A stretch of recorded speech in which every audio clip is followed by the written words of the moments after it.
Hello and welcome to this, our 199th live stream, Discovering the Tomb of Khnop-Hotep. If you've watched our popcorn reviews, you will understand that reference. Khnop-Hotep. Good times. Good times.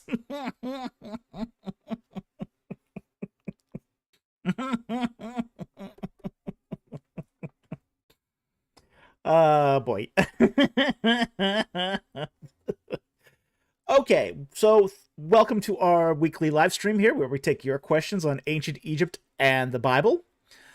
It's always a great time here and we're full of surprises, but probably a little fewer this week. Fortunately, it's been a pretty quiet week other than having to catch up on things. So let's get into the rules and then we'll get into your questions. Now, the rules are the same as they are every week. Super chats have priority. That should be clear on any YouTube channel you've ever been on. We do take non-super chat questions, but they got to be prefaced by a Q and a colon. If there's no Q and no colon, that question might as well not exist. We don't see it. Okay? Only post non-super chat questions once. Question chat spamming will have your question disallowed for the night. Okay? If it's a verse from the Bible, we do ask that you give us some context. By context here, we mean tell us what book it's in, what chapter, and what verse. That just helps us, keeps us from hunting things down. It saves time, essentially. We do allow super chats or non-super chats to be sponsored by super chats. But we ask that you please repost the question inside your super chat. So again, we don't have to go hunting for it. And finally, we ask that you post only one question per chat. Okay. Some people were getting into the practice of question stacking. They would compress 10 short questions into a single chat, and we just don't have the time to do that. Okay, and we want to be fair to everyone here. Okay, so with that said, I hope that clears up the rules, and we'll get into the questions. Okay. Now, the first question here is going to be from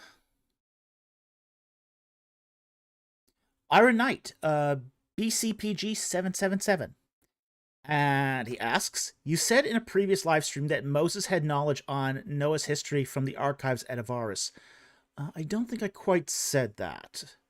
What evidence is there that Noah history was at Avaris and Moses had read Noah's history there?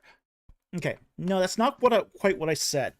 What I said was Moses would have known about Noah while he was at Avaris.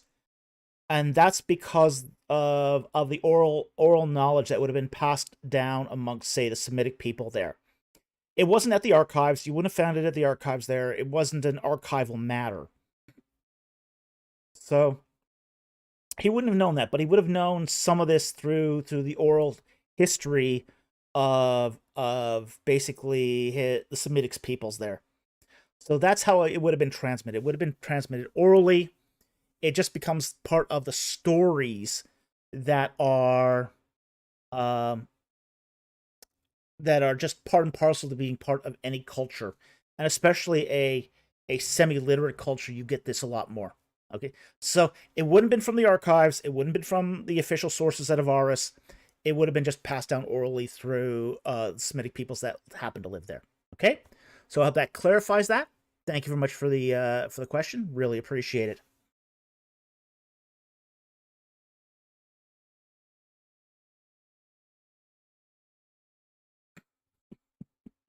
Linguist ammo here. Ancient Egypt of the Bible. Love when my IT guy asks if I tried restarting my computer and I tell him yes. I can feel their respect increase. We aren't quite equals, but I'm no common rube.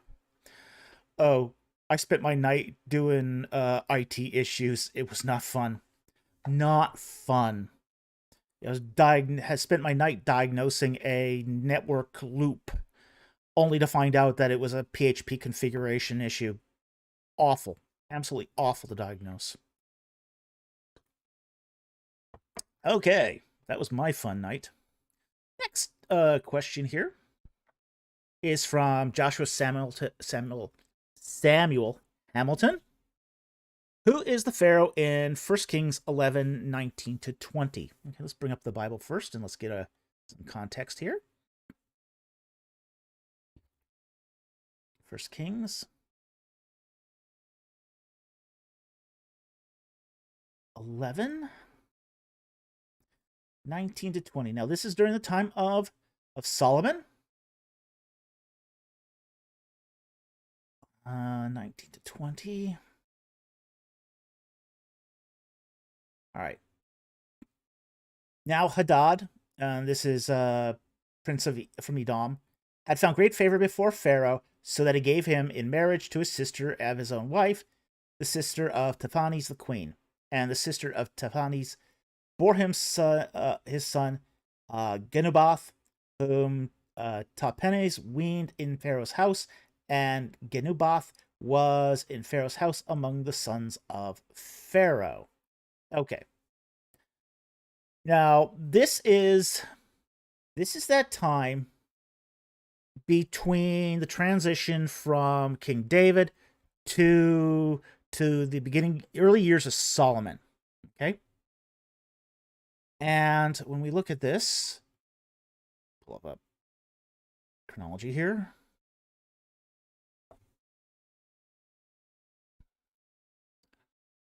We are looking at roughly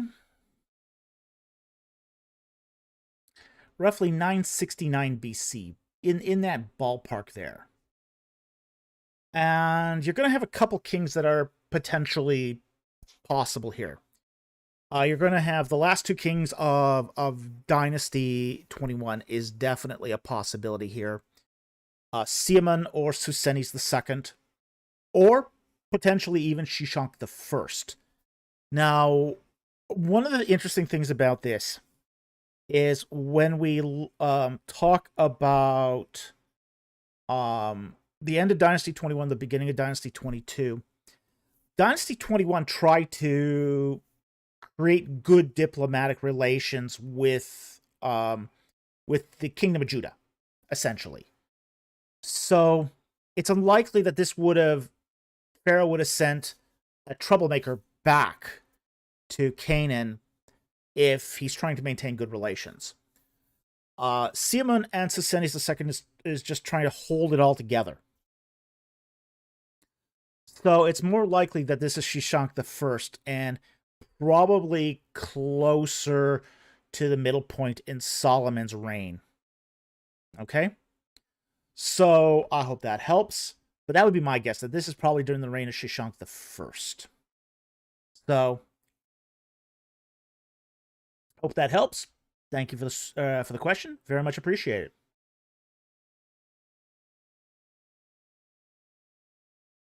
Next question here is from Ironite BCPG 777 again. Was this the same one? Oh, that looks like the same question. Just check that, make sure it's right.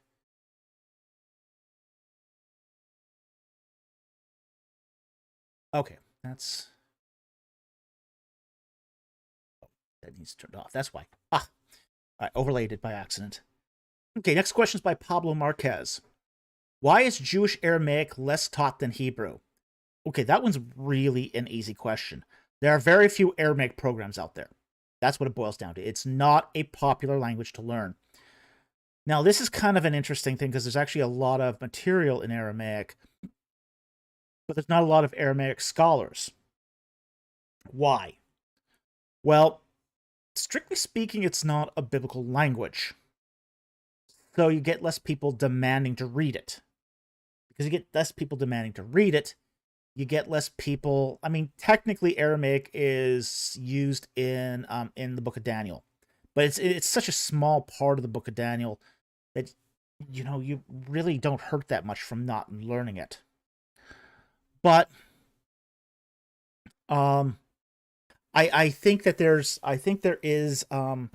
There's been some issues with programs that teach Aramaic. You just don't find a lot of them, and Arabic experts are few and far between. A lot of them are entering retirement. They're not refilling those positions.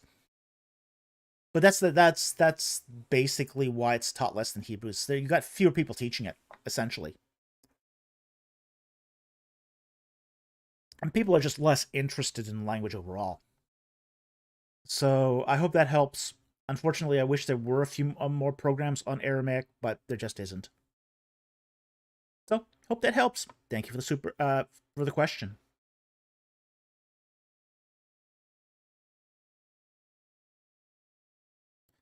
Dark Place says Aramaic was the lingua franca in the Near East for about 400 years, from 700 to 300 BC. Yeah, it was.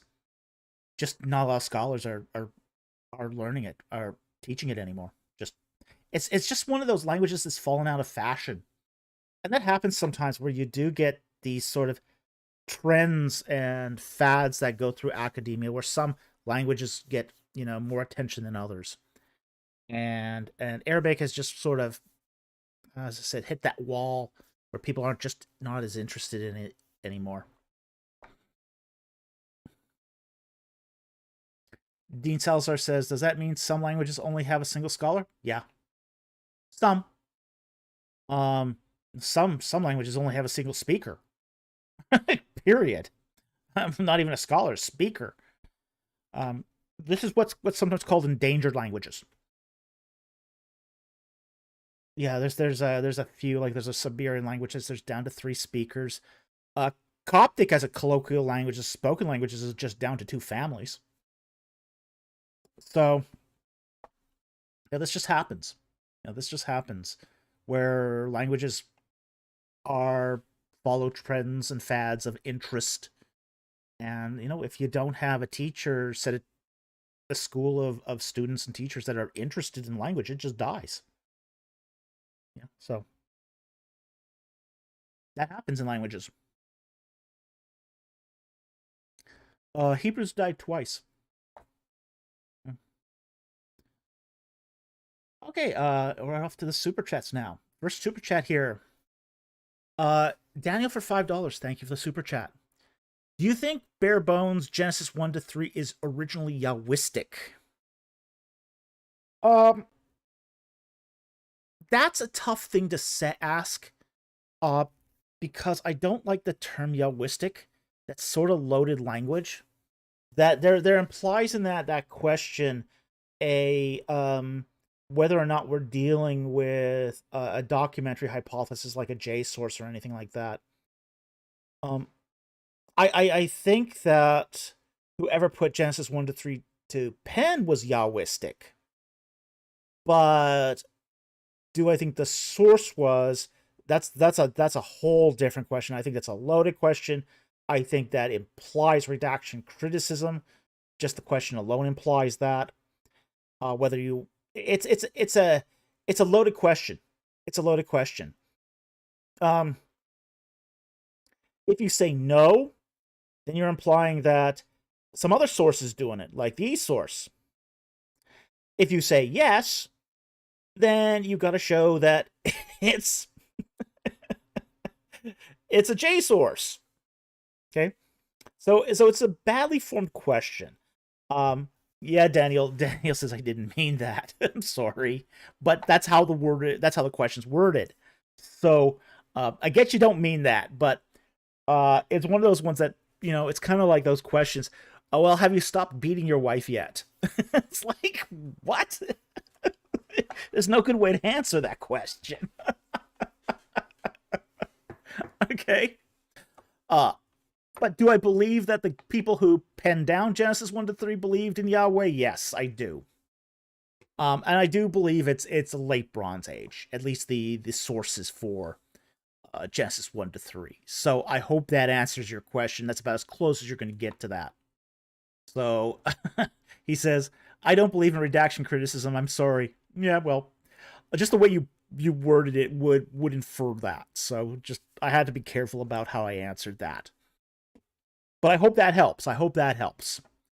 That I think that they did believe in Yahweh. Next super chat is also from Daniel for $5. Thank you again for that super chat. Do you think Genesis 1 to 3 were always told together, or do you think 1 was made separately from 2 and 3? That one's also hard to say. Because we do get Genesis 1 as a 1 1 to 2 4 as a single literary unit. And it's a toledote. It's essentially a toledote structure that then goes blends right into the rest of 2 and 2 to 5 to the remainder of 3. So the question is, did 2 and 3 originate without the toledote, essentially? And then that does sort of raise the question, is 2 to 3 the earlier source? You know, a lot of text critics will say that 1's the earliest source, but I don't see that necessarily the case. If you have a toledote, it's often written after the following source, but is then seamlessly weaved together with the previous chapter. So it's possible that it could have been written separately, but it's not as different as you. Japons Conrafe says, I guess they are a single unit, but the overall point of Genesis 1 and 2 is different. It is different. It is different, but it's also a unified narrative too. Whether or not that was original or not is the big $1,000,000 question. It's the same thing like Genesis 11 and Genesis 12. Genesis 11 and Genesis 12 are one literary unit. You've got that toledote in Genesis 11, and it goes straight into Genesis 12. You can't have Genesis 12 without Genesis 11. It's one literary unit. Just like you can't have Genesis 1 without Genesis 2 and 3 without Genesis 1. It's a single literary unit. So, even though they might be different, there's a deflection point that comes as a result of it being a singular literary unit. So, I think this is one of the problems with trying to see, say, Genesis 1 and Genesis 2 to 3 as different redactions. Okay? Different stories just pasted together. Is it takes that transition of that deflection point and reinterprets it as a break in authorship. And I think that's really unfounded. Okay? So it could have been that 2 and 3 originated first, and then 1 was written as prologue to 2 and 3. But I don't think they're different narratives per se. They are a single literary unit. That's clear from the reading of the text, that they're a single literary unit. They're just serve different purposes. You know, the first purpose, the purpose of Genesis 1 is to organize that sacred space. And Genesis 2 and 3, after the deflection point, shows what happens in that sacred space and how it all goes wrong. So it's clear it's one literary unit. It's one literary unit. But, you know, as far as when this is written, who knows? As far as when within, say, the lifetime of Moses would have this been written, it's hard to say. And exactly within what time frames would you be talking about too. So there's a lot of other questions that are ultimately can't be easily answered from this, though it is definitely still possible.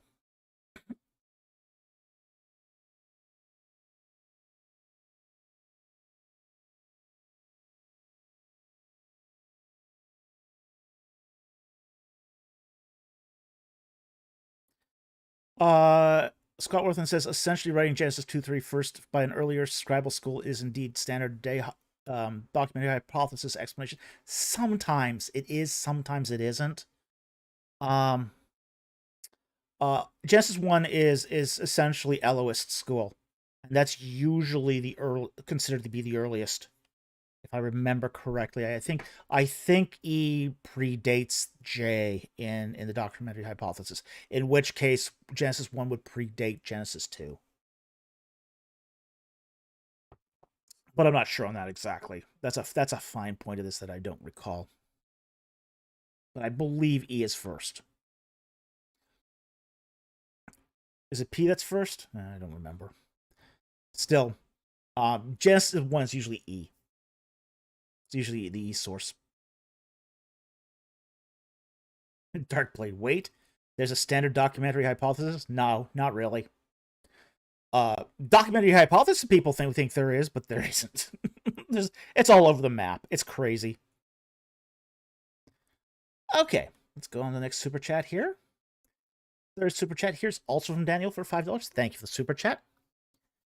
Do you agree with Kitchen's hypothesis that the base of the book of Genesis was first written down in the early second millennium? I think you mean late second millennium, okay? But yes, I do agree with him on that. I do think it was written in the late second millennium. I have no reason to disagree with that. I think this is part of Moses' papers. I think Moses wandered around the wilderness for 40 years with the Israelites, and he wrote a lot of stuff down because he had time on his hands. So, and I think all of those papers were collected together and they were given to Joshua, and then Joshua got it sort of put together in a book. So that's, I would agree with Kitchen here that the base of the book of Genesis was probably written down in the late second millennium. Okay? So, hope that helps. Thank you for the super chat. Very much appreciated. Okay. Daniel 5 for $5. Sorry, Daniel for $5. Thank you very much for the super chat. How much of Genesis 1 to 5 do you think the patriarchs knew? Some of it. Some of it not. I think some of it was adapted for the specific religious purpose and ritual purposes that Moses had in mind. So I think the patriarchs probably knew the core stories of it, but the specific details might have been sort of tweaked for pedagogical and teaching ritual purposes. Mama, Joshua was Moses' line editor. Yeah, could be. Could be. Wouldn't put it past Joshua. Hey, every great writer needs a good line editor. And definitely great beta readers.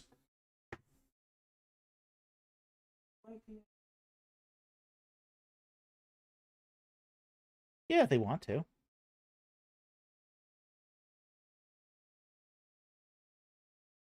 Yeah, okay, that's fine. We're doing the 200th live stream next week. If you want to submit some clips from our live streams for us to show as part of the live stream, go onto our Discord server, and we have a seldom used channel called Dungeons and Dragons. You just place them in there, and we'll take a look at it and put them together for the 200th live stream. So, just putting it out there, and we should have a great time next week. Okay. So anyway, yeah. So I think they knew a lot of it because this is their history. There is this Genesis 1 to 11 is their history. It's an oral history, but hey Wabier, long time no see. Good to see you here tonight.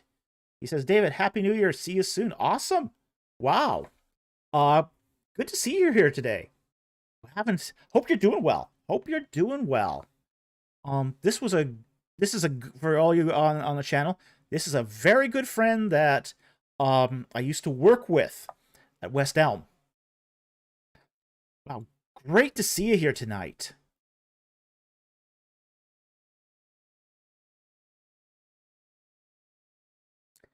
Uh, Bomb Papa's Basement. Mama has been beta reading and art critiquing my graphic novel. Oh, cool. Love to see that. She, she just reviewed my latest finished page. Yeah, she just reviewed my chapter 11 of book 2, and she go, what? Huh? Yeah, we're not done yet with that book.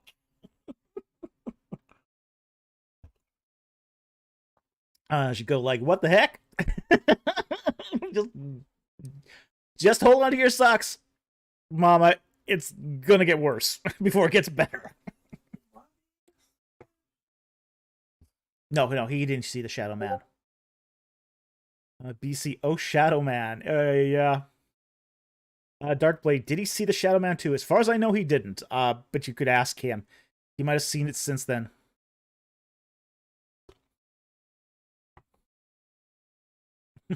Mama, as you take a big drink. Yep.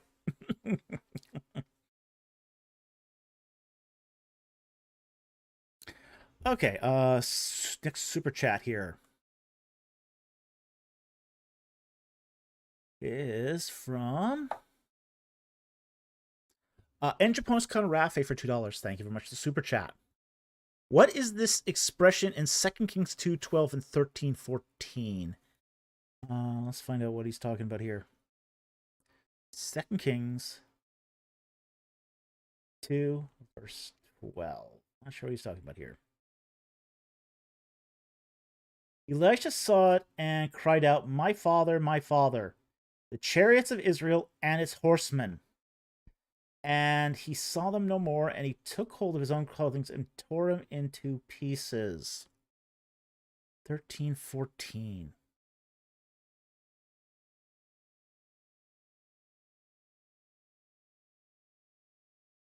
Oh, okay. When Elisha became sick in the likeness of which he was to die, Joash the king of Israel came to him and wept over him and said, my father, the chariots of Israel and its horses. I'm not sure what that means. I'm gonna have to look into that. That's obviously an idiomatic expression. Horseman here is Paresh. It's a rider. Okay. My father, the chariots of Israel and its riders. I'm really not sure what that means. Interesting. It's an interesting one. I'll have to look this one up. I don't know off the top of my head. I'll admit it. It's a very interesting. See, now that we've seen it twice here, it does seem to be some sort of exclamatory statement of some kind. Very interesting. I haven't encountered this one yet. I'll have to look this one up. But thank you for bringing this to attention. I'll have to, as I said, I'll make a note of it and look this one up because idiom. I love collecting these idioms. They're really cool. So when I find a new one like this, oh yeah. Yeah, definitely very interesting. All right, I'll have to do some research into this, but thank you for letting me know about it. Cool.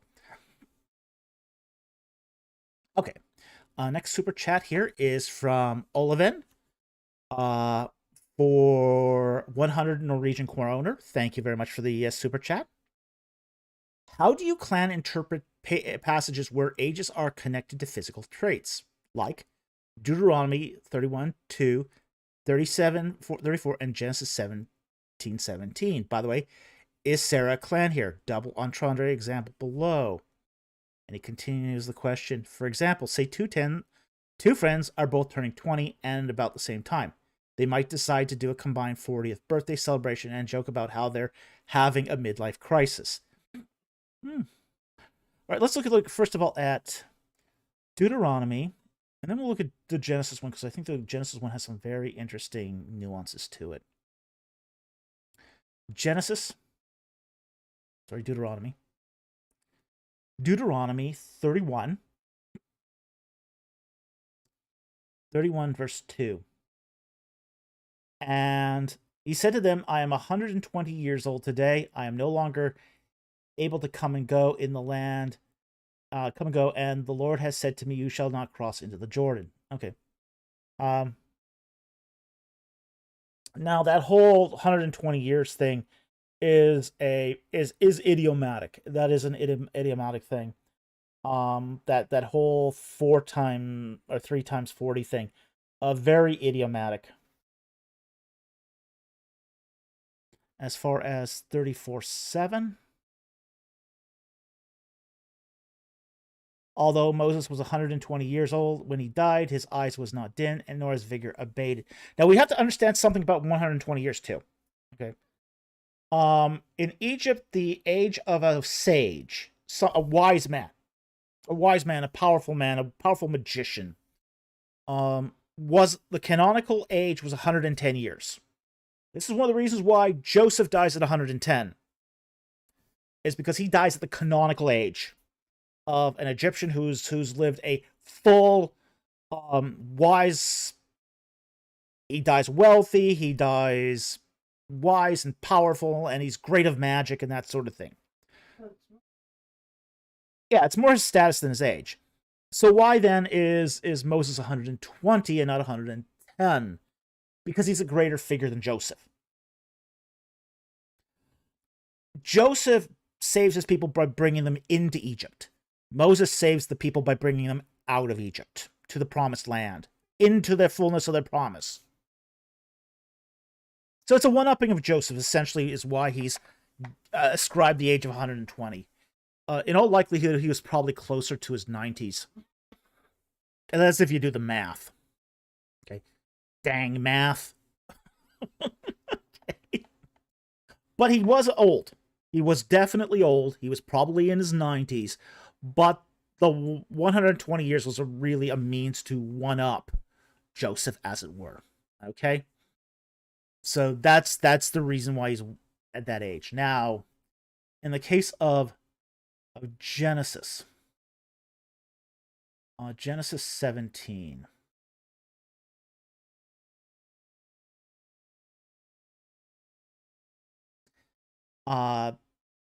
Then Abraham fell on his face and laughed and said in his heart, will a child be born to a man 100 years old, and will Sarah be 90 years old bear a child? Now, here's what I think is really interesting about this. This is really an interesting thing, because the implication is, who has heard of such a thing? Who has heard of such a thing? And I think this is one of the big sort of proof texts for the clan interpretation. Is Abraham saying here, who's ever given birth at this age? Well, his father. His father was said to be 130 when he gave birth to Abraham. Wait a minute. Like, dude, your dad. Okay. That's if you take that number literally. That's if you take those numbers literally. You'd have to say, well, you've heard of this before, Abraham. Sure. You've heard of this all over the place. It's happened to every member of your family. It's happening to you. It happened to your dad. It happened to your ancestries in the Toledot in Genesis 11 and 5. So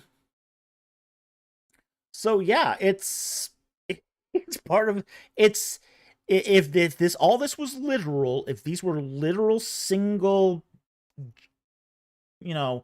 one person generations.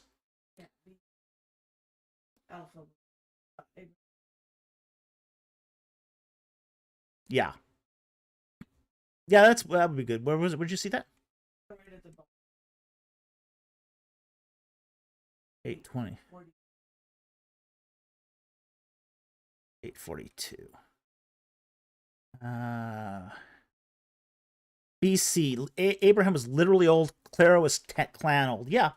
Yeah, that's a good way of saying it.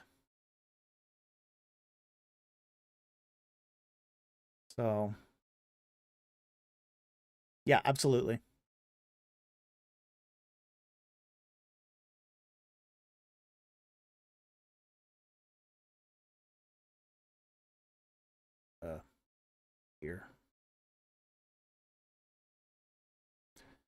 As my controls die. That's always lovely. Thank you, YouTube. All right, so I hope that explains that. So there are some people who are biologically old, but there's also people who are old because of their status within the clan. And Terah does seem to be of that status within the clan. Abraham is physically old, but he's also, you know, we got to sort of take his age of 250 with a kind of a, that there's going to be a clan interpretation even imposed upon that. So I hope that helps. Thank you very much for the super chat. Very much appreciated. Dossman for $2. Thank you for Monday's video. Now, this is on the video on the discovery of the tomb of Tutmosis II. And you're most welcome about that. It'd been in the news. I think, you know, I've seen now, now that a week has kind of gone by here on this, I've seen them walking some of the statements back now. Very interesting. Like, for example, I saw one of the statements, you know, that was being walked back as well,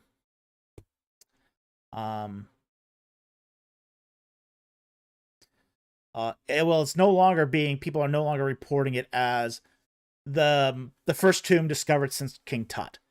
Now it's the first rock cut royal tomb in the valley in Thebes discovered since 1922.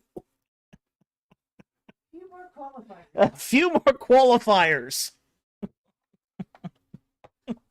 A few more qualifiers. I think it's really interesting. That's like yeah, that's a little different. Just saying. For example, can you remember Khan's clan? Yeah, Darkblade says, for example, would the most senior member of Genghis Khan's clan say something like, "I'm 960 years old"? Yeah, sure. Clan MacDonald's 900 years. You know, it would not be untoward for the clan chief of Clan MacDonald to say, "Yeah, we've been around for 900 years." So, one of the members of Clan MacDonald. Yeah, I mean, been validated by Clan. Well, I mean, Clan MacDonald has basically chimed in on our clan video and said, yeah, that's how it works. So,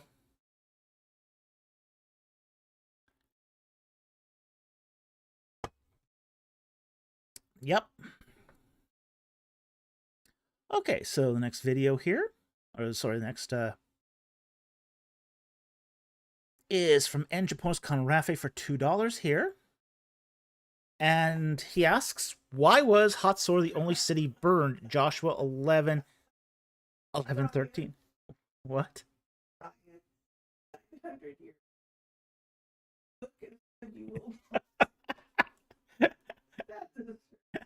Ryan Cohenhoff, when 900 years old you reach, look as good you will not. Little Yoda reference there. Gotta love it. Yoda was that old, not clan old. Yeah, Yoda was physical old, not clan old. Okay. So why was Hatzor the only city burned? It's not the only city burned. Okay. But what we do get in Joshua 11 is a special reference to it. So 11 verses 11:13, and it says here, start at verse 10 here. Then Joshua turned back at the time and captured Hatzor and struck its king with a sword. For Hatzor formerly was the head of all these kingdoms. Okay, so this is the capital. This is the capital of that Amorite confederacy in that local area. And they struck every person who was in it with the edge of the sword, utterly destroying them, and there was no one left who breathed. And he burned Hatzor with fire. And Joshua captured all the cities of these kings and all their kings, and he struck them with the edge of the sword and utterly destroyed them, just as Moses, the servant of the Lord, had commanded.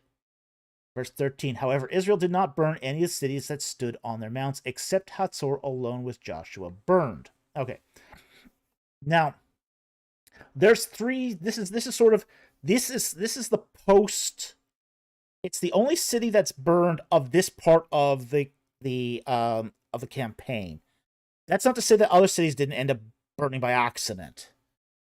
But up to this point, you're going to get Jericho burned, you're going to get Ai burned, and then you're going to get Hatzor burned. And these are the only cities that are explicitly mentioned being burned. That doesn't mean other cities weren't burned too. Okay, so we want to be careful not to do a argument from silence. Just because other cities aren't mentioned being burned doesn't mean that they weren't burned. Okay? But with that said, the point of the text seems to be that a lot of the other cities that surrounded Hatzor weren't burned. And the reason why is because they're moving in. Hatzor was haremed. It's burned and left fallow, never to be reoccupied. But if you're invading a land, you're not going to want to do this as a policy. It would be a very bad policy to do that overall. Like, for example, Israel was not coming in to plunder the land and go home. It's not like the Egyptians. The Egyptians are going to come, burn some cities, break down some walls, steal some stuff, and go home. The Israelites are making this land their home. They're moving into people's houses, eating off their dishes, eating from their vineyards, eating the cattle they never raised. That's what they're doing. They're coming in and they're setting up home. So it would be counterproductive for them to burn down every city they came across. They had to make the capital an example. Now, there's also some question of whether or not Hatzor was burned because it was also crisis architecture, which is possible too. That it really isn't fit to live in. But it's the big city, it's the capital of that regional Amorite confederacy. So it serves as the example to others of, don't mess with Yahweh here. So that's generally the reason why the other cities weren't burned, even the ones on the tells, per verse 13, is because they're moving in. They're moving in and taking it over. That's generally the reason. And these people coming in off of the Transjordan are going to need someplace to live. They're going to need someplace to live. And what better than cities that are already built? So I hope that helps. Thank you very much for the super chat. Very much appreciated. And Japonis Conrafe for $2. Joshua 11:9 hawking horses. Sounds horrendous. It is kind of. Okay, let's look a bit. Verse 9. And Joseph did to them as the Lord told him. He hamstrung the horses and burned their chariots with fire. Now, why would you hamstring horses? That's what you're doing here is cutting the Achilles tendon on a horse. It's an interesting thing. It's an interesting practice that they did this.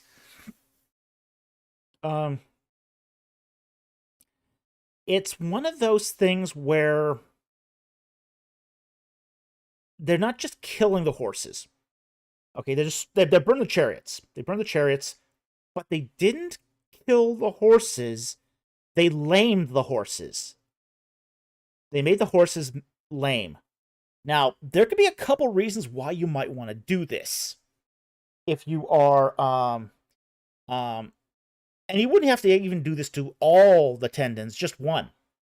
You cut a tendon on a single leg of a horse, and it's no longer a riding animal anymore. You can't use it for riding. But what you can use it for is breeding and meat. And that might be something that's they didn't just so what possibly they did this, why they did this was, okay, you've prevented them from being used as a weapon of war in this generation. But Israelites are probably thinking long term here. So they're thinking, okay, we've got this horse that can still be used as breeding stock, or it can be used to eat, because people are going to need to eat, and horses are tasty. Okay. Darkblaze says horses aren't clean per Israelite food laws. Yes, but they're not the only ones in the land. Okay, they're not the only ones in the land. Canaanites ate horse, and the Canaanites weren't killed. They were ejected from their cities when they surrendered, but most of them weren't killed. So they'll eat the horse. They'll gladly eat horse.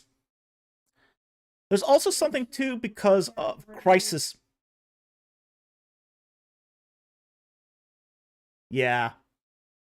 Yeah, he's referring to the horse here. Aw, man, that's lame. Yep. Keeps Learning says, indeed, horse meat is are tasty. Yeah, they are tasty. Horses are tasty. Much better attitude, friend, companion, and very valuable asset life. My producer who grew up on a farm loves horses. I did not grow up on a farm. I've eaten horse and I've thoroughly enjoyed it.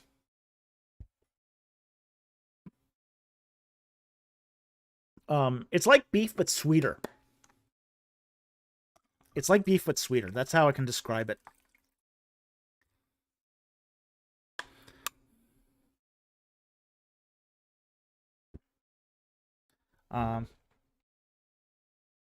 And Japan's Kanrafe, horse doesn't taste bad. I ate basashi, horse sushi in Japan. Yeah, it's good. It tastes good. Mama, why am I suddenly craving sweet meatballs for IKEA from IKEA? Ooh, ouch. Ouch. Sorry, Jack Ray.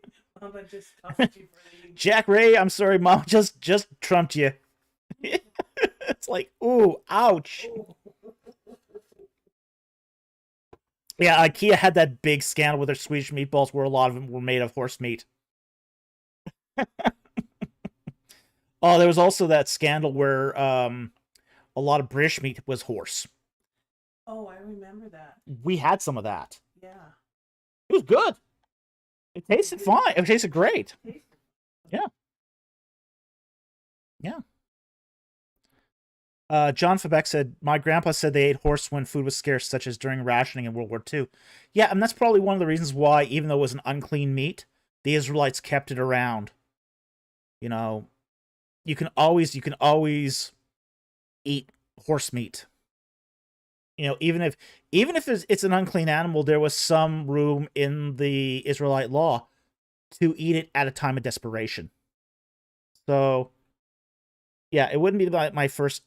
It wouldn't be the first time the Israelites had to eat stuff that was like there's a really horrible thing during one of the I think it was during the siege of 70 AD, where the head of a donkey was selling for 60 shekels. Okay, because starvation had gotten so bad. Yes, donkeys are not ritually pure, but if you're hungry and you're starving, you're not going to care much about ritual purity. Just saying. Bomb Papa's basement. I couldn't eat horse meat just because I grew up with them for riding, bonding, and all that. Yeah, a lot of people. Yeah, a lot of people in North America have that view. That's not in a common view. My producer has that view. I don't. Okay, but that's just me. Okay. So I think we talked enough about hawking horses here. It is a horrible practice. But it was done for a reason. So next one here is a member question from Tim Miara. Thank you for the question. I started referring to our washing machine as a sacralizing converter. My wife blames you. Oops. Can you briefly talk about sacralizing converters in the ancient Near East? Sure, absolutely. It all comes down to ritual purity. A lot of things do in the ancient Near East. But basically, if you grow something on a farm, it's by definition ritually impure. Okay, that's because it's in contact with dead animals or dung as fertilizer or something, and it doesn't matter how nice the fruit is. It's going to have some modicum of ritual impurity. But you still have to bring it to the temple to do your offerings and your sacrifices. So what you end up doing is you bring it up, and when we go to Karnak Temple, I'll actually show you this actual how they did this, because there's this cool thing. There's a cool window at Karnak Temple, at one of the oldest portions of Karnak Temple, where people used to bring their stuff. And right beside it is a plinth. And on that plinth was placed a ritual box, which I'll also show you the picture of inside of Luxor. They would basically take your offerings, your profane figs or your profane bag of wheat or something. They'd put it in the box. They might pour a little bit of libation over it. They'll say some prayers. Then they'll take the box, they'll move it into the temple, open the box, and pull out sacred figs or sacred wheat or sacred offering, because it's been purified by the box, and the box drives out impurity because it's got all the figurines that are necessary, the little gods on it that make sure it's pure. And you've done your prayers on it, your spells, and your libation offering on it, and it's now ritually pure. And that's a sacralizing converter. So, yeah, that's essentially the essence of it. And interestingly enough, we do see this in the Bible. Like, the biggest sacralizing converter in the Bible is Noah's Ark. It's a huge sacralizing converter. It's crazy when you start looking at this. And I mean, what tipped me off on this was the fact that the Ark is never described as a boat. It's never a boat. It's described as a box. It's a box. It's not a boat. It's not meant to navigate. There's certainly no steering mechanism. No, there's no steering mechanism. There's no control mechanisms. There's nothing on it. No navigation system. There's no steering. There's nothing. You're in there, it's shut, and then it rains. Yeah. Yeah, you're basically put in a box, the lid is shut, and then you're stuck in there until the ritual process is complete. Yeah, the Noah's Ark is a sacralizing converter. It's a giant sacralizing converter meant to convert representative creatures for God's purpose in the New World. And these continue to be used throughout the history of both Israelite and other ancient Near East religions. It seems to be one of those one of these sort of continually used processes of ritual in the ancient world. So it's fascinating. It's absolutely fascinating. When I discovered that this was what it was, it's just like, oh, this is cool. This is so cool.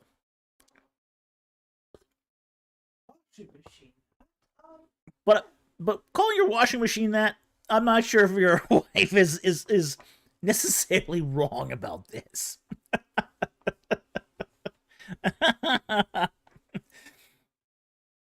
Bomb Papa's basement, more like Niagara Falls barrel.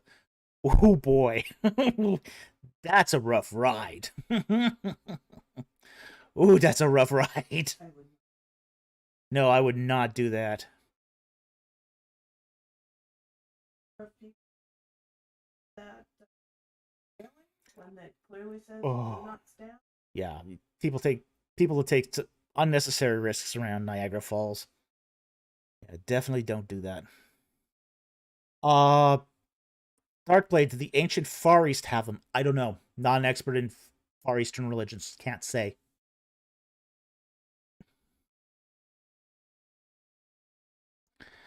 Okay, so I hope that helps. Thank you very much for that member question. Really appreciate it. It's a great question. Uh, sorry your wife blames me for this, but still a cool concept. Okay, next super chat here is from Big Destiny for $5. Thank you for the super chat. What do you think of the theory that David picked 5 stones in the case of Goliath's brothers decided to go after him? 1 Samuel 17:40 and 2 Samuel 21:22. Much love. All right, let's take a look at those passages so we can have some context here. Okay. Yeah, I think so too. 1 Samuel 17:40. Okay. Now he took his hand and chose for himself 5 smooth stones from the brook and put him in the shepherd's bag which he had, even in his pouches and his sling, and he approached the Philistine.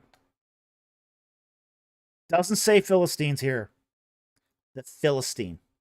What's happening here in 1 Samuel 17 is this. Okay.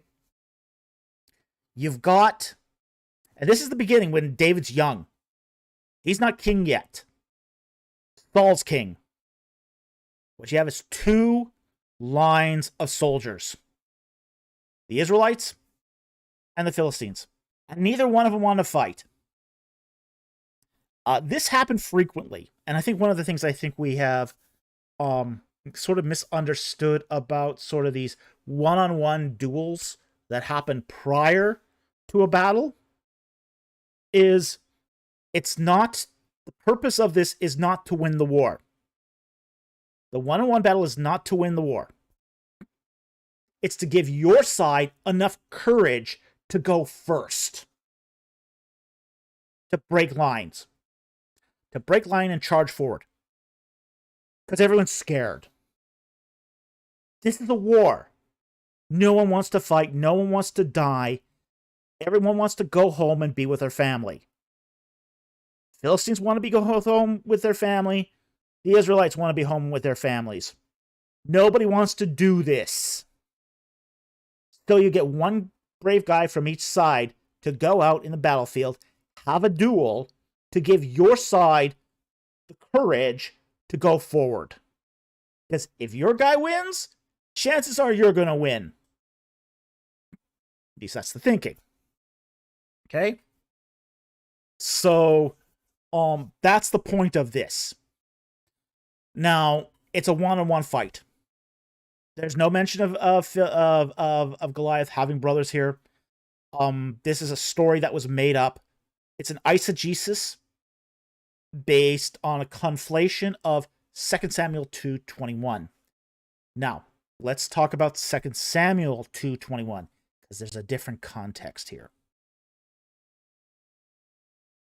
2 Samuel 21 verse 22.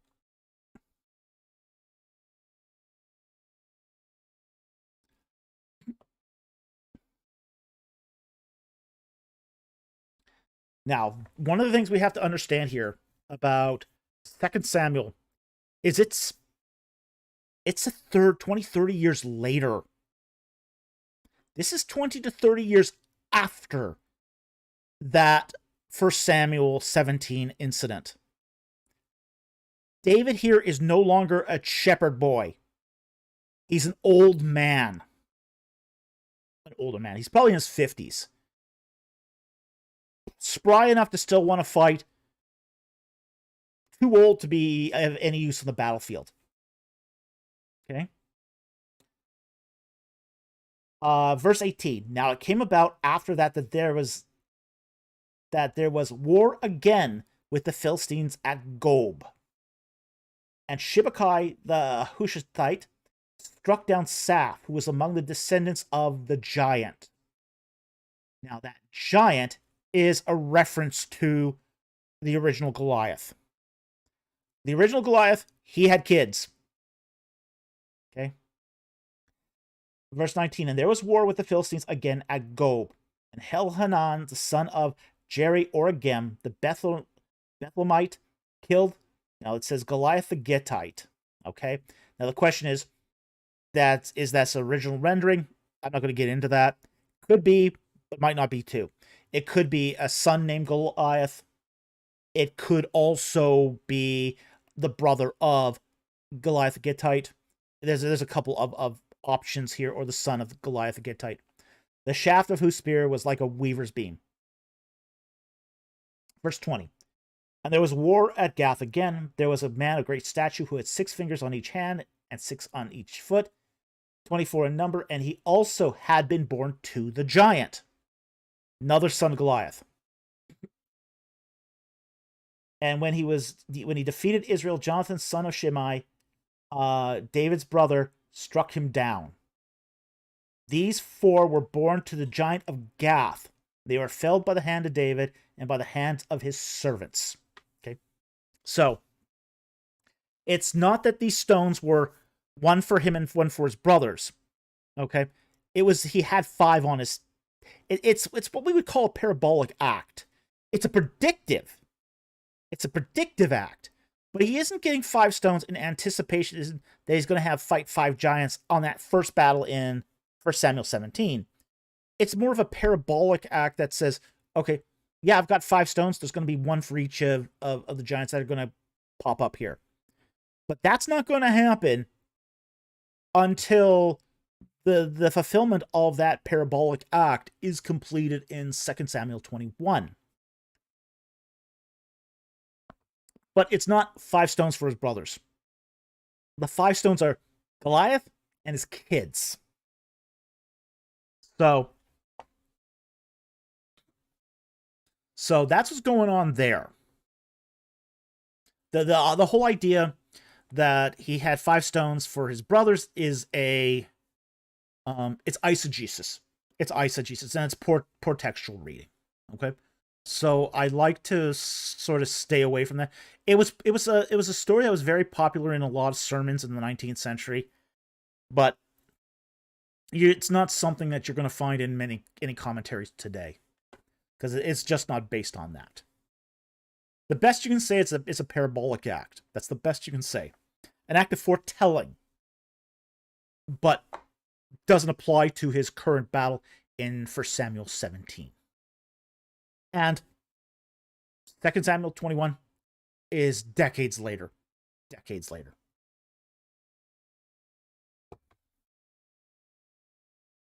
Okay, Big Destiny for $5. Thank you again for the super chat.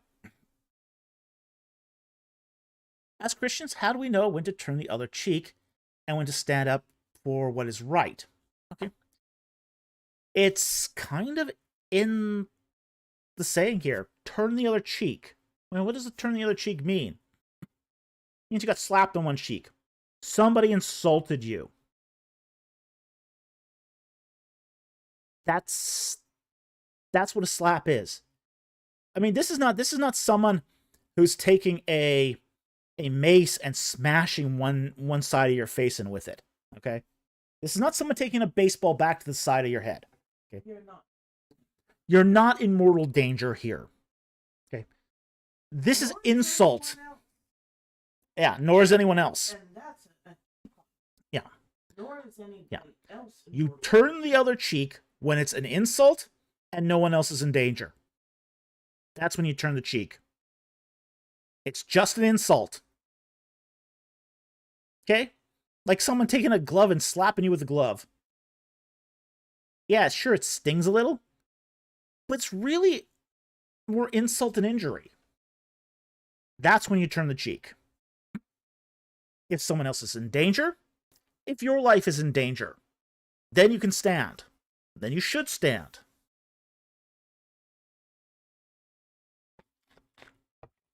So that's what I would really...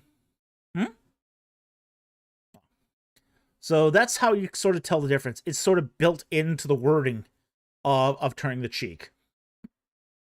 Now, I've heard some crazy people say that, oh, if someone, you know, burns half your body off, you should turn the other cheek. Like, wait, what? No.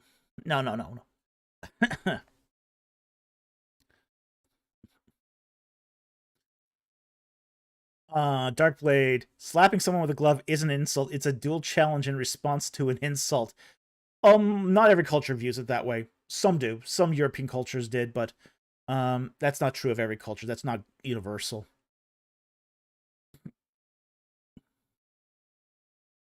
Dossman, it's usually just clown types that say that. Yeah, but there's a lot of clowns out there. Clowns outnumber us 10 to 1.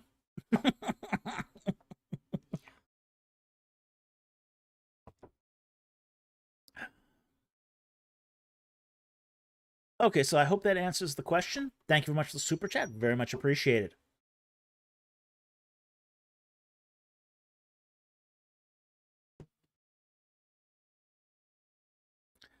I'll take this non-super chat here because it's kind of interesting. From Pablo Marquez. Why... Can you get back?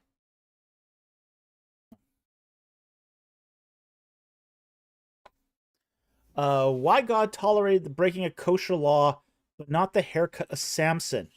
Some women and the wealth of same for women and the wealth of Solomon. Okay.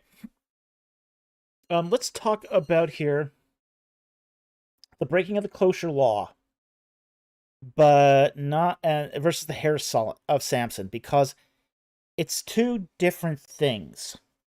Okay. Breaking kosher law is not seen as an absolute. Okay. The kosher law is the law of keeping clean, ritually pure. At some point, you are going to break the kosher law. Everyone's going to do it at some point in their life. It's just going to happen. Like, for example, if you have a dead pet, you pick up a dead pet and bury your pet. You've now broken kosher law. You're now ritually impure. Okay? So you have to go and you have to go through the purity ritual of that. Okay? You eat a piece of shrimp by mistake. Okay? You've broken the kosher law. You have to go through a ritual purity. But you're not, you know, it's not a sin. It's just you're now out of the class of ritual purity and now have to go through ritual purification. That's the thing with kosher law, is kosher law isn't a crime. It's not a crime, and it's not a sin. But at some point, you're going to, you know, you bury the corpse of your father. Okay, yeah, you're no longer ritually clean, but no one's going to blame you for it either. So, you know, that's one of those things where everyone is expected at some point to break ritual law. Kosher law is going to be broken at some point. But this is why you go through ritual purification and you cleanse yourself of it, at least under the old sacrificial system. Now, in the case of Samson, we have to understand that in the case of Samson, he was a Nazarite. Nazarites were expected to maintain the highest standard of ritual purity. The problem with Samson was he went and broke every standard of ritual purity and never went through purification. Okay? So, as a Nazarite, Samson, he first went to a Canaanite wedding. Okay, so he had wine because he went to a Canaanite wedding. Okay, so he breaks the first one. The first rule of the Nazarite: don't eat of the fruit of the vine. All right, that's not great. That's not a great start. But he's got three other things. Okay, three other aspects of Nazarite vows that he can still sort of maintain. In the case of, say, the eating the honey from the rib cage of the lion. Okay, he's now broken the ritual purity and he's now ritually unclean because he's touched a corpse. That's strike 2. There's only one area left that he had not done, which was cut the hair. Nazarites are not supposed to cut their hair. Once he does that, that's the last vestige of the Nazarite vow. And when that happens, the blessing that came as a result of his Nazarite vow was taken away. His unnatural strength. That was a benefit Yahweh gave Samson because he had maintained the Nazarite vow. So, camel leopard. You mean to tell me Samson isn't a paragon? You mean Sunday school lied? Could be. Could be.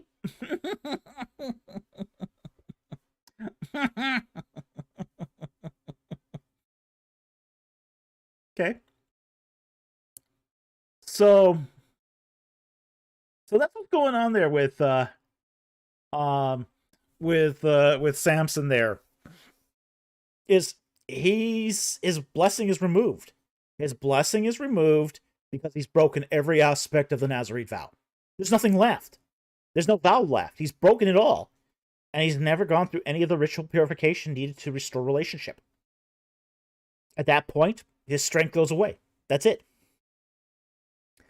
You know, while it's not de facto sin, he can't retain the benefits of the Nazarite vow while he's in that state of ritual impurity.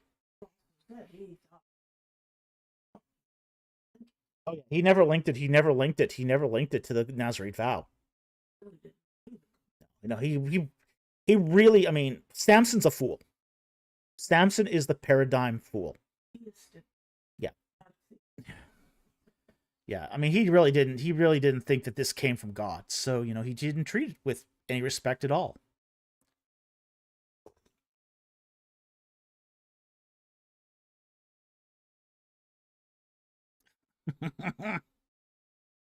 Mama says, Samson sounded just like a jerky frat boy, Milo.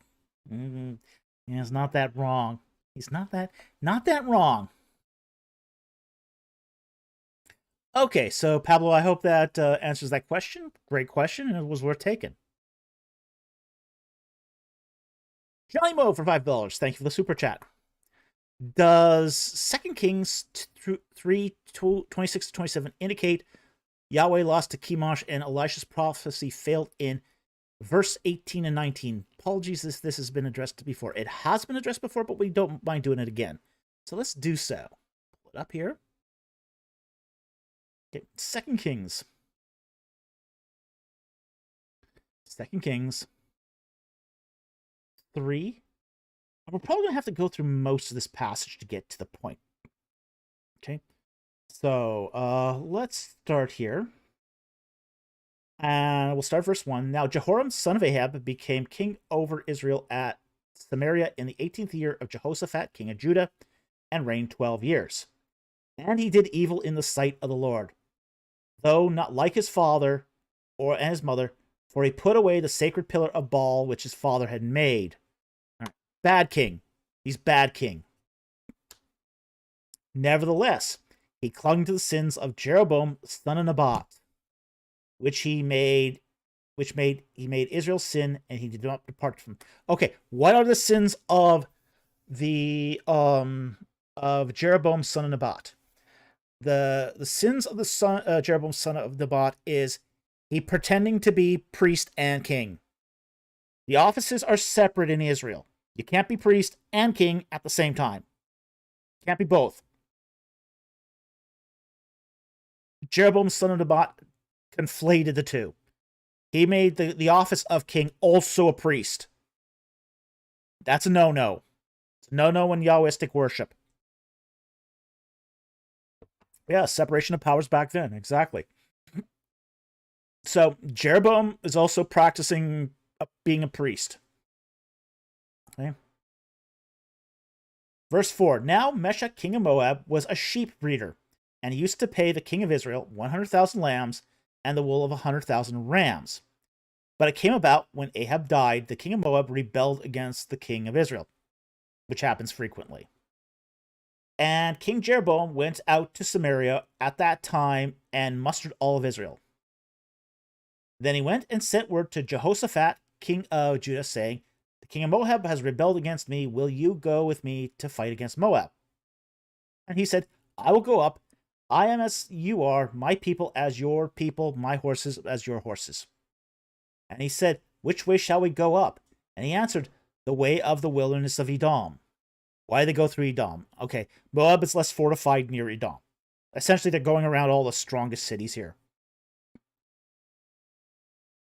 So the king of Israel went to the king of Judah and the king of Edom, and they made a circuit of 7 days' journey, and there was no water for the army, for the cattle had followed them. And the king of Israel said, Alas, for the Lord has called these 3 kings to give them into the hand of Moab. And Jehoshaphat said, Is there a prophet in the land that we may inquire above the Lord by him? And one of the king's servants answered and said, Elisha, son of Shaphat, is here, who used to pour water on the hands of Elijah. Okay, so Elisha's still around. He's still around. He knows about Jehoshaphat. He knows Jehoshaphat is a good Yahwist. He knows about Jehoram. Not a good king. Very bad king. Verse 13. Now Elisha said to the king of Israel, What do I have to do with you? What's there between you and me? Why are you here? I don't like you. You don't like me. Why are we having this talk? Okay. He says, Go to the prophets of your fathers and the prophets of your mother. Ooh, ouch. Go back to your Baal worshipping. He's telling them. He says, you have no interest in Yahweh. Why are you even here? Now, interestingly enough, he doesn't say this to the king of Edom. And he doesn't say this to Jehoshaphat. But he says this to Jehoram. Go back to your Baal worshipping prophets. And the king of Israel said to him, No, for the Lord has called these 3 kings together to give them into the hand of Moab. And Elisha said, As the Lord lives, behold, before whom I stand, were it not that I regard the presence of Jehoshaphat, the king of Judah, I would not look at you or see you. Basically, if it wasn't for your buddy here, you two could just go twiddle off somewhere. Cheeky prophet. Cheeky prophet. Honest? Mm-hmm. Yeah. Verse 15. Now bring me a minstrel. So he calls him the musician. And it came about when the minstrel played that the hand of the Lord came upon him. Now, this is interesting. You do see this sometimes where some prophets do have to get into the groove with music.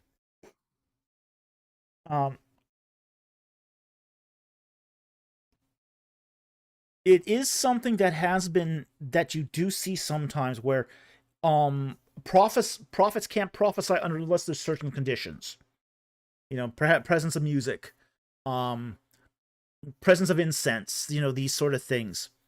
So apparently Elisha was one of those that needed a good groove to do prophecy. Okay. Maybe he was listening to some Metallica. Who knows? And verse 16, and he said, "Thus says the Lord, make this valley full of trenches." Okay, he's basically saying, yeah, go dig some holes. I'm going to fill it with water. "For thus says the Lord, you shall not see wind, nor shall you see rain, yet the valley shall be filled with water, that you shall drink, both you and your cattle and your beasts." Okay, now I kind of ask the question: why are they bringing all this cattle with them when they're going to war? Not quite sure what their reasoning was for this. Maybe they really like hamburgers. Who knows? I can think that they were possibly doing some plundering along the way. So they're essentially bringing some cattle with them on, say, early aspects of a campaign here. Verse 18, "But this is a slight thing in the sight of the Lord.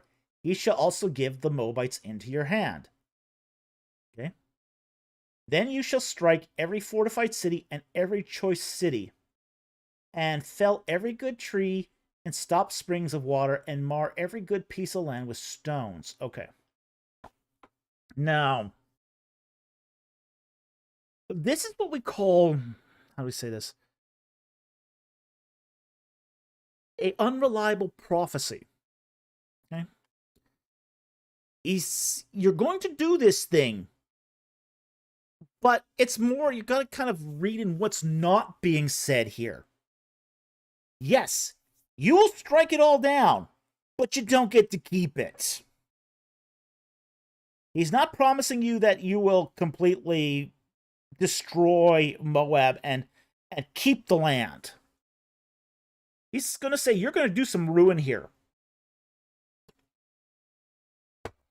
So that's what's going on here. Is they're prophesying? The prophet is basically saying, yeah, you're gonna do some real damage to Moab.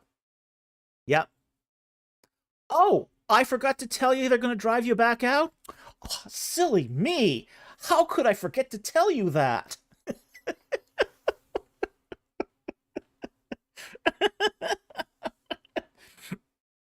Did I forget to mention that little detail? Aw, shucks.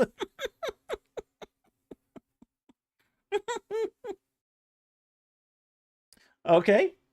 So verse 20. "It happened in the morning about the time of the offering of the sacrifice." Now remember, it's strike every fortified city and choice city. Okay. So every city with fortifications and good city. So it's strike them. "Fall every good tree," which is a war crime, but still, they'll do that. "Stop all the springs of water," also a war crime according to Deuteronomy. "And destroy every good piece of land by throwing stones in the field." Okay. So basically, the prophet is salacious saying, hey, okay, you guys, you're going to go do some war crimes. Yeah. You're going to do some war crimes against Moab. That's what you're going to do. Yeah, charming. Yeah. So verse 20, "And it happened in the morning about the time of the offering of the sacrifice, and behold, water came by the way of Edom, and the country was filled with water." Okay, so they get their water. So they're not going to dehydrate.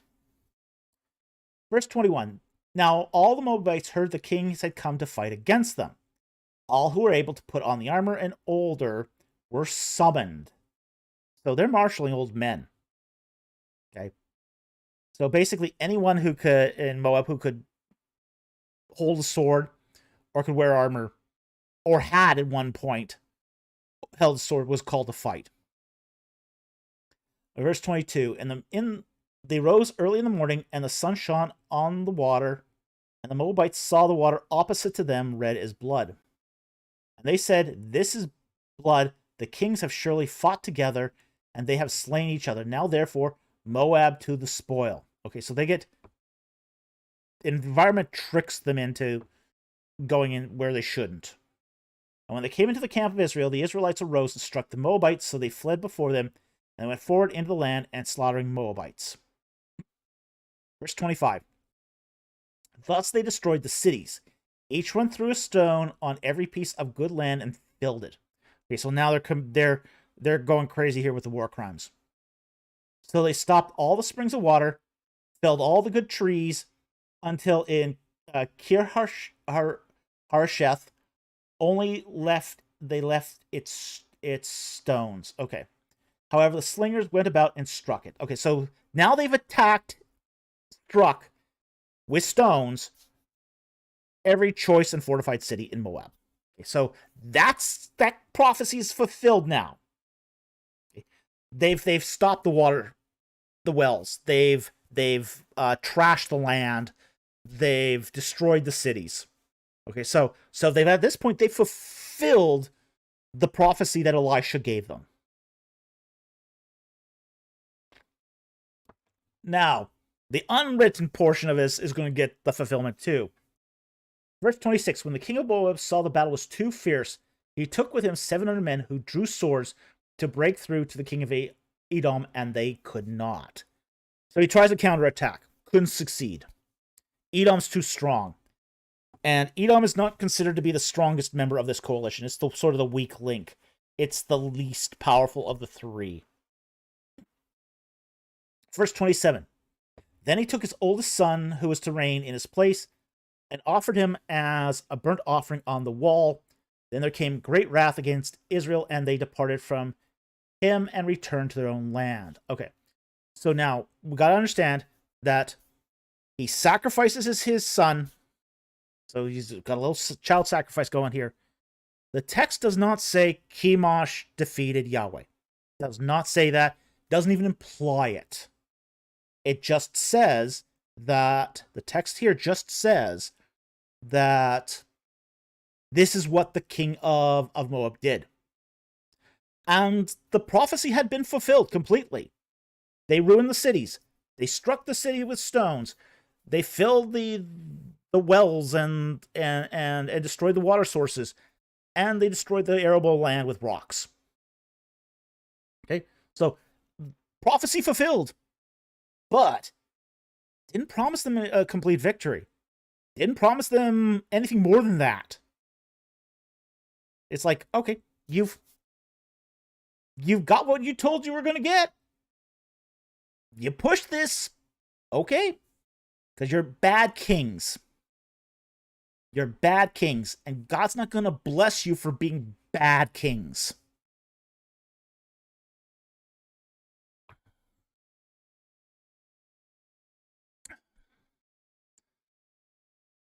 Darkblade, what's the point of making blocking springs and cutting down trees a war crime?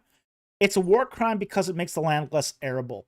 And it's a war crime, I think it's mentioned in Deuteronomy 20, where Israel said when it goes to war, do not block the springs and do not cut down the fruit trees. You can cut down the other trees, the non-fruit trees, but cutting down the good trees, this is the fruit trees, destroys food supplies, makes the land less arable, and it was just, even back then, it was considered to be a war crime. And the Israelites were forbidden to do this. And yet they did it here. So I hope that helps. And, Johnny Mo, I hope that helps explain the passage here. Yeah, there's no indication in the text that Yahweh lost to Chemosh. That's essentially some irresponsible exegetes reading into the text. That's eisegesis.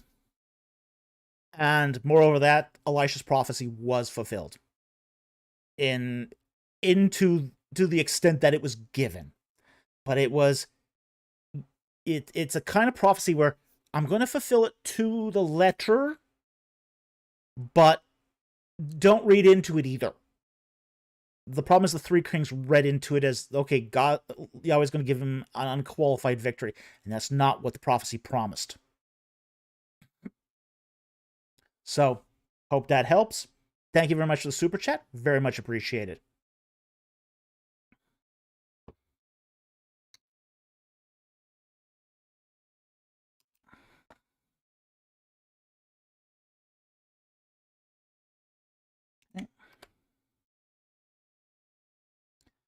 Upseas for $6.99. Thank you for the super chat. And he says, why would God allow humans to have cognitive biases so strong that they might unknowingly prevent someone from believing in him or accepting Jesus? Well, he doesn't make us robots. You know, we all have cognitive biases. We have biases of all sorts of kinds. You know, it's kind of what we do with those biases that sort of matters. You know, no one's going to make you believe anything. You got people around that they'll believe all sorts of crazy stuff just because they like it. One of the things I remember this happened to me when I was still in IT. Okay. There was a couple of storage vendors that came over to our company, and I won't say their names, but let's call them option A and option B. Okay. Option A was the high corporate option. You know, it sounded really good. It'd be everything would be taken care of by the company that's offering the product. Option B was one where any system admin with any talent at all could maintain it. Okay, did not require special equipment, did not require special components. It was maintenance, a maintenance dream. I told my manager this. Told my manager, hey, let's go with option B. Let's go with option B. Because I said to him, you know, option B, you know, any system admin can maintain it. It's reliable. It's good technology. It's solid. And my manager said to me the most incredible thing that I've ever heard anyone say. He told me, I know what you're saying is true, but I like what the salesman for option A said more. That was an eye-opener into human nature. It was a guy who he liked the promises more than the truth. And this is human nature. Human nature will sometimes like other than the truth, just because they like it.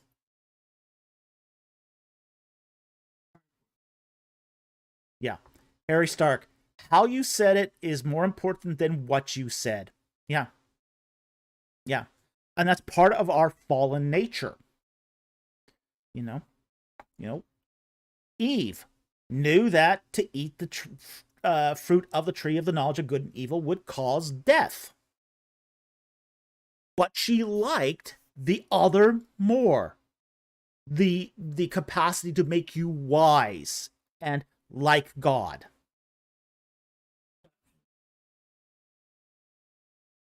Darkblade, which option was cheaper? Option B. Yeah. The one I recommended was actually cheaper. Actually cheaper. Like about the option A was like 3 times more expensive. He liked it. But he liked the sound of it.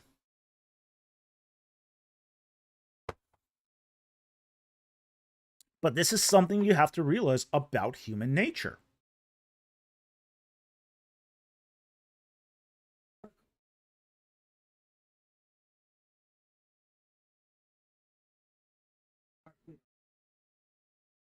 For the entire. They still wanted to show network. Yeah. States. Yeah. Yeah. And I got lots of stories like this. You know, where people get into these modes of thinking and bias that they just like more. They like it more.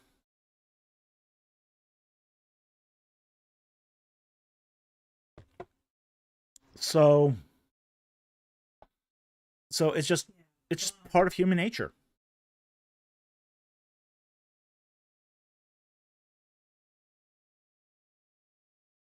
Yeah. Bon Papa says seeking knowledge takes a backseat to seeking support for opinions and beliefs. Yeah. Cognitive bias. It's cognitive bias. We'll do all sorts of crazy things to support our own biases, even when we know it's not true. Even when we know it's not true. And it's the one aspect of human nature that it's very human, very, very human, but it's also part of our free will too. We are free to choose our biases. We are free to choose our sort of knowledge we input, you know. I mean, I get this every week. I get this every week from somebody in Ron Wyatt's camp. You know, asking me, well, haven't you studied the work of Ron Wyatt? You know, his stuff is all so fantastic. And it's like, no, it's not. Oh yeah, those, I mean, I got a guy that this week who said, oh well, I can prove you're wrong because there's the name Moses and the menorah appears on the inscriptions at Jebel Allah's, and it's like, well, you do realize that's Nabatean, right? Right? This is a language that dates to 200 BC. Yeah, but it's got Moses and a menorah in it. But it can't be Moses. It can't be Israelites. They're Nabateans. Didn't matter what I said. He had found something that confirmed his cognitive bias. And he's going to stick to that no matter how what you say. But it's a problem that occurs in everyone. And the best you can really do with biases is to recognize them. Tossman, Nabatean, Hebrew, it's all the same.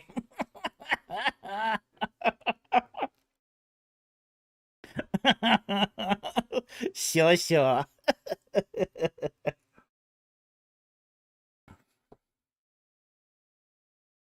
Wow.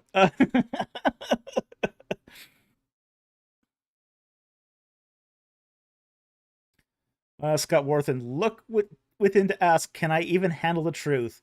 Self-introspection is all too much dang work. Most people think. It's not easy. No, it's introspection isn't easy. Personal reflection isn't easy. Mama. It's the archaeological equivalent of they all look the same. Oh, you hurt me. You hurt me. But people do that close enough. Yeah, people do that. It's like close enough. Yeah, it looks like Hebrew. Close enough. Oh, no. Don't do that to me. Okay, so why does God allow humans to have cognitive biases? Because he allows us to have biases. He allows us to do all sorts of things. That's why. We're not robots. We're living beings that have the potential for relationship. We're also in that degree of relationship. We're also not. Yeah, we're not pets either. Yeah, that's true. More like human. Yeah. I mean, I love my bunny. I love you. Those are significant. Well, I should hope so. Okay, so I hope that helped. Thank you very much for the super chat. Very much appreciated. The Camilla Pard for $2. Super nerdy question for fun, but poor so look down. Okay, did you find that question? I see it. Okay, there's the super nerdy question. Ooh. In Marvel Comics, the real name of the Egyptian mutant apocalypse is Ensabanur. Arabic rather than Egyptian. Yeah, that's not Egyptian. If Marvel contacted you to make his name sound more authentically Egyptian while retaining roughly the same sounds, what would that sound like and what would it mean? I'd have to go use a dictionary here to look that up because it's not the same. And Sabanur, yeah, I'd have to go through a dictionary, and I don't even know what it means in they're trying to communicate in Arabic here. I'm not an Arabic speaker, so for me it'd be tough for me to do a rough equivalent here. But and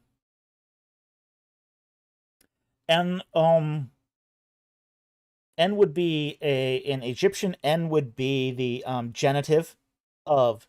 So you're going to start off here with kind of a weird saying. If we turn this to Egyptian, it start off kind of weird because no name really starts off with N.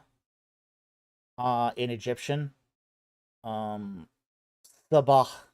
I don't know what off the top of my head what Sabah would be in Egyptian, or if there's even a word for that in Egyptian. And Nur, again, it's something to have to look up to see if there's any equivalent in Egyptian to that. So that's something that I'd need a dictionary to sort of go through. And if you have a dictionary, Egypt is a highly homonymic language. So you can have several words that sound exactly the same. Very homonymic.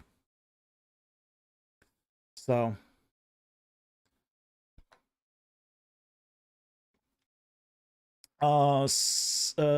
Scarab Chronicle says Sabah Nur is good morning or morning light. Oh, okay. Okay, so good morning. The closest you'd probably get in Egyptian is Akhet Nefer. That's probably what you closest thing. Akhet Nefer. Good rising. Good rising. So that would be probably that's probably the closest you'd probably get in the Egyptian language. Okay, so I hope that helps. Thank you for the super chat. Very much appreciated. Next one here. 18 Ministries for 199. Leviticus 21, 1-9. Are these referring to the dead? Let's take a look. Leviticus 21, 1-9. Then the Lord said to Moses, speak to the priests, the sons of Aaron, and say to them, no one shall defile himself for a dead person among his people, except for his relatives who are nearest to him, and his mother, and his father, and his son, and his daughter, and his brother, and also his virgin sister who is near to him, because she has no husband, for he may defile herself. Okay? Himself. He shall not defile himself as a relative by marriage among his people, so profane himself. Yeah, this looks like it's talking about the treatment of corpses. Verse 5, they shall not make any baldness on their heads, nor shave off the edges of the beard, nor make any cuts of their flesh. That's verse 5 here. That refers to a pagan mourning ritual. Okay? That's a pagan mourning ritual.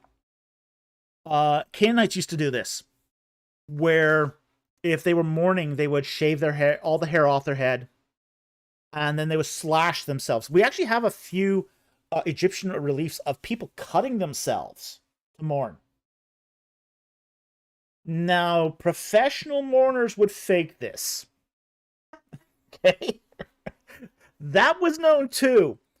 There was a class of people in Egypt that were professional funeral mourners. And if we get to some of the Theban tombs, I think it's the Tomb of Ramosa, they have some professional mourners in there. But the professional mourners would basically have a dull blade with a sponge with red liquid in it, and they would just fake a cut. Yeah, smart people. And they get paid. You paid these people. Oh, yeah. That was their profession, to mourn. They'd be anemic or something. But yeah, this is a very interesting reference here, because this was part of mourning ritual. You did see this in some cases, but here it's forbidden. Okay. Verse 6 here. They shall be holy to their God and not profane the name of the Lord, for they present offerings by fire to the Lord and the bread of their God, so they shall be holy. They shall not take a woman who is profaned by harlotry, nor shall they take a woman divorced from her husband, for he is holy to the Lord. Now, is this priests in general, or is this just Okay. All right. So in the context here is it's to priests. Okay. So this is a limitation. Verse 21:1 limits these laws to priests.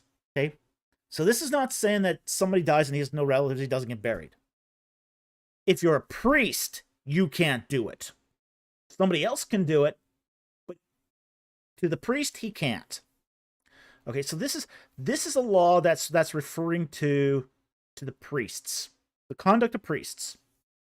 So in verses 1 to 4, it's talking about you can't profane, a priest can't handle a body unless it's a relative, close relative.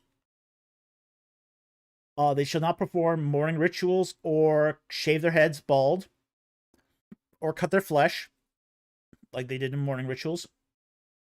Verse 6, they shall be holy to their God, not profane the name of God, because they present fire. So, yeah, these are priests that are operating in the temple. They have to be ritually pure, and they have to be appropriately done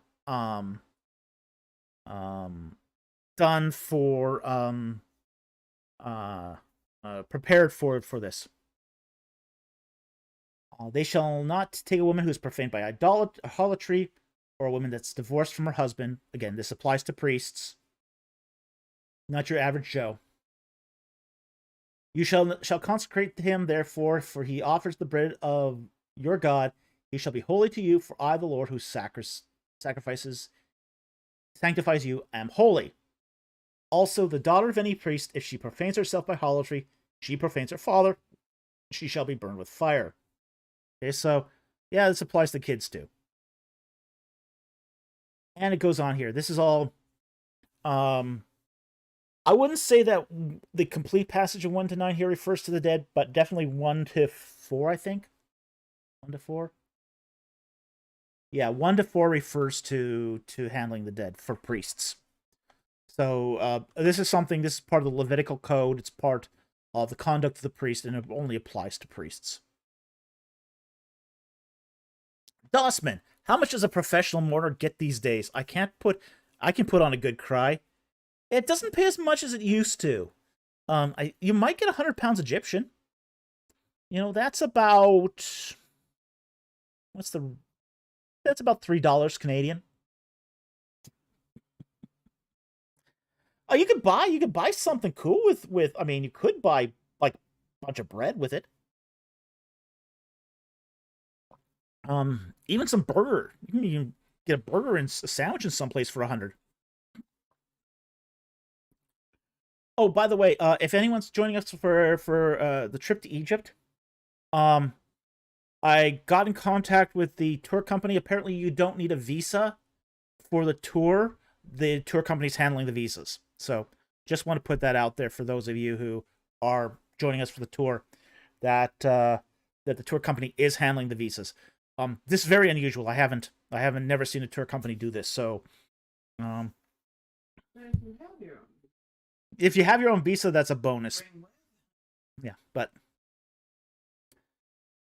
camel leopard bunch of bread with just $3. Oh yeah, you can get a bag of bread for $3. A bag is usually a bag is about 5 or 6 pieces, like pita pieces.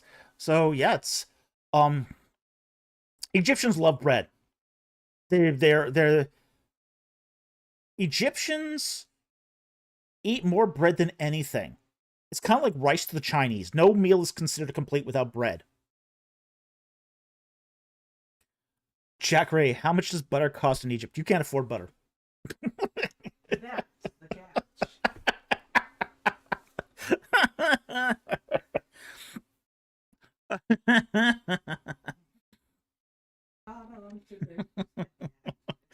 Actually, for a very popular breakfast in Egypt is bread and fool. No, not fool as in Samson. Fool as in a cooked bean. Okay, it's a cooked bean paste, and you basically for breakfast you get this plate of cooked beans, and you basically sop it up with the bread, and it tastes good. Probably not that healthy for you, but it tastes good. Yeah, fava beans.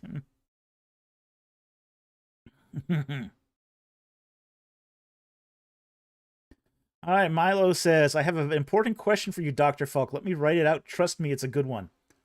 Okay. I'll look for it.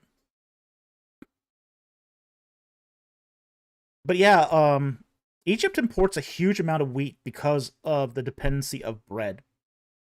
So, no fooling. Yep.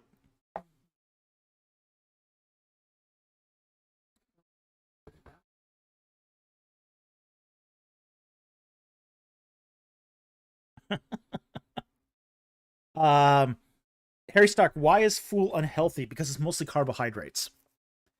It's empty carbohydrates. Is essentially what it is. You're essentially eating, um, uh, basically beans that have been boiled down to paste with. There's not a huge amount of protein in that, as much as it sounds like you would have lots of protein in it. It's not that much protein. It is mostly carbs, but it is tasty. I will grant it that. It's junk food. Yeah, it's junk food, pretty much. Well, I mean, I was really surprised when I went to Egypt the first time. You could see starving. I was surprised in two ways. When I first went to Egypt in like 2013, you could still see lots of starving people on the streets. Starving people. You know, it was just the end of the Arab Spring. The old regime was the Mubarak regime was falling. People were didn't have enough bread to eat. Yeah, it wasn't great. It wasn't great. But just 5 years later, the Egyptians' bread was plentiful. You could get so much bread it isn't even funny. Now they can't build diabetes clinics fast enough. They, um, I was at a hotel in West Thebes in 2019 where the head of the hotel had to say, "Okay, you know what? I got to leave the hotel here in the care of my custodians because I gotta run to Cairo because my son just got admitted to a diabetes clinic with his blood sugar out of control." So, um, it's I would say this. There are ways. Um, oh yeah, Jack Ray says they got type 2 diabetes at a blinding pace. Oh yeah, it was amazing how fast the dietary situation in Egypt flipped. It flipped. It flipped on its head from starvation to diabetes overnight. Unbelievable. But they'd rather have rewind in 10 years than get it. Yeah. Yeah. That was their choice. Yeah, I got it. It was a pun, Jack. Okay. I got it was a pun, but yeah, it was there's a serious side to this, how fast it changed. Um yeah, let's put it this way too. They're also investing in big and tall stores there like you can't believe either. Yeah. It used to be you didn't see any fat people in Egypt. Now they're everywhere.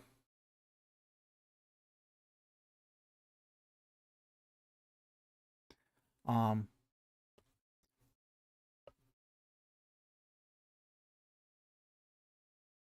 Upsies asks a follow-up question here. Where do you draw the line on what types of animals are fine to eat? Do I have a line? I mean, I'm going to take the Peter approach here on on the road to Damascus. I think it was the road to Damascus. Where he's presented all these unclean foods. Eat. Yes, it's a metaphor for Gentiles. Yeah, I get that. Basically, when the rain stops and God is talking to him, he says the Yeah. probably animals. Mm-hmm. So it's not because they're dumb or stupid. Mm-hmm. So he doesn't say all these animals are food for you, except Mm-hmm. Mm-hmm. He says animals are food. Yeah. Yeah. Yeah, I think, I mean, my personal thing is, if it's unpalatable, you shouldn't eat it. Yeah, rat's not a great idea. Although, clean rat, there is a culinary rat. Domestic rat. There is a domestic rat that's raised for culinary purposes. Yeah. And if you're a science fiction fan, yeah. That, rat burgers. Yeah, I would say, like, I would draw my limit at probably cat. Yeah, Dothman do not eat.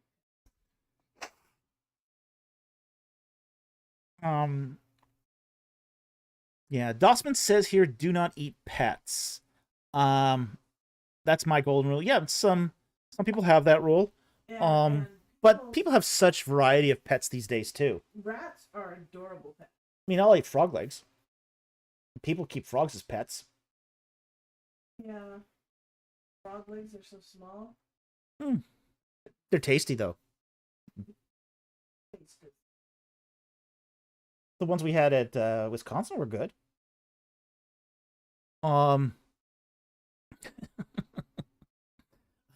Camel leopard. Alf wouldn't lie about the deliciousness of an animal. Yes, he would if it was a cat. Cats are really nasty. I mean, they taste terrible. So I would not. I draw the line at cat. It's kind of what the animal eats. Yeah.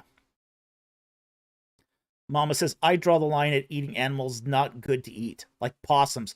Possums are gross in every way. Well, that's because possums are really good for the environment. Oh yeah, possums are incredibly good for the environment. They eat slugs and ticks and all sorts of nasty stuff. Bomb Papa says, frog legs are delicious. Oh, absolutely, they're delicious. Alligator's delicious. Oh my gosh, alligator's just the tastiest. Catfish is delicious, even though it's not kosher. Camel, good. Love camel. Did not care for pigeon. Pigeon was not my... did not like pigeon. I wouldn't eat dog. I wouldn't eat cat. But that's because higher carnivores are often not good tasting. They tend to be a lot too gamey. I would try bear, but I probably wouldn't like it. I've had moose. Moose is good, but very gamey. I've had deer and elk. Delicious. Bison is good. Gabe Reagan, I had fried gator tonight. Tastes like chicken. The one I had, when I had gator, it tasted like... It had the texture of chicken breast, but it tasted like fish. It was so weird. It was so weird. But I loved it. I loved it. Harry Stark, pike? No, have not had pike. I've tried to catch pike to eat, but I could never catch one. Walleye, though. Walleye's delicious. Bluegill's delicious. Bass is delicious.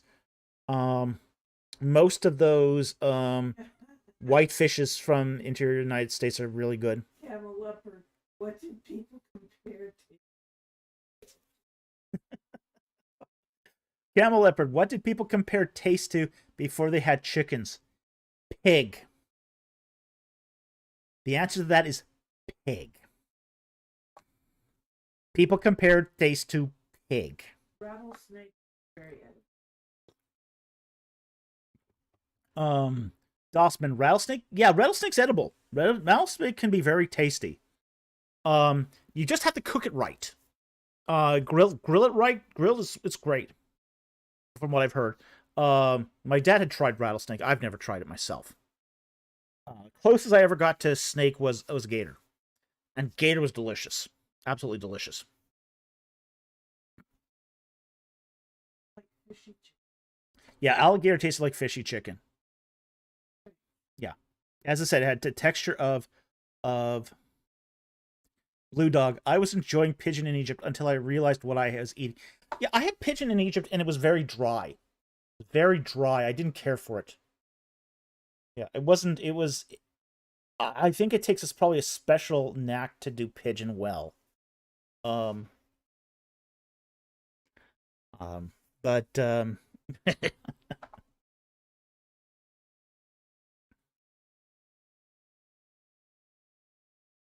Darkblade. Wait, where did chickens even originate from? China. They're from China. Mama, see, you all thought the horses were the foodie portion, but this was yet to come.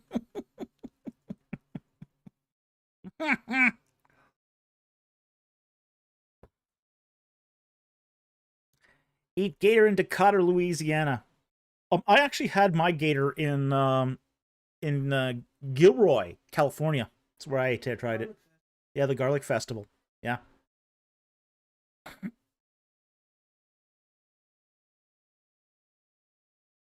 Yeah. But I don't have a lot of limits on what I'll eat as far as food goes. Essentially, if it's nasty to eat, I won't eat it. I'll eat most seafood. Seafood I love. I mean, there's very little seafood I haven't had. I haven't had whale. I haven't had dolphin. I haven't had herring roe, even though I want to try it. But I've tried a lot of other seafood because I grew up in a coastal city. So, you know,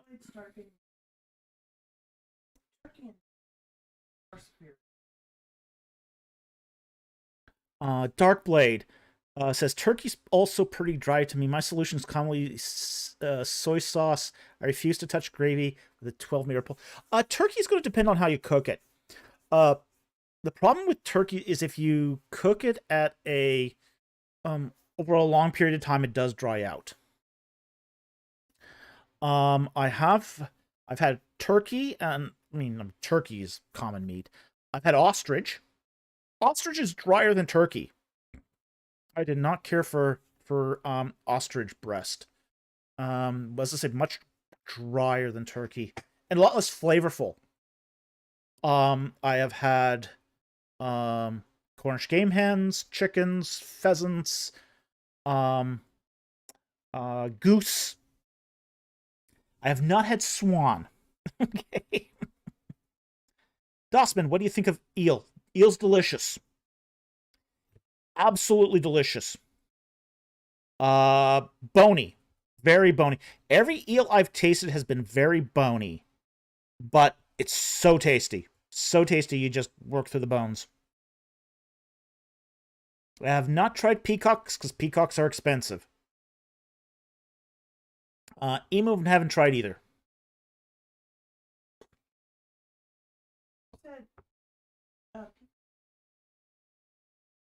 Mm. Apparently, my father-in-law had peacock, and he says it was too oily to be tasty. Okay. Oh, did we see that? Okay, Milo. Here we go. Here's Milo's question. Sure. Oh, well, before we take that, we'll just Harry Stark shark. Yes, had shark. Delicious. Highly recommend shark. Oh, you're resetting the question, Milo? All right, we'll wait for you then. Yeah, shark's delicious. I used to eat there's a small place in San Jose that used to sell shark burritos and shark tacos. Delicious, absolutely delicious. Shark, I highly recommend shark. So good. And when you deep fry shark, all the cartilage melts away, so you get these big pieces of meat with no bones. So good. So yummy. Harry Shark. Harry Shark. That hairy shark. The best fish and chips in the world is shark in Sydney, Australia. I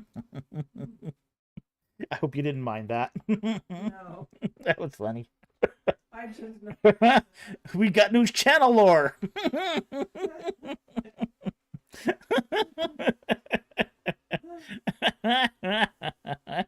New channel lore, hairy shark.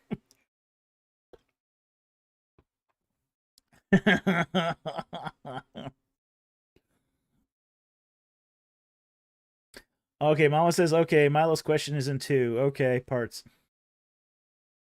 All right. Leviticus, we'll just take this question while Milo gets his going here. 18 ministries for 199. Thank you for the super chat. Leviticus 25. What did people eat every 7th year? Okay, this is the thing. The fields were left fallow on the 7th year. Okay, so what did people do on the 7th year? They rotated their crops. That's what they did. So here's the thing. People tended to divide their fields into 7ths. And then they would just rotate which piece was fallow. Okay? So it wasn't like they stopped farming for a 7th year. They didn't do that. Okay?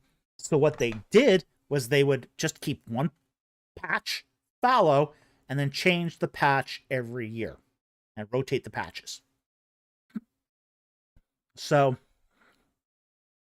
that's how they did the 7th year fallow. Now in Jubilee year, you're not supposed to do anything, but they've been modern.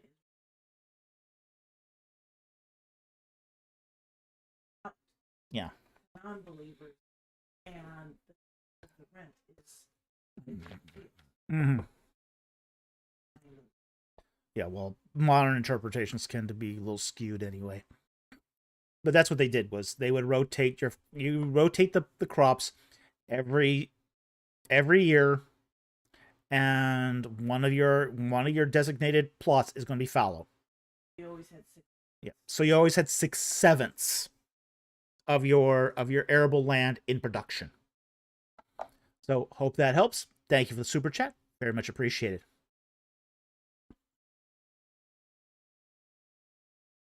Okay, 18 ministries for 199. Mark 7:3. What does it mean to wash hands with a fist? Now, let's look at the context and see if that will help us understand this. Okay, Mark 7.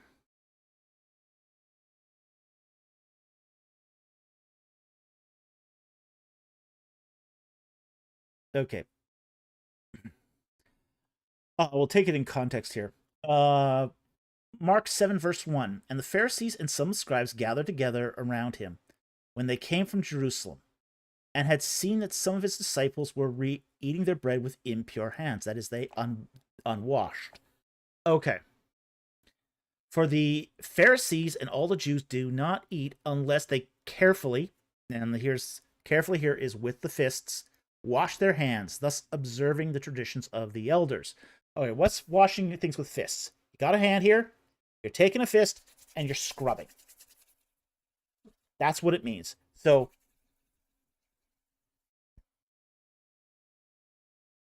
you're basically using your fist to scrub your hand. It's meant to be, the idea is it's a very thorough clean. Okay? You're not running water over. Yeah, you're not just do it and you're done. No, it's not that. It's a scrub. You're scrubbing your hands. So that's what it means to wash your hands with a fist, essentially. Question. Yeah, cool question. So, yeah, it's an interesting question, and I think it's a good question too. Mama, you're being serious about it. Yeah, it's essentially a serious clean of your hands. Of course, this is before people started washing their hands with scrub brushes and that sort of thing. So. Okay, 18 ministries for $4.99. Thank you again for the super chat. What's the difference between a sin, an abomination, and a perversion? Ooh, interesting. Leviticus 18, 17, 22, and 23. Now, we got to be a little bit careful about this passage. But if we navigate it carefully, we shouldn't get into too much trouble. Okay, 17 or 18. And we'll just talk about the words in question here. Okay, so 18 verse 17. Okay. 17, 18, 17. Okay, you shall not uncover the nakedness of a woman and her daughter, nor shall you take her son's daughter or her daughter's daughter and uncover this. It is lewdness. Okay. Zama. Okay, it's a kind of okay, Zama or Zima. Sorry, Zima is a uh it's a kind of, and this is the word here that's being referred to. Oops. It's a kind of indecency. Okay. Wickedness, indecent. It doesn't sort of fit into the classical terms of sin. Like it's not hatach, it's not trespass, it's not iniquity, it's indecency. Okay. You're doing something untoward, lewd, wicked, licentious. Okay. So it's kind of that sort of view here. Now, 22. Now, we won't read the verse here because it's a forbidden verse on YouTube, but we'll highlight the word here is abomination. Okay. This is the worst of the worst. Okay. Abomination is the worst of the worst. It's one of those words. It's toivo, and toivo is considered to be the worst of the worst. Okay. It's in the classical scale of cleanness in and ritual purity. It's a ritual term. It's a ritual term. You go from kodesh, which is holy, the kesher, which is clean, and then you've got I think it's tama, which is unclean, and then you've got toivo. And toivo is abomination. It is the antithesis of being holy. Okay. It is something that defiles. So it's not just that it makes you unclean, it's complete defilement. Okay. So that's abomination. It's the worst of the worst. And then in 23, we got this term here. Tabel, which is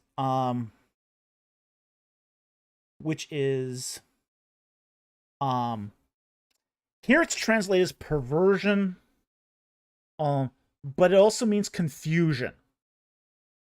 Okay.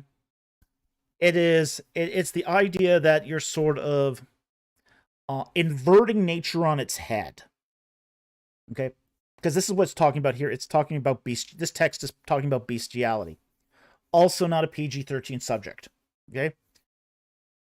So it's one of those things where it's another descriptive term, kind of like the lewdness prior, whereas say the lewdness means you're just immoral, lewd, licentious.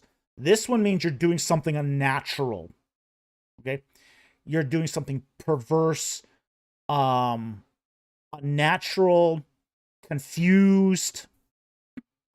It has that sort of connotation, but it doesn't fit into the classic rubrics, again, of sin or clean ritual purity.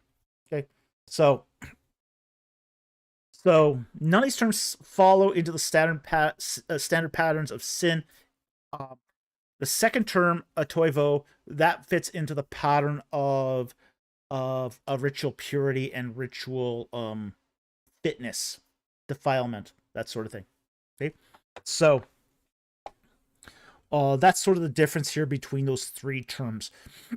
The first one means perversion, licentious, lewd. The second one is defilement and the exact opposite of holiness. It's the worst of the worst. And then that third one is just perverse, unnatural, confused. Okay, so I hope that helps. Thank you very much for the super chat.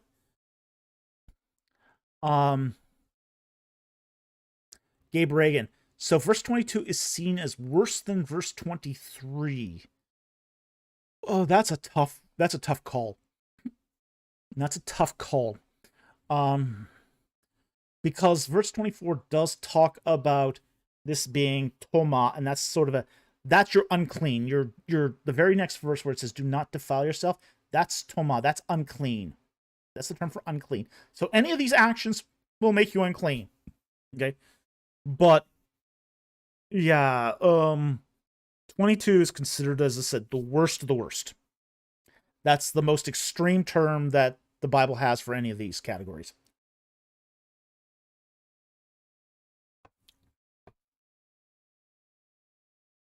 Darkblade drenching fries in cheese and gravy as an example of toivo. No, it's not. It's poutine. It's good. It's tasty. I like poutine.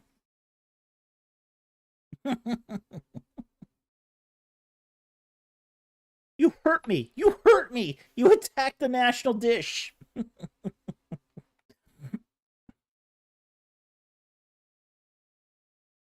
Okay, next one here from AT Ministries from 199. Excited and ready for Egypt. Yes, very excited. I've one of the things I've been working on the background here is securing our transport to the Aswan Souk. I did notice that our hotel is kind of far away from the town of Aswan. It's about 18 minutes, 20 minutes by car. And it's like, okay, we're not going to walk that. There's no way we can walk that. So I worked with the tour company to make sure that our bus driver is going to be there to take us all to the souk. And that's going to be awesome because that Aswan souk is amazing. It is amazing. So yeah, now I'm really excited for this. This is going to be fun. This is going to be fun. And I'm going to sneak out to a McDonald's in Egypt. Okay, just warning you. Just warning you, heads up.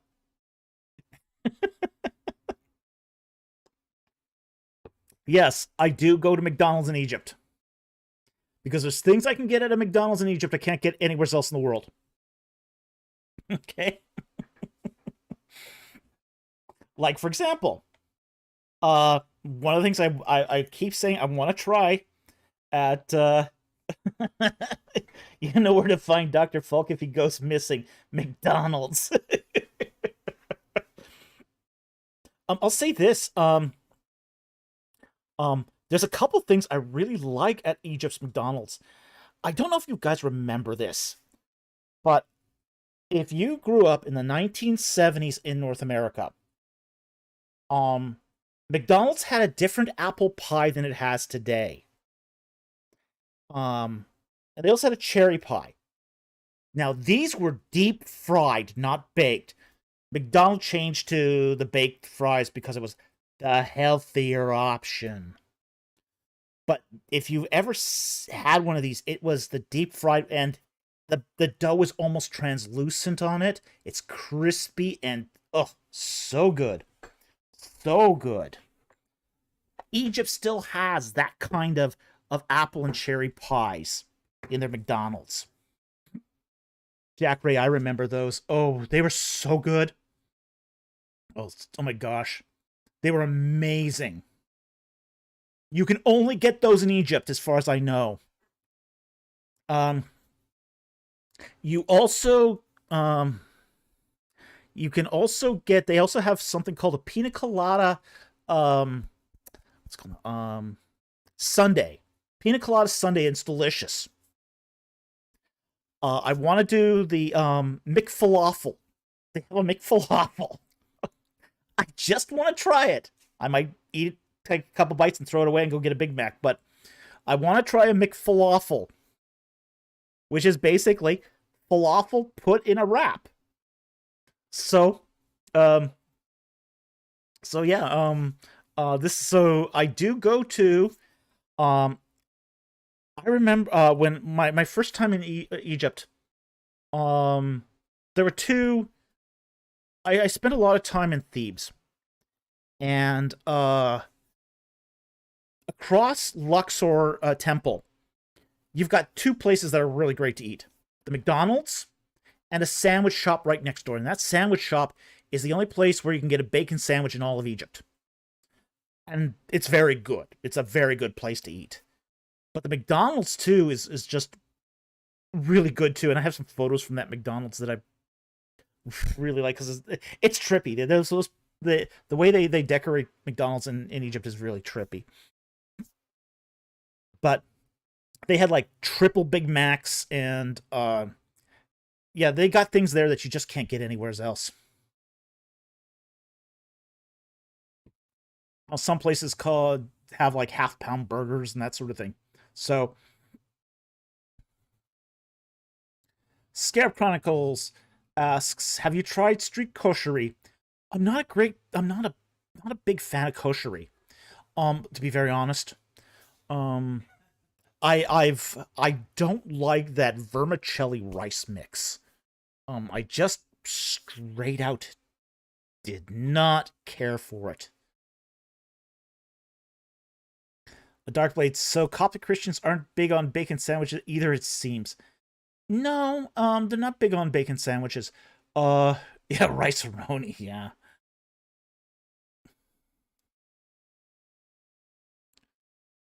Okay, Mama, we'll get to Milo's question here in a moment. All right, let's take his question. We can always continue the food one here. All right, here's the big question from Milo for $10. Thank you, Mama, for sponsoring the question. Ken Ham uses Genesis 1:29 to 30 to say all animals used to be vegetarian. So many animals are fundamentally designed as carnivores for defending themselves. Is the original text misunderstood? Yes, it's a good question. Okay, so let's go to the text. Genesis 1, 29 to 30. All right. Then God said, "Behold, I have given you." Oh, let's go back up. Back up a little here. Verse 27. And God created man in his own image, and in the image of God he created him, male and female, he created them. And God blessed them, and God said to them, "Be fruitful and multiply, and fill the earth and subdue it, and rule over the fish of the sea, over the birds of the sky, and over every green thing that moves on the earth." Okay, so this is a direct address to mankind. Then God said, "Behold, I have given you every plant yielding seed that is on the face of that is on the surface of all the earth, and every tree which has fruit yielding seed, it shall be food for you." Okay. "And to every beast of the field, and to every bird of the air, and everything that moves the sky, which has life, I have given every green plant for food," and it was so. Okay. So here's what's going on here. There is a base supply of food that's been created through the creation of plants. Okay. But this is what we call a argument for what Ken Ham has done here is he's done an argument from silence kind of thing, where yes, every beast and every bird in the sky has been given these things, every green plant, but not every animal eats that. And I think one of the things that Ken Ham gets wrong here is the idea that necessarily, because it doesn't mention the eating of meat here, that every animal ate plants. It's a faulty conclusion based on an argument from silence, is essentially what's going on here. So, oh, Milo's female? Oh, sorry. Sorry. My bad. Um.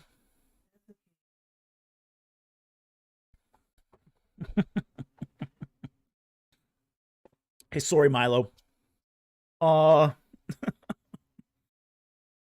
So here's what's going on here. Khnop is using an argument of silence to basically say, well, because God gave plants to, say, the vast majority of animals, all animals are going to eat this. Text isn't saying that. So he's reading into the text and its particular interpretation he wants to get out of it. Okay? So that's what's going on here, is he's reading an interpretation into it. Everybody in up until the last 20 years. No. Pretty much. No, not you. There was no death before the fall. No. Therefore. No, you go to the church fathers, they contest that. No. It's a belief that's much more recent than we think. You don't really see this until the mid-19th century.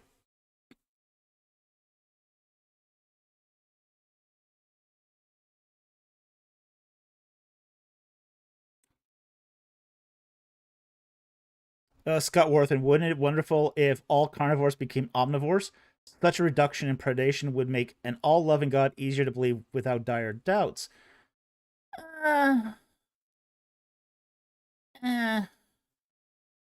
Carnivores are actually very omnivorous. Yeah. But then a lot of well, pure carnivory is a pretty rare thing anyway.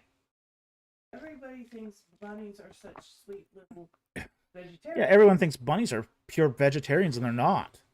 No, they're very omnivore. They're opportunistic. They have their carnivore moments. Oh yeah, bunnies definitely have their carnivore moments. I mean, we had a rabbit that used to fish through our trash can for shrimp nubs. Yeah, they'll eat sushi if you leave it out. Tiglath used to go after cat food. So it's just like we had some really weird rats. Yeah, but here's the thing. One of the interesting things about this, if you really think about it too, is even carnivores are eating plants. They're just eating plants processed by other animals. Yeah.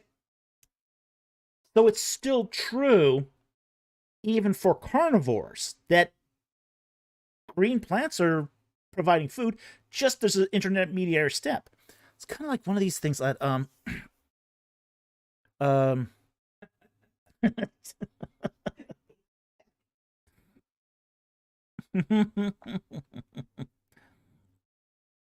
Haystack. Yeah, bunnies are dangerous. Remember D&D 2 years ago? Killed me, man. Yep. Milo, she says, shrimp is the food of winners. Yep. Well, I mean, here's one of the things that I sometimes kind of laugh at, where people are eating this vegan meat.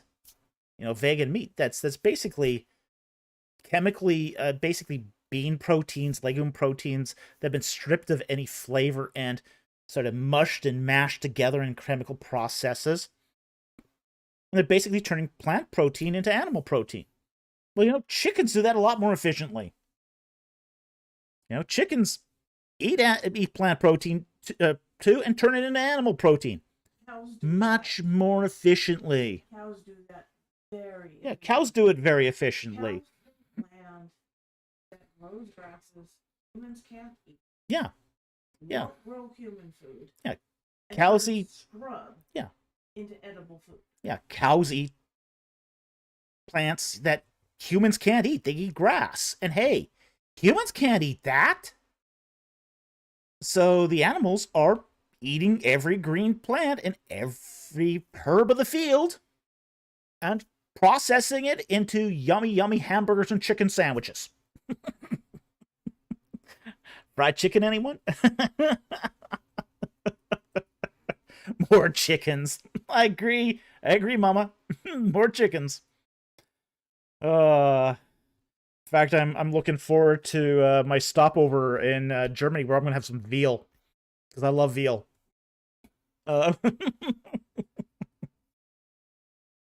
So I think veal's delicious. I have no problems eating veal. Cow fillet, yeah. Yeah, that is kind of veal, isn't it? Cow fillet. Yeah. Yeah, so it's one of those things where um even if you are a carnivore, you're still eating green stuff. If you're a plant, you get your energy from the sun. All the food that we eat ultimately comes from the sun. Sun and dirt. And really not even so much the dirt, it's more the sun. Photosynthesis. Photosynthesis creates carbohydrates. Carbohydrates are converted to proteins. Animals eat the plants, turn it into animal protein.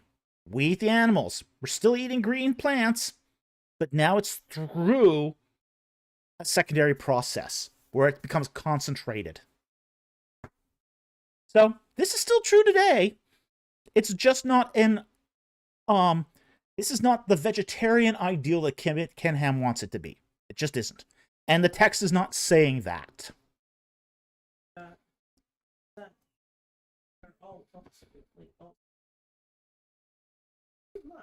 Scott Worthen says, it's the sun. Yes, we are all ultimately solar powered. Yeah, exactly. Mama, the circle of life. Yep.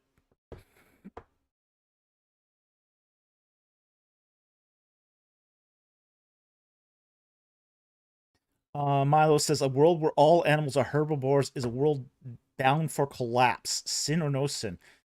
Kinda, yeah. Yeah. Don't feed your dog vegan dog food. You're gonna kill your dog. Don't feed your cat it. It's even worse with cats.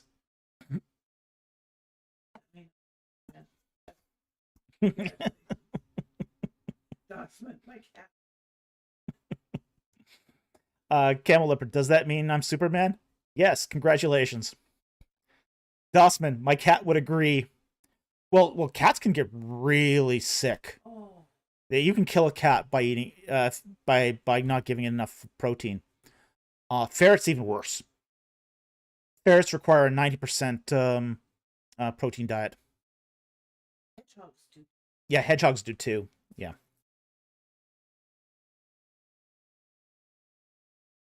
Yeah, that's why. Yeah, that's why hedgehogs smell disgusting and ferrets smell disgusting too. Dustman, my cat is meowing for more chicken. Oh, why not? Chicken's tasty.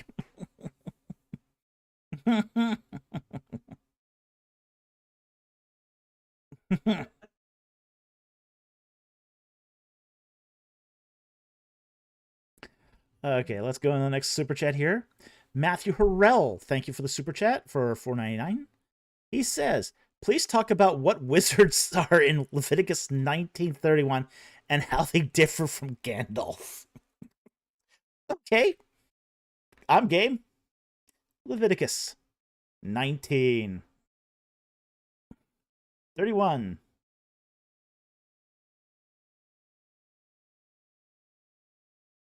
Okay, and just verse 31. Do not turn to mediums and spiritualists.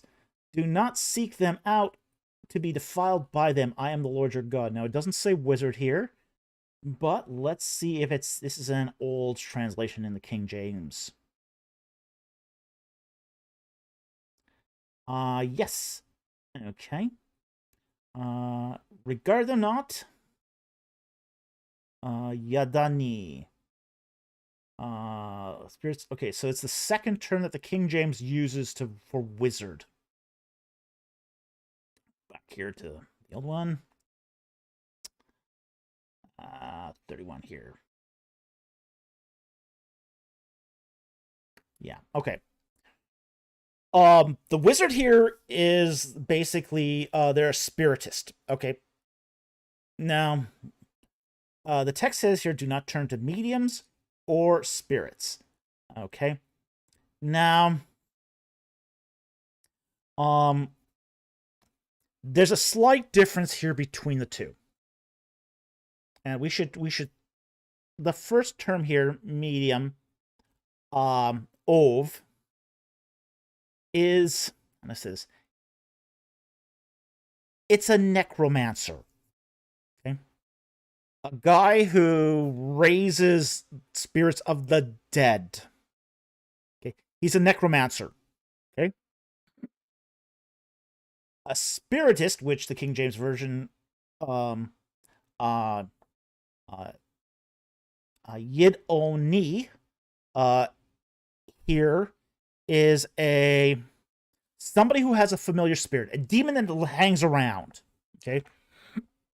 So, medium, guy who raises dead spirits. Spiritist, a guy who will indiscriminately contact all sorts of spirits.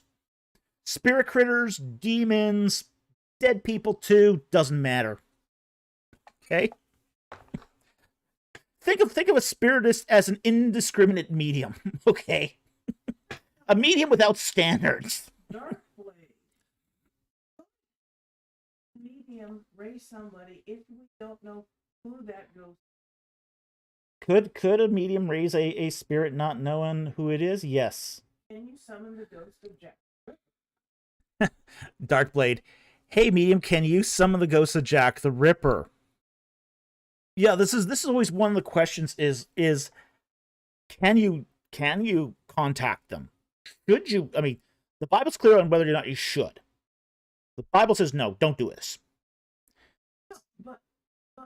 But the Bible doesn't say you can't do it. The medium has to know who he's calling. Yes, a medium is targeting a specific spirit. Jack the Ripper, who we don't know who. I don't know if that's the way Oh. Blade intended it. Oh, okay. But that's how I'm taking it. Right. Because we don't. You're right. We don't know the identity of Jack the Ripper. How can you contact somebody you don't know the identity of? Is this the way to find out who was Jack? Right? Well, it does raise some interesting questions, doesn't it? Then we could just contact a whole bunch of dead people and ask all sorts of historical. I want to contact who shot John Kennedy. Hey, I want a medium to raise the dead to tell me who shot JR. I still am not clear who shot JR.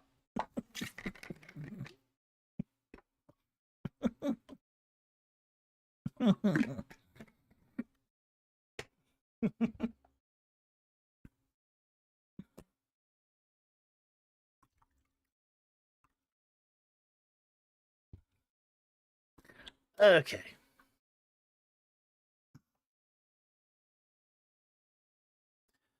So that's basically these are people, both the spiritists and the wizards, the so-called mediums and the spiritists. They're different from Gandalf in a big way, and we should talk about that too. The thing with Gandalf is he's not a spiritist. He's not a spiritist, and he's not a medium. He's not raising any spirits from the dead. He's not calling forth spirit critters for assistance. In the lore of the Lord of the Rings, Gandalf isn't even human. He's not human.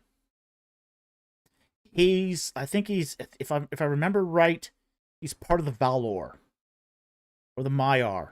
You know, he's essentially a lower angelic spirit. He's a spirit critter. He's a spirit critter. And he's a spirit critter that has certain powers because he's a spirit critter. He's of the same class of critter as Sauron or the Balrog.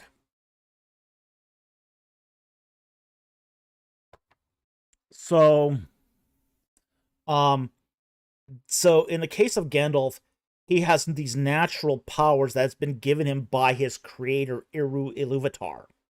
Okay? For Gandalf, exercising a piece of magic would be no different than you reaching out, lifting up your cell phone, and putting it down again. It'd be as natural as that. Whereas, say, in the case of mediums and spiritists, they have got to resort to unnatural means to do things. Gabe Reagan, he's literally an angel. Yeah, he's close to that. It's the same sort of kind of spirit critter. Yeah.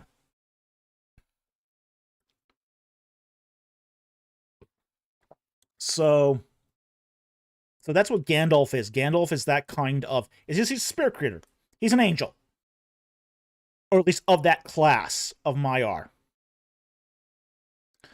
So he's not human. He's not elf. He's not a terrestrial being.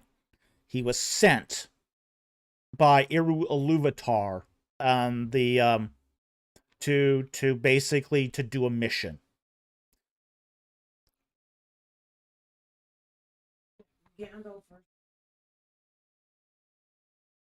who would, well, would, because he is.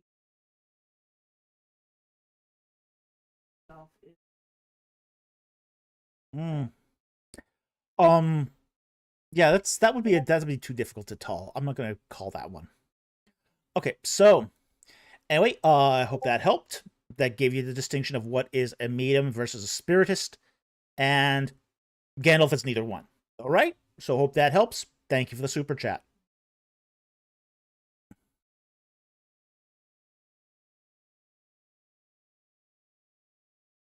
Okay, next one here is from Matthew Harrell, who gives a member question.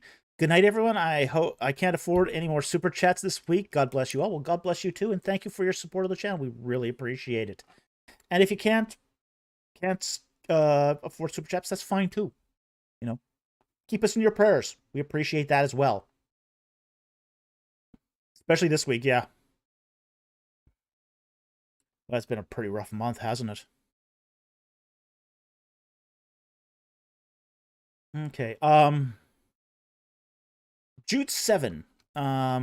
He asked this question on the Discord, and we don't take questions on Discord, so he's come on to the live stream here, which I appreciate. Is there evidence that the serpent in the garden is Satan? Now, okay.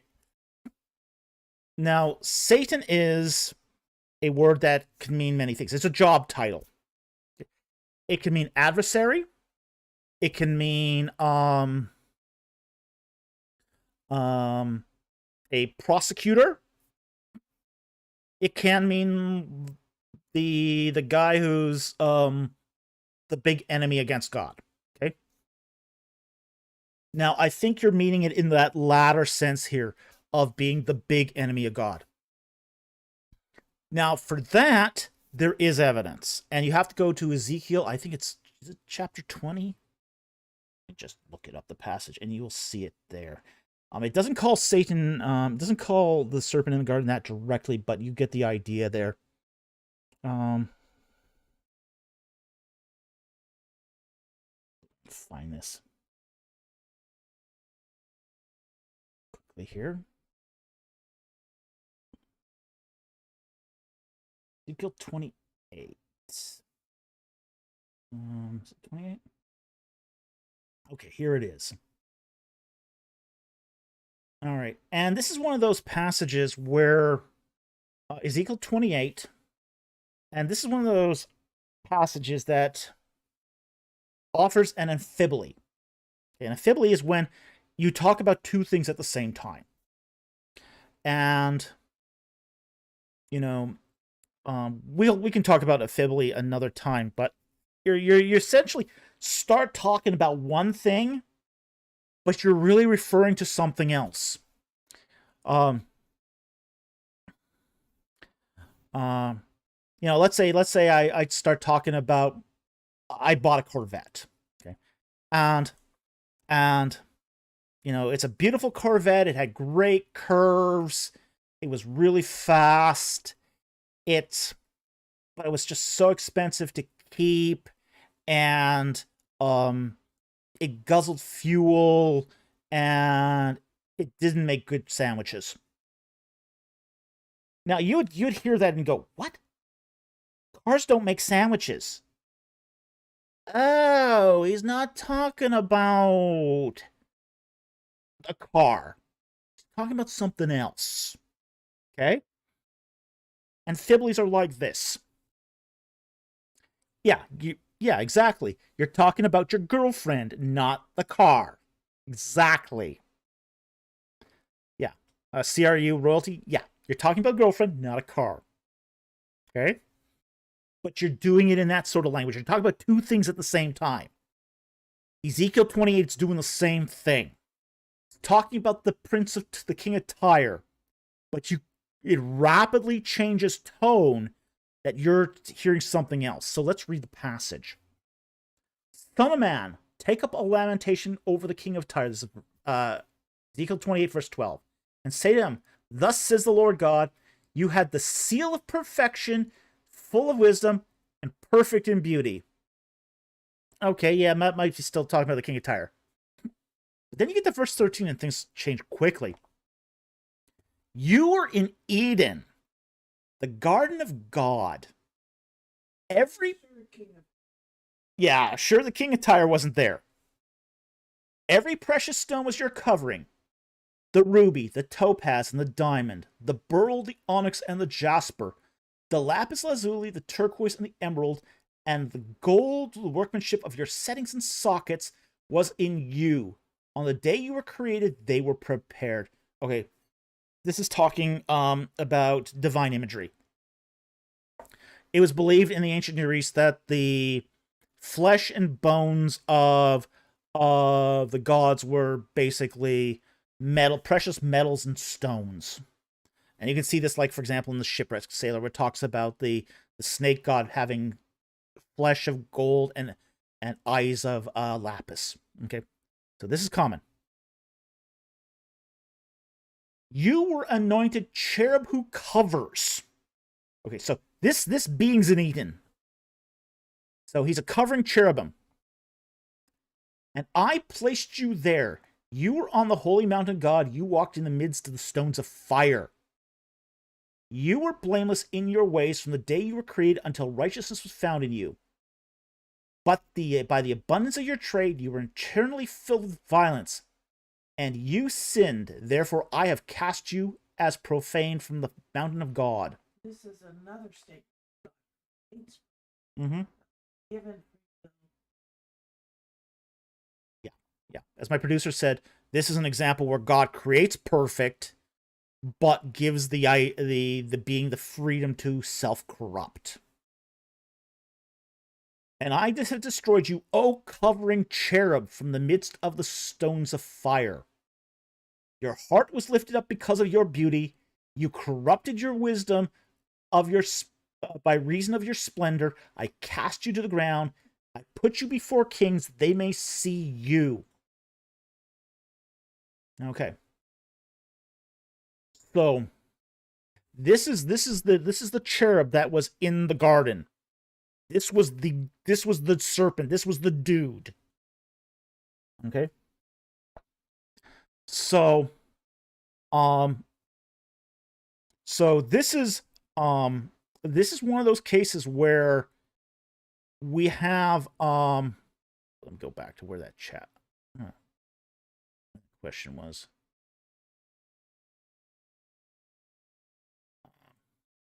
Okay. So the fact that this is the cherub that's been thrown down.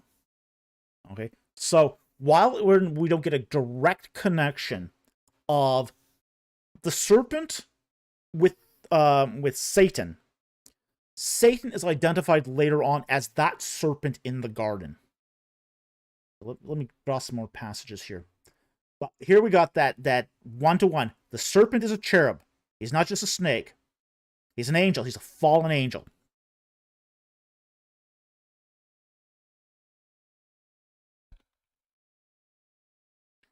And when you get to the New Testament, you get that identification again. Here. In Revelation 20, verse 2, and he laid a hold of the dragon, the serpent of old, who is the devil and Satan, and bound him for 1,000 years. Okay. Again, in Revelation 12:9, and the great dragon was thrown down, the serpent of old. Again, there's that reference of the serpent, that original serpent, the one that was in the garden, who is called the devil and Satan, who deceives the whole world. He has been thrown down to earth, and his angels were thrown down with him. Okay, now we got an identification of he's connected to that serpent of old. He's also been thrown down to earth, like we saw again in Ezekiel 28. So he's the ringleader. He's the chief squatter. So that's how we identify that the serpent in Garden Eden is Satan, because we follow the chain of identifications here. We go from Genesis 3 to Ezekiel 28 to Revelation 20 and 12. And that's how we arrive at the conclusion that this particular use of Satan in Revelation does refer to the serpent in the garden. Okay? So, hope that helps. Thank you very much for the super chat. Very much appreciate it. Mama says here that Revelation is where the clues come together. Yes, it does. And that's because the term for Revelation, the apocalypsis, means unveiling. It's the unveiling. It's the revealing. And I think this is really one of the interesting things about Revelation. People look at Revelation as a mysterious book. It's not a mysterious book. But it takes all the loose ends of the Old Testament and ties it together. You can use Revelation as a key for understanding the Old Testament in ways that are just incredibly useful and incredibly helpful. Yeah, it doesn't give you every answer, but if you know your Old Testament, oh yeah, it's one heck of a good guidebook. So, hope that helps. And Jude, thank you very much for posing your question here tonight. And so that's how we arrived at this. Okay, next one here is from Courtney Thompson for $5. Thank you very much for the super chat. Did you ever have major disagreements with Kitchen on Egyptian or Ancient Near Eastern chronology? I've had some minor differences with him, but nothing major. There's a few things I disagree with him on. He's now passed. He thought that Horemheb reigned 28 years, and I disagree with it. I take now what we would say is the consensus view of around 14. I also think that I tend to agree more with Kitchen's earlier chronology than his later one. I think he was right in his earlier assessments, and I don't think he knew how right he was on that earlier assessments. But I think his earlier views were correct. But his later views were very much influenced by his views of Horemheb, and I think that's now that one's sort of been put to bed on that one. Okay, so again, I hope that helps. That's my major disagreements with him. The other thing I disagreed with him slightly on, and it was funny because I did my groundhog chronology work when I was his research student. Well, I was his research assistant, and I showed him the prototypes of groundhog back in 2014, and his view was kind of, well, why would anyone need this?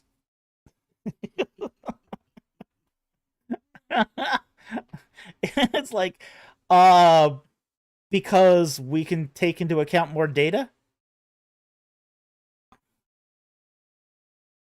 And he goes, well, it's fixed. It's done. I've done it all. No, Ken. There's still more work to be done here. So, that would be probably my two major disagreements with him. Camel Leopard, didn't you say he hated computers? Oh yeah. He despised computers. Do email. No, he did not do email. Maybe not the best thing to show him. Yeah, he just didn't get the point of it.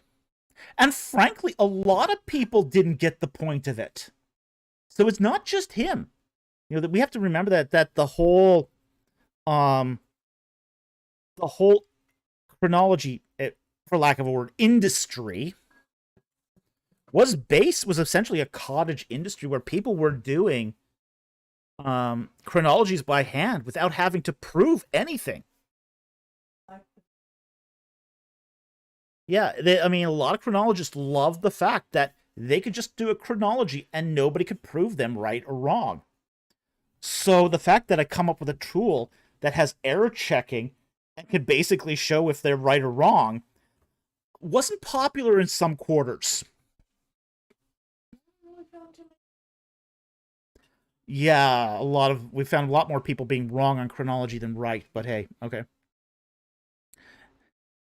Gabe Reagan, at least he didn't call it rubbish. He did not call it rubbish. Didn't see the point of it, but didn't call it rubbish. Of course, your findings also agree. Well, yeah, a lot of our findings agreed with what he did in his head. So, Had an amazing, but you know, it was one of those things where he just thought it was done, finished. He completed it. Nothing more to do on chronology. Like, oh, there's always more to do. Always more research. So, yeah. Okay. So yeah, that's basically my two disagreements I ever had with him was on the usefulness of groundhog as a tool and Horemheb. That's about it. Okay, next one here is from Tarapar for $2. Are there any synchronisms in the pre-dynastic? I think you mean the pre-dynastic period. Nakata 0, and the answer to that is no. We don't have anything from the pre-dynastic period. Now, interestingly enough, that doesn't mean we couldn't find something. We do know that, say, the Nagata 3 civilization had trade goods from Mesopotamia. This is a very interesting thing because one of the things that they've done, that they've discovered in some royal tombs of the Nagata period, is they have found lice combs that originate from Africa and from Mesopotamia. So there does seem to have been a route of trade goods that went from Africa through Egypt to Mesopotamia. But we don't have anything named. We don't have any inscriptions from that period. The closest thing we have to an inscription is wine dockets. Okay? So there are some references to certain years in the Nagata 0, the Dynasty 0, Nagata 3 period. So there are named years. So we do have some of those, amazingly enough, that we do have some reigns from that, and even potentially, to a limited extent, even a potential 1 or 2 reign lengths. But synchronisms, you have to tie it to somebody else. So we have what we would call vertical synchronisms. Vertical synchronism is like this. When one king dies, the next king takes over. And you know the two are in contemporary because they're attached somehow. Like, for example, you get like a tomb relief where it shows both kings, one king presiding over the tomb of the other. That's a vertical synchronism that shows that one king succeeded the other. Horizontal synchronisms, where you have one king being connected to a king in another kingdom, those are much rarer. Much rarer.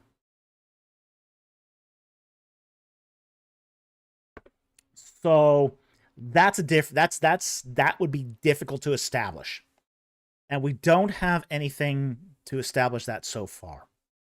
So unfortunately, that's the best I can give you for Dynasty 0 and the Nagata 3 period. So anyway, I hope that helps. Thank you very much for the super chat. Very much appreciated.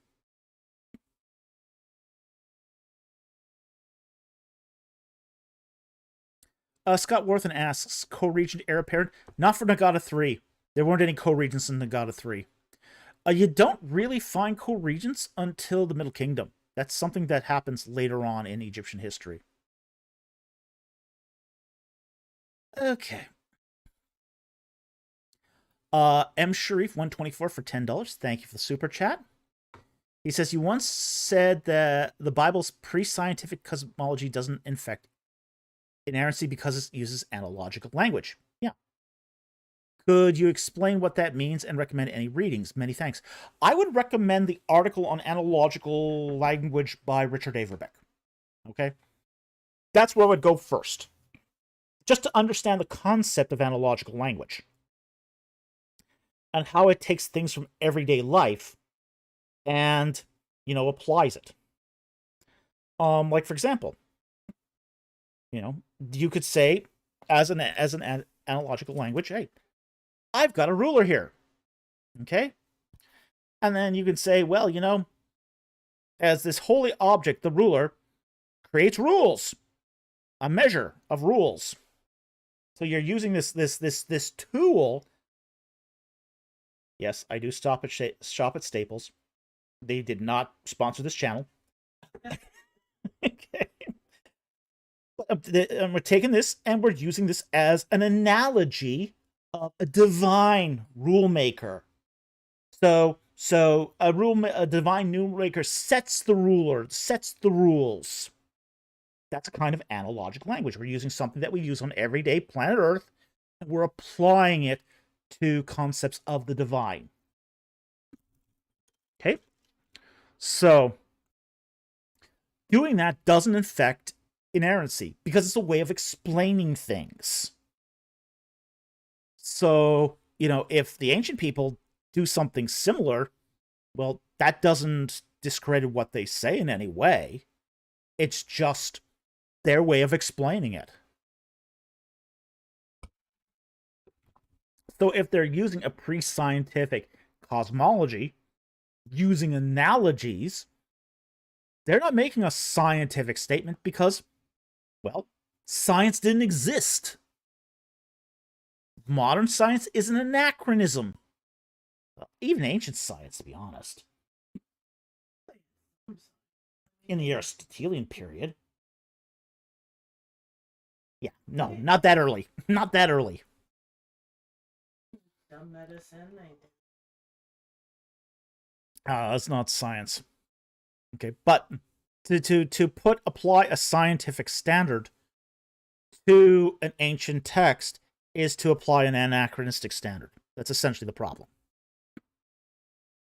You wouldn't want to discredit what a text is trying to say based on something it doesn't say. Yeah, it never tried to say it in the first place. So it's just one of those things where, okay, yeah, you don't apply a non-scientific a scientific standard to a text that doesn't address science. You wouldn't do it to a comic book. I heard Stan Lee. I heard an interview from Stan Lee. Unless Rob Rove starts writing. I heard this interview from Stan Lee. Now, if you don't know who Stan Lee is, he's famous for many of the major Marvel comic book characters. And he says, don't apply science to comic books. He says, nobody knows less about science than I do. He says, when I did the Incredible Hulk, I said, well, yeah, he got hit by a burst of gamma rays. What's a gamma ray? He goes, I don't know what a gamma ray is, but it just sounded good. How do the Fantastic Four get their powers? Cosmic rays. Stanley says, I don't know what a cosmic ray is, but it sounds good.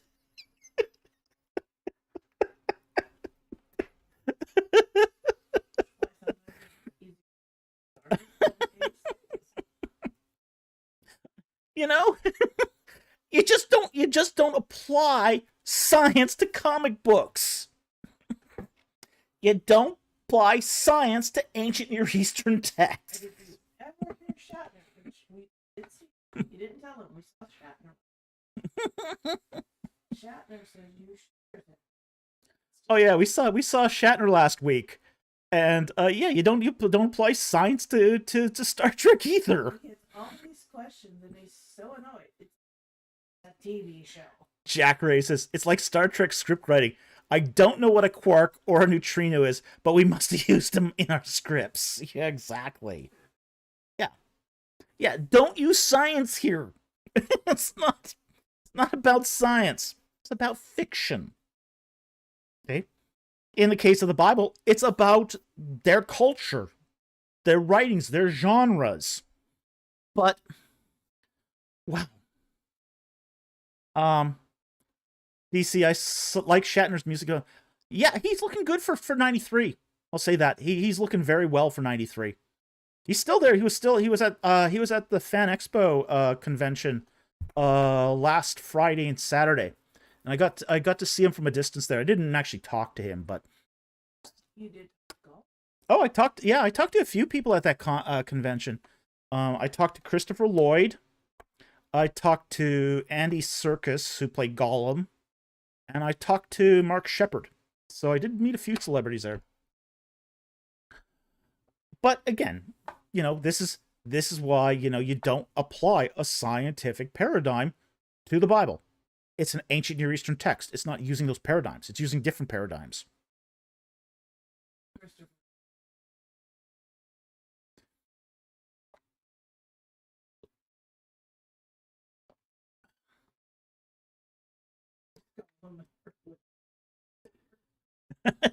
BC, is Gollum an early or late dater? I don't know, but he's still angry about missing out on the Academy Award. I did learn that. It still bugs him.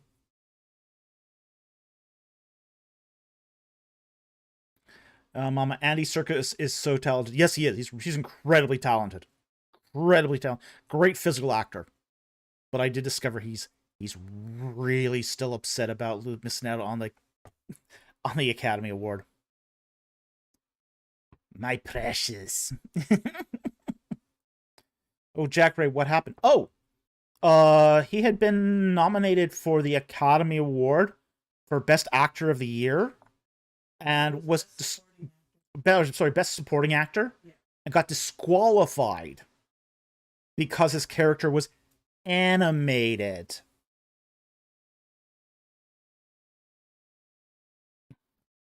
Oh yeah, Academy Awards are hinky things. I actually knew somebody who was a member of the Motion Picture Academy. The Academy of Motion Pictures, Art and Sciences, and and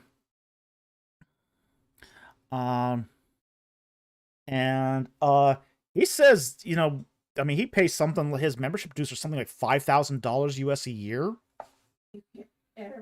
But what they do is Academy members of the Academy receive this box, this shipment of DVDs of every movie that's ever been made in that year. So like, I think it's something like currently they're producing, it's about 6,000 a year pictures that are being made, and he gets 6,000 DVDs. You know, just in that box. They're in these bundles. And he said that there's no way you can watch all of them. But he'll take a weekend and do nothing but watch a select number of these DVDs. And yeah, and he'll go into this. He's got a cabin up in the Okanagan where he does this like once a year. Goes out and, you know, spends like 6 days out there doing nothing but watching. Everyone wants to be invited. Yeah, he's got one of those great theaters too. But there's no way you can watch all 6,000 of those videos. It just can't be done. But Mama says, money and correct politics are what gets you awards. They do.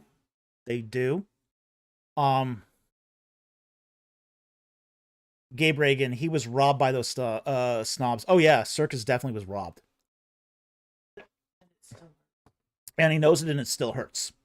So, Okay. So, that was a little interesting rabbit trail there of what we did last weekend. Um,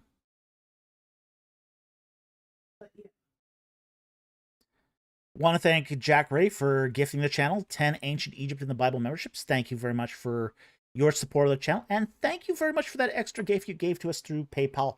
We really appreciate it, and thank you so very much.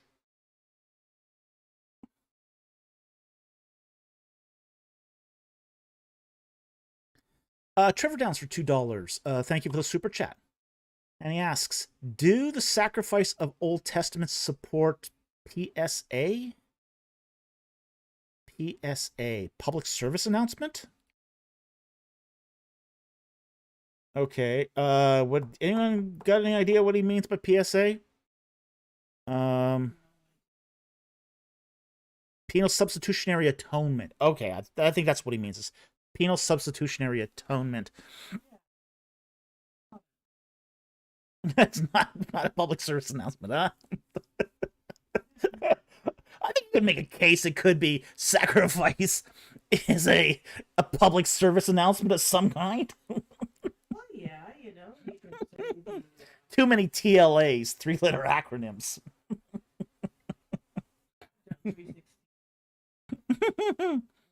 certainly a public announcement. Sacrifices in the Old Testament do contribute to the idea of penal substitutionary atonement because it's a sacrifice made to God, not to the devil. So it certainly doesn't. It's not a good support for what's called ransom theory. Okay, so it wouldn't support the ransom theory very well. But penal substitutionary atonement, because you're making the sacrifice to God for the atonement of sins, the covering over of sins, then yes, sacrifice in the Old Testament as a rubric would definitely be supporting evidence for penal substitutionary atonement. No doubt about it. Because the whole idea of sacrifice in the Old Testament is to cover over sins, to have relationship with God. Well, if you don't have any beef with God, why are you doing sacrifices to God? Doesn't make a lot of sense. But it does make a lot of sense if your offense is against God. So it's a better fit. It's a better fit with penal substitutionary atonement than it is for ransom theory. So, and to be honest, to be straight up, I think that penal substitutionary atonement is probably the correct interpretation. So I hope that helps. Thank you very much for the super chat. Very much appreciated. Mama says, okay, now I'm going to bed, maybe even sleep until the beta bug bites me. Oh, it's going to bite you. It's going to bite you hard. Have breakfast, good cup of coffee. Have breakfast, have a good cup of coffee before you read again. She's sitting down. Make sure you're sitting down. Make sure you're strapped in. Because it's going to be a rough ride. Okay. Just saying. But thank you for joining us tonight. Okay, next super chat here.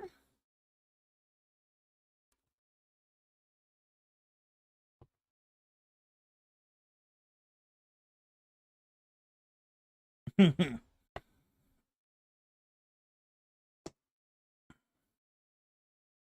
we do them all? Maybe we did. Let's see here. Okay. Nope, we're not there yet. Johan Snyman for 35 South African Rand. Thank you very much for the super chat. He says, would crocodiles have been considered unclean animals? I've had some due to my line of work in conservation, and it was quite good. They are considered unclean. They're not clean animals, but they are tasty. They're very tasty. Fortunately, we are no longer under the sacrificial system, so the kosher laws don't apply to us any longer. So they are considered unclean, I wouldn't hesitate to eat them. They're delicious. Absolutely delicious. So, um, yes, they are considered unclean. They are in the water. They are not a fish with fins.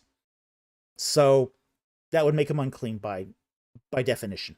But most of these things are unclean by definition, not because of any real safety concern. Okay? They're a ritual thing. And that's one of the things we have to kind of keep in mind. This is one of the things that sort of drives me nuts. I hear this sometimes where irresponsible exegetes will go, "Oh yeah, pig was declared unclean because it carried diseases like trichinosis." I like that. That's one of my sacred cows. What? It was one of my producers' sacred cows? Well, that sacred cow's about to get cooked. Always I always barbecue her sacred cows well done. Sacred cow is only tasty well done. I like my steaks blue rare and my sacred cow well done. But yeah, you hear this often where people will go, "Oh yeah, pig was declared unclean because of trichinosis." There was no trichinosis in the ancient world. In the old world. That's a North American thing. Okay, that's an American thing. Okay, the deprecation of pork had nothing, absolutely nothing to do with trichinosis. It had everything to do with the pollution of waterways. It had more to do with pig farming than pig eating. Oh yeah, it's still a huge problem. There's nothing more disgusting than a pig farm. Pig farms are they're gross polluters. It was true back then, it's true today. Yeah. Yeah. No, it had absolutely the prohibition against pig had nothing, zero, to do with the any diseases that you can pick up from it. The fact is that pig was safe in the ancient Near East to eat. It was one of the safest foods to eat. It didn't carry disease. Trichinosis was not a thing in the ancient Near East. It was a thing in North America, North and South America. That's where trichinosis was a problem. Pigs are now basically raised in laboratories. Mm-hmm. Giant clean rooms. Oh yeah, today pig in North America they're raised in clean rooms. I mean, yes, pig jerky, you can make that now. Just because of modern raising of agricultural standards for pigs. Like, you go to a pig farm today, you got to put on like a bunny suit, an environmental bunny suit. You got to put these wrappers over your shoes. Crazy. It's absolutely crazy what you have to do. The same as if you go in. Oh, by the way, if we do the boat museum in Egypt, by the way, they'd make you wear wrappers over your shoes there too.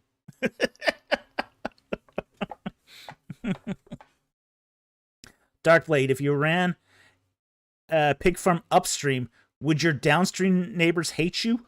Oh, with a vengeance. Oh, with a vengeance. This is also something.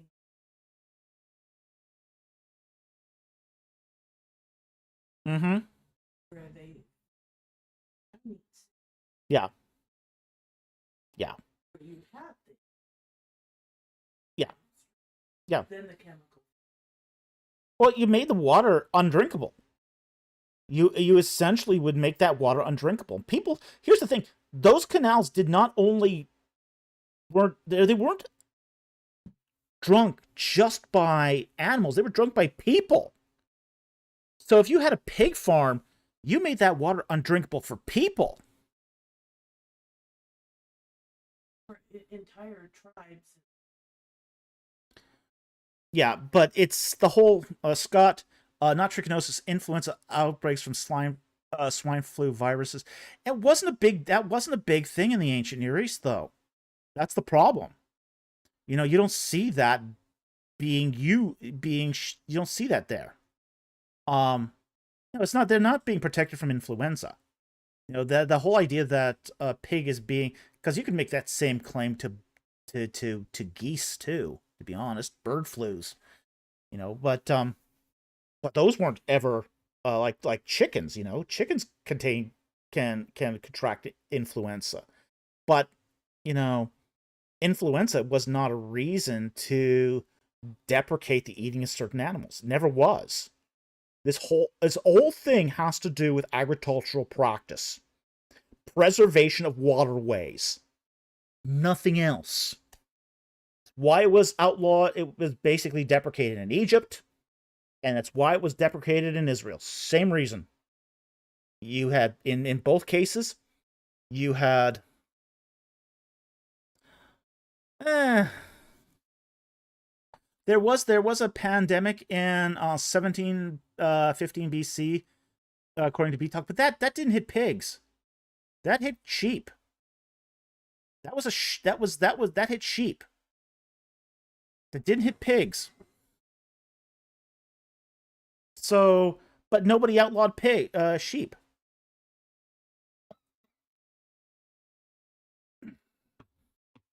And you got pandemics that swept through from time to time. That just happened. Again, it's something. Yeah, I mean, everyone likes the disease theory for the deprecation of eating swine, but it doesn't pan out. It doesn't actually work when you look at the evidence. Nobody stopped raising pigs because of a pandemic. Nobody.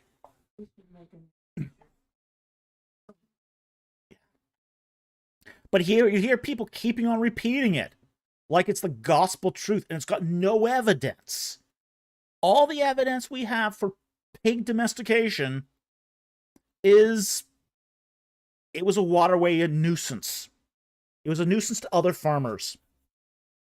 And when you're stacking farmers 10 down the line of a canal, yeah, waterways matter.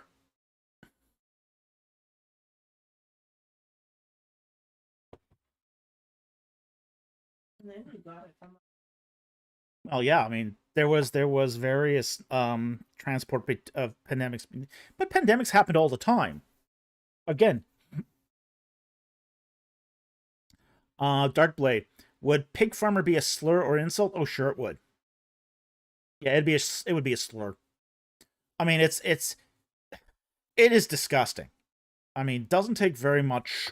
Just no offense to the pigs, but they don't smell good. And I mean, this is one of the ways. This is one of the reasons. Like, for example, that in certain countries, this is one of the reasons why I say, for example, cattle are idolized across the ancient Near East. They're idolized. You can't go anywhere in the ancient Near East, plant your foot down without somebody having worshipped a cow there. Okay? Why? Why are cows so idolized? Okay, first of all, they're not a pig. They're clean. Okay? Cow manure does not pollute waterways. Doesn't pollute waterways. Yeah, even with Bandini Mountain, it still doesn't pollute waterways.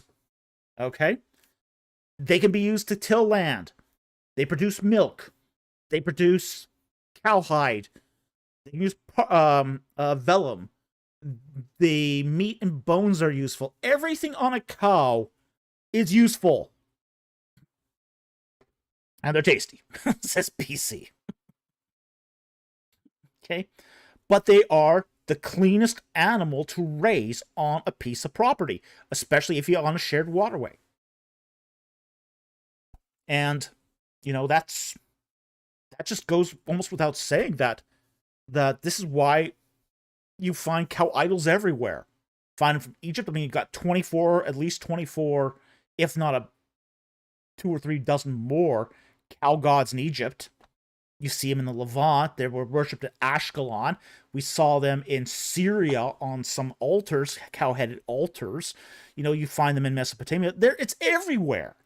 It's absolutely everywhere in the ancient Near East. It was ubiquitous. But pig worship? Oh, no. Nobody worships pigs anywhere. I mean, Seth is sometimes the storm god of Egypt is sometimes viewed as a pig, but that's an insult. That's an insult.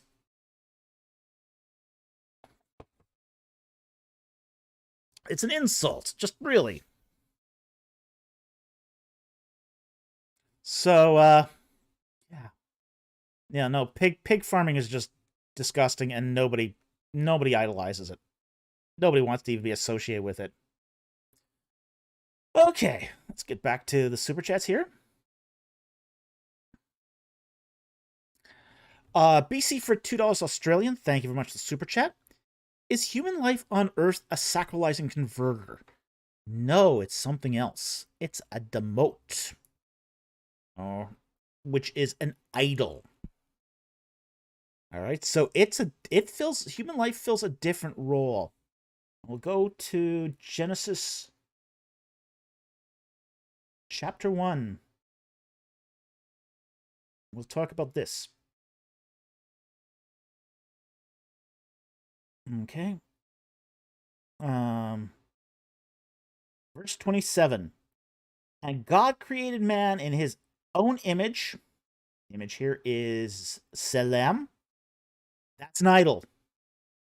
And in the image God, he created them. Female, male and female, he created them. Okay.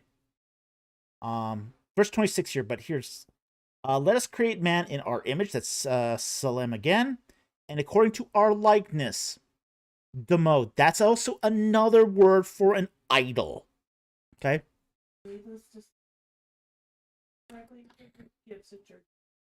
Yeah. Needless to say, these two words are never translated correctly because it gives the church heebie-jeebies. Okay. But it's very clear from verse 26 that what human life on Earth is God's little idols running around. Basically, God's images. We're the imagers of God. We're his idols. Basically, God likes to be among his images. So we're his images. We are basically meat sacks that hold the image of God. So we're not sacralizing converters. We're something else. We're the action figures. We're God's action figures.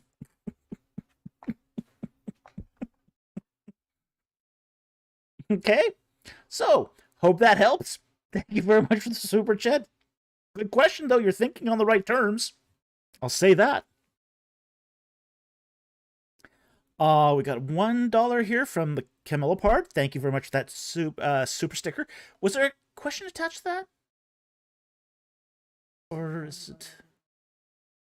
Let's see if I'll just take a look here quickly. Is there anything attached to that? Yes, there is. Okay. The Camilla part says, any comment on the rumors that you are either a puppet being controlled by a real full-sized Mr. EC? Oops, not that one. That's Meredith. I need the EC. Here's Mr. EC. Or that you are an Egyptian god in disguise. What about IP being a Canaanite god in disguise? Could be. Anything's possible.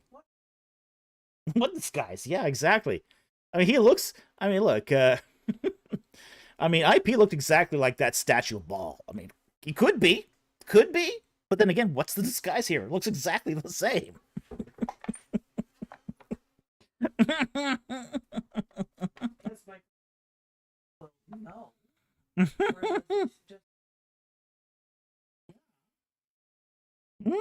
Yeah. Could be. Could be. And, Mr. EC is in the background there, so, he could be controlling me on like a puppet on a string.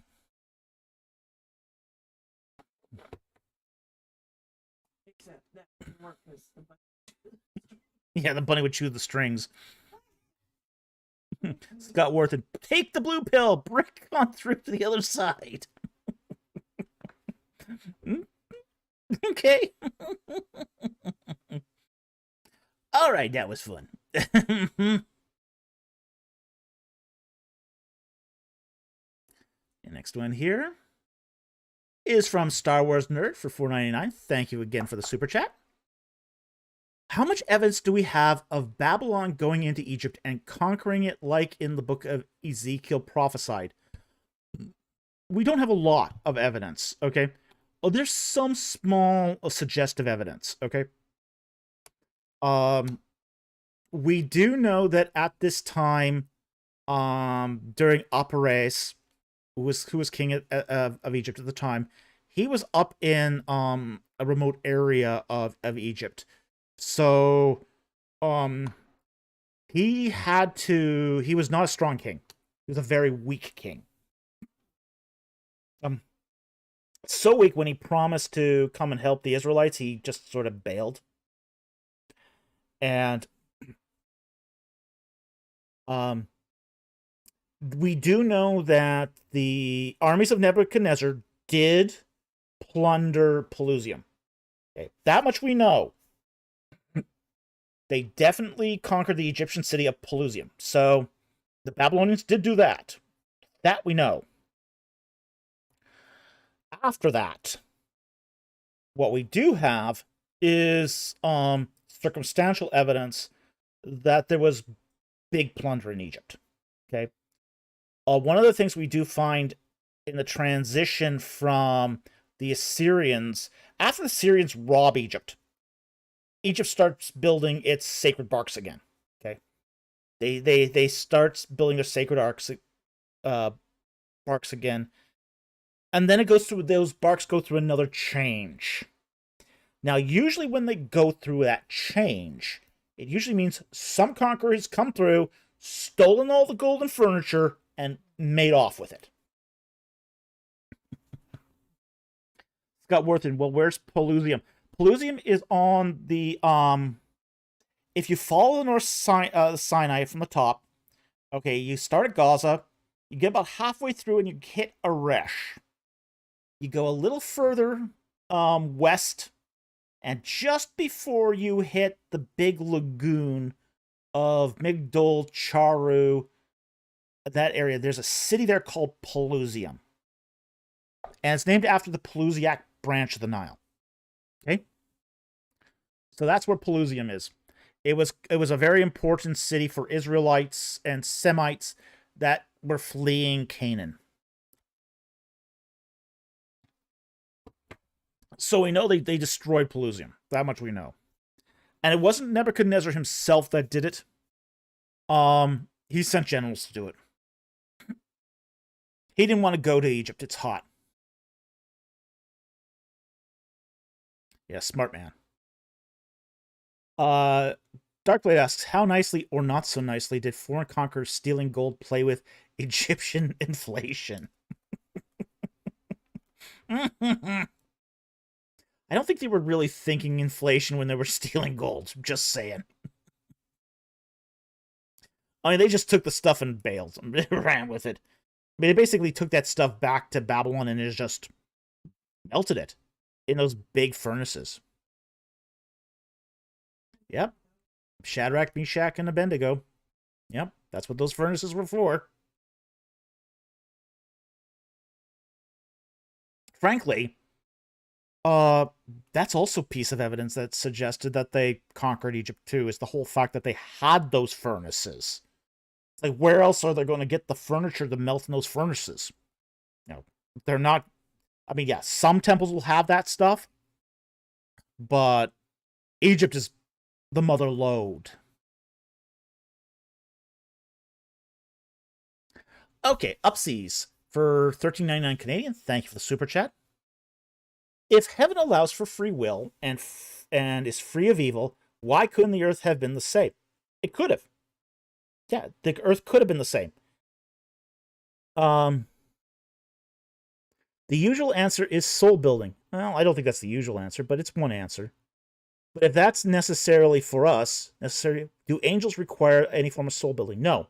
I would say it's not necessary. Okay, I think we have to kind of separate what could be from what is. Okay, I think that um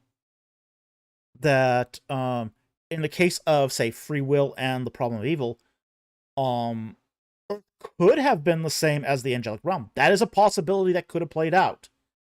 It just didn't play out. So I don't think I don't think it's a necessary thing, but I think God's working through it for his glory and for our benefit. But I don't think it's necessary for, say, soul building per se. Angels do not require soul building. Spirit critters don't require it. And I would hesitate to use that as an explanation as to why there is theodicy on Earth, essentially. No, I don't think so either. It's a matter of God's rights. Yeah. I mean, Yeah. He gives nations 400 years. Yeah. Before Jonah got. Yeah. That's 400 years. Yeah. Jack Ray, separating what could be and what could be. Yeah. Yeah, exactly. So it's like, okay. Yeah, Earth isn't like that because we made different choices. Clypeus asks, does the evil of being like Satan imply that all beings went through a point where they are capable of choosing evil? Yeah. Yeah, they are. Yeah, all beings are capable of that. So, yeah, everyone has a choice. Even spirit critters get a choice. This is one of the things of, like, for example, the Council of Gods, primordial deities, that's they're sometimes called, went through that choice too. Okay, so yeah, it's one of those things that's sort of part and parcel to being a being with free will, is you get to choose. Created being. Mm-hmm. And it says something about God that he every with a choice. Yeah. Okay, next one here is from Star Wars Nerd for $4.99. We're getting close to the end of the night here, so let's make sure we address all these super chats here. How do we know which aspects of the Bible we should interpret through original context and which we should follow universally, like hair covering? Well, first of all, I think original context is always the first choice. Start with context, because context will help you know if you should take it universally. And I think once you starting with context, you'll see that most of these should not necessarily be a universal. That there's a context to all writing. So I think one of the problems I find with some forms of biblical interpretation is this idea that just because the Bible says it, it means it's universal. That's the default. And that's a poor hermeneutic. It's a very poor hermeneutic. Start with context. Start with the original context. Start with the cultural context. Start with the context of the passage. There's about 7-8 contexts you can actually start working on here for any particular passage. And then you'll know, like, for example, hair covering. Not universal. It's culturally specific to a certain time period and area. You know? And historically, yeah. You know? The whole idea of not eating a cheeseburger. Okay? Do not cook a kid in its mother's milk. You look at the original context of that, you discover it has to do with a Canaanite ritual ceremony. Context matters. It doesn't have anything to do with cheeseburgers at all. It has nothing to do with mixing dairy and meat. It has everything to do with with um with certain fertility strength rituals. Okay? So context makes a lot of this clear. So I always say start with context. But Ben Shapiro said, oh dear. Oh dear. I'm sure he did. But Ben Shapiro is not a qualified biblical exegete. Sorry.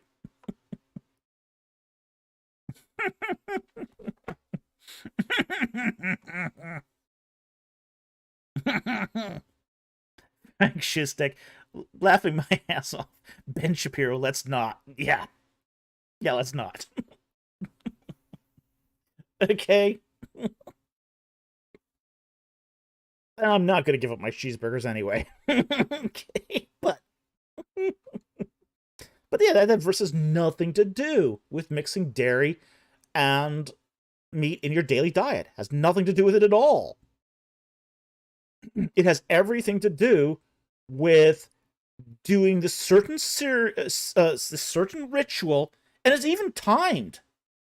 It's like, for example, it's at the Feast of Tabernacles that this ceremony was usually done, so it doesn't even apply year round. It's crazy. Oh.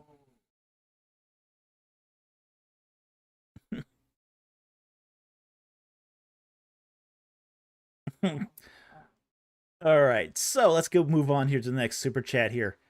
But yeah, so always start with context.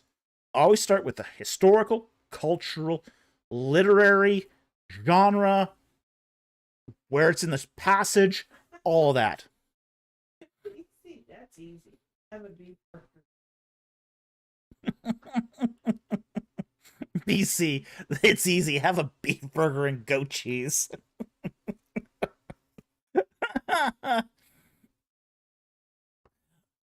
There, Kepler. Wait, you guys don't go to Ben Shapiro to get quality Old Testament studies? Laugh out loud. No. We don't go to Jordan Peterson. We have yet a series of answers. We don't go to Jordan Peterson either. Okay, just to be fair here, but there's a lot of places we don't go to get our exegesis. Just saying.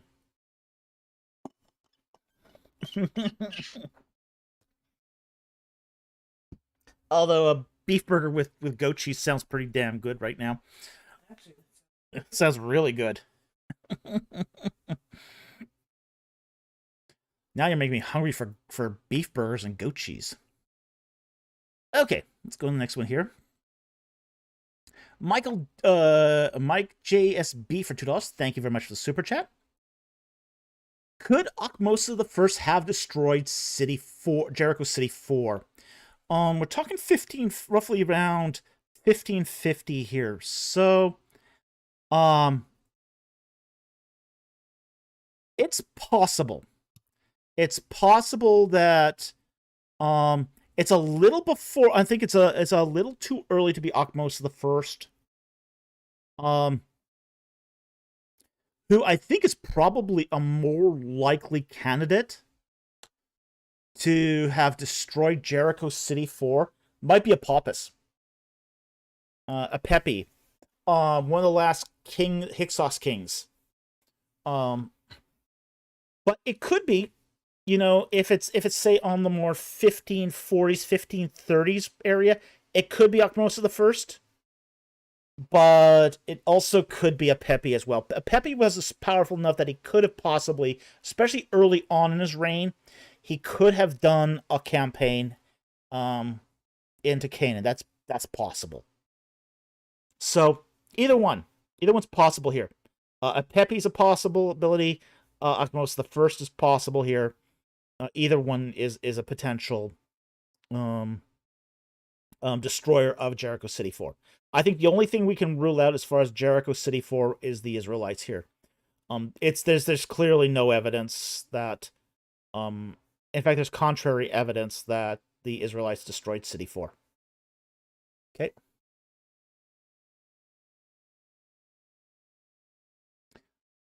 Scott Worthen, no way, Apepi is 15th dynasty warring with the 17th dynasty entire.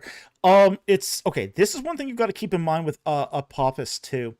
When you look at his reign, he reigned 43 years.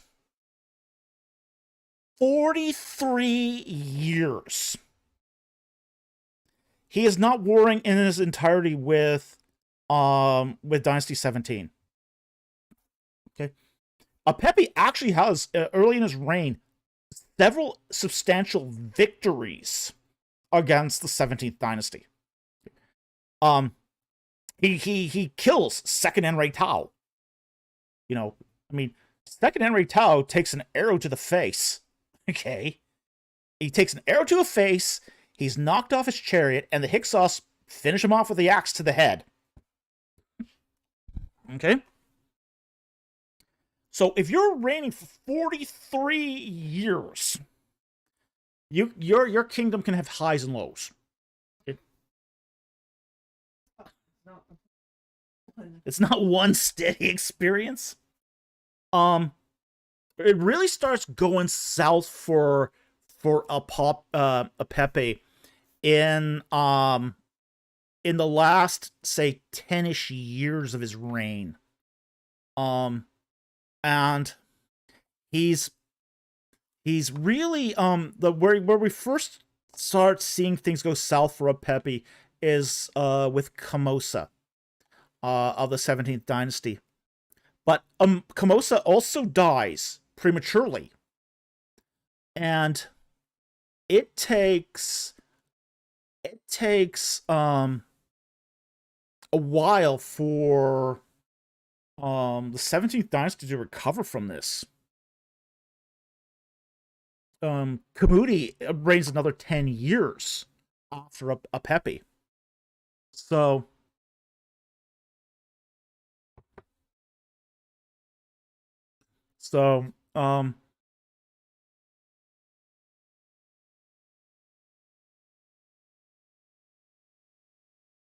Scott Worthen says 44 years of grinding away at Upper Egypt native dynasties while fighting is Semitic corvée labor in the Delta.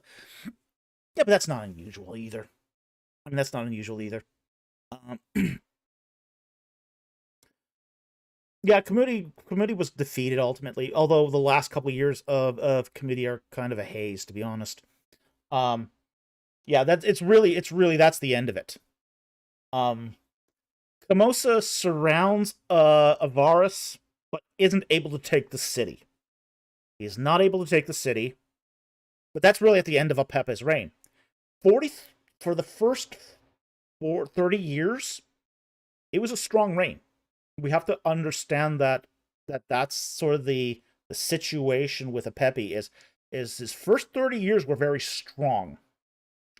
His remaining 15, not so much. And Darkblade, wow, Kamoso was really good at avenging his dad. Yeah. Oh yeah, second Enrei Tao got butchered. And his army got butchered. Here's how bad it was. This is how bad that defeat was for second Enrei Tao. We talk about the king himself. But it was such a bad defeat that his entire army was massacred. His entire, and when the Hyksos butchered, I mean it was a butchered the Egyptian army, and second Enrei Tao was executed. They just left his body lying in the field for 3 days. So it took sort of another sort of raid to go get his body.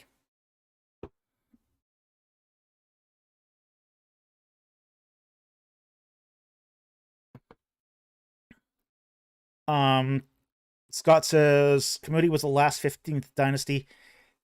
That's uncertain. One long series of charioteer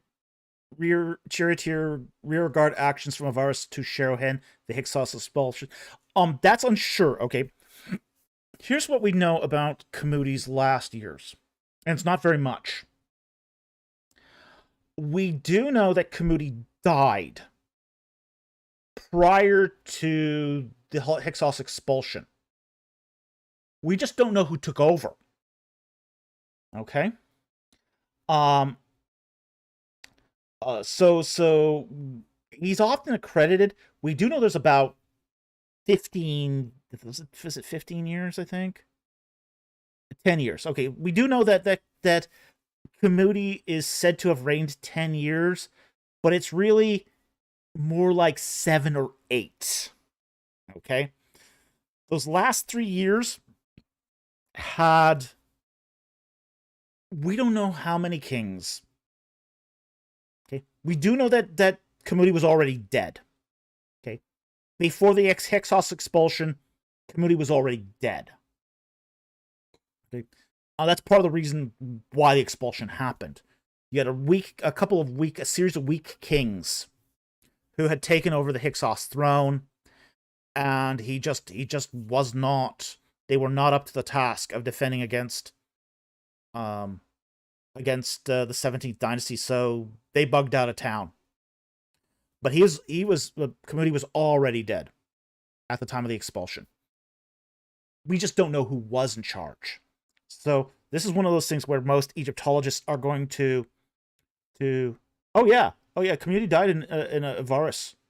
Yeah, not Sherahan. No, he was already dead at that point. We just don't know who was in charge. This is kind of one of the things that's one of the big mysteries.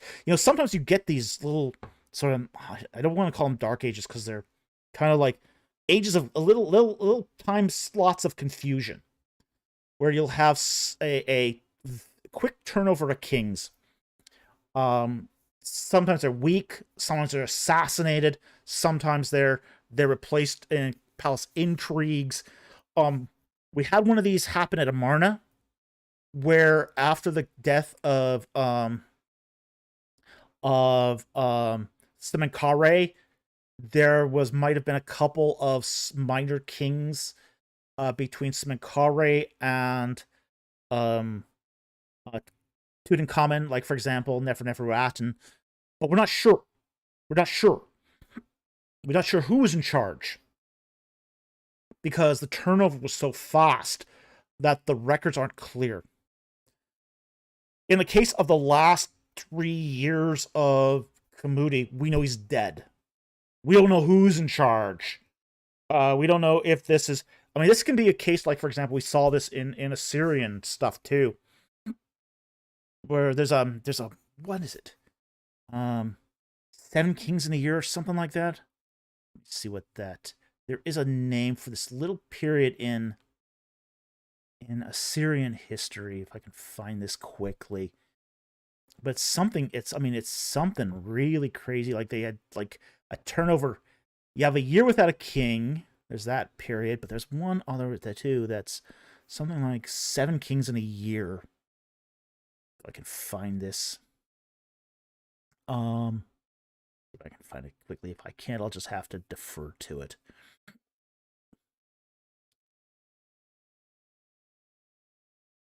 Yeah, you got this Akkadian Empire where they have 4 kings in a year. Okay, the 4 kings of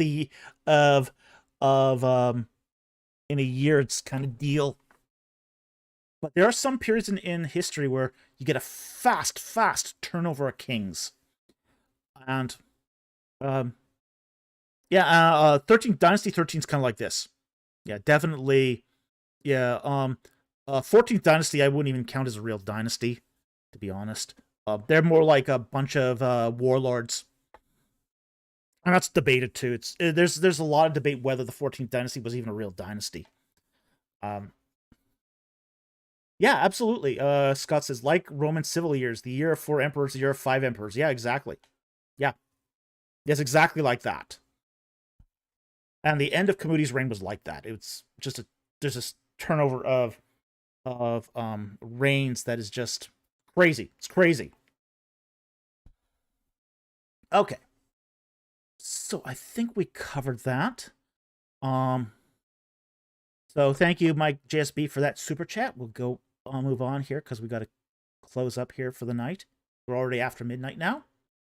Upsies for 27.99 Canadian. Thank you very much for the super chat.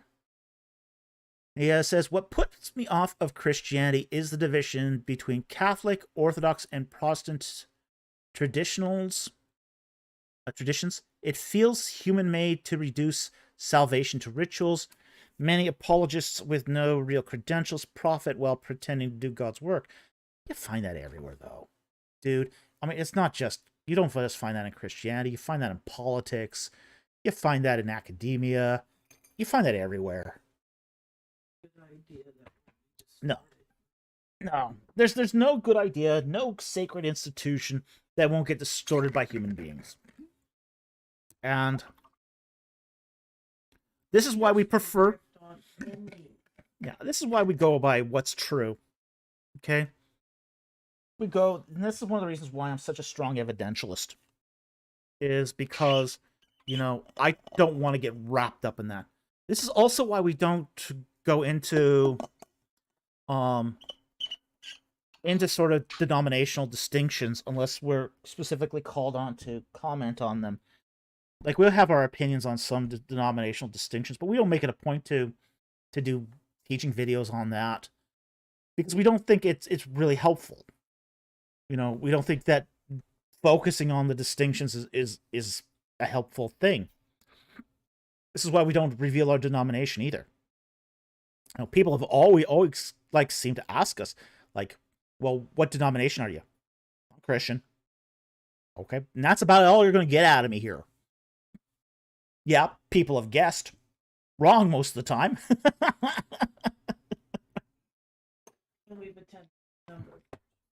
You know, so it's like, but we don't get into that because it's not fruitful. It's not fruitful. If we get into that sort of thing, denominationalism, you know, okay, we've raised a flag, but now people will say, well, you criticized your own flag. Yeah, I do. Yeah. David's a Pentecostal. Just kidding. Nice try. Nice try. Black Pentecostal. I'm a black Pentecostal. Yeah, that's it. Now those are the most.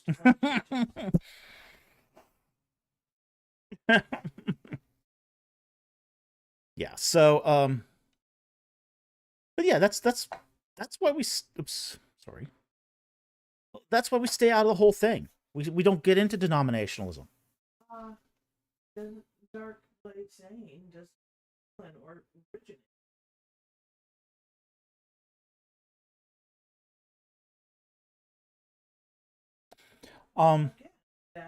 Darkblade asks, does the Church of England originating with a king not being allowed to divorce his wife compromise its legitimacy? No, its recent theology compromises its legitimacy. Look, I don't... That's history. That's history. Churches develop for a variety of historical and theological reasons, and we got to remember that, you know, not every church begins with a pristinated history. That is just the way it is. You know, there were churches in America that formed because they fell into pro and anti-slave camps. Now, most of them today will say, yeah, we're now anti-slavery. But there was a time when there were some churches that formed because they were pro-slavery. Does that make their churches illegitimate today? No, it doesn't. Especially if they've repented. But you can't just say that the history of a church makes it not a church. It's its theology and practice that makes it a legitimate church. So, as long as it follows the historic Christian faith and abides by normative Christian practice, it's a legitimate church. The question is, does the Church of England today follow the historic Christian faith and normative Christian practice? That's the debatable bit. So,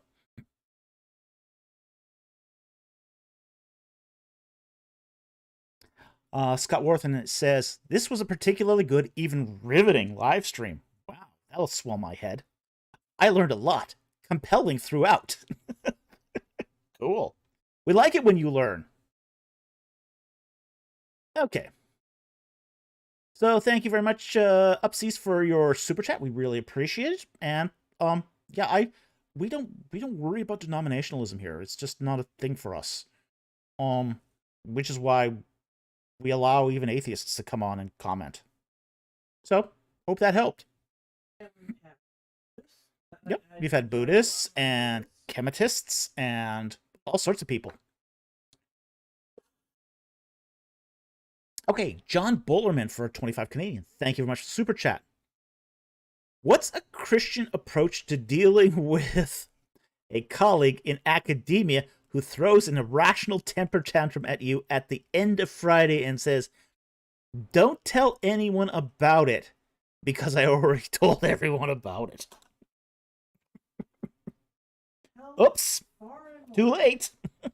That's what you were saying.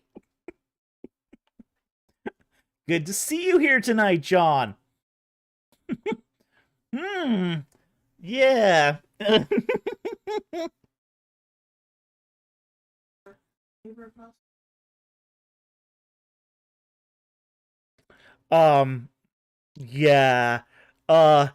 Once you've told everyone, the cat's out of the bag. I mean, if you did this in public, there's witnesses. What can you do? I mean, it's just like, if someone behaves badly, and they've done it in public, it's probably on someone's TikTok channel at this point. In dance form. In dance form. They probably have a soundtrack to it. It's a rap song now. It's a rap song now. Yeah, good luck keeping that quiet once you've made a public temper tantrum. Someone's taken a TikTok video of it and has published it everywhere. So the Christian approach would be, hey, congratulate, you built them up. Hey, 3,000. What's the Christian approach here? Congratulate them on a viral performance.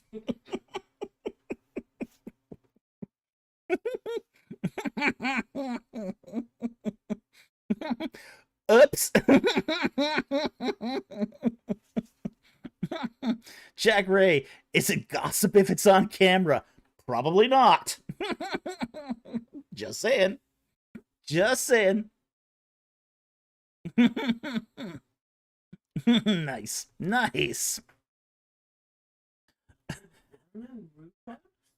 Darkblade, now people are duetting it to the tune of that German rhubarb song. Oh, you've never heard of the German rhubarb song? It's tongue twister. It's a tongue twister.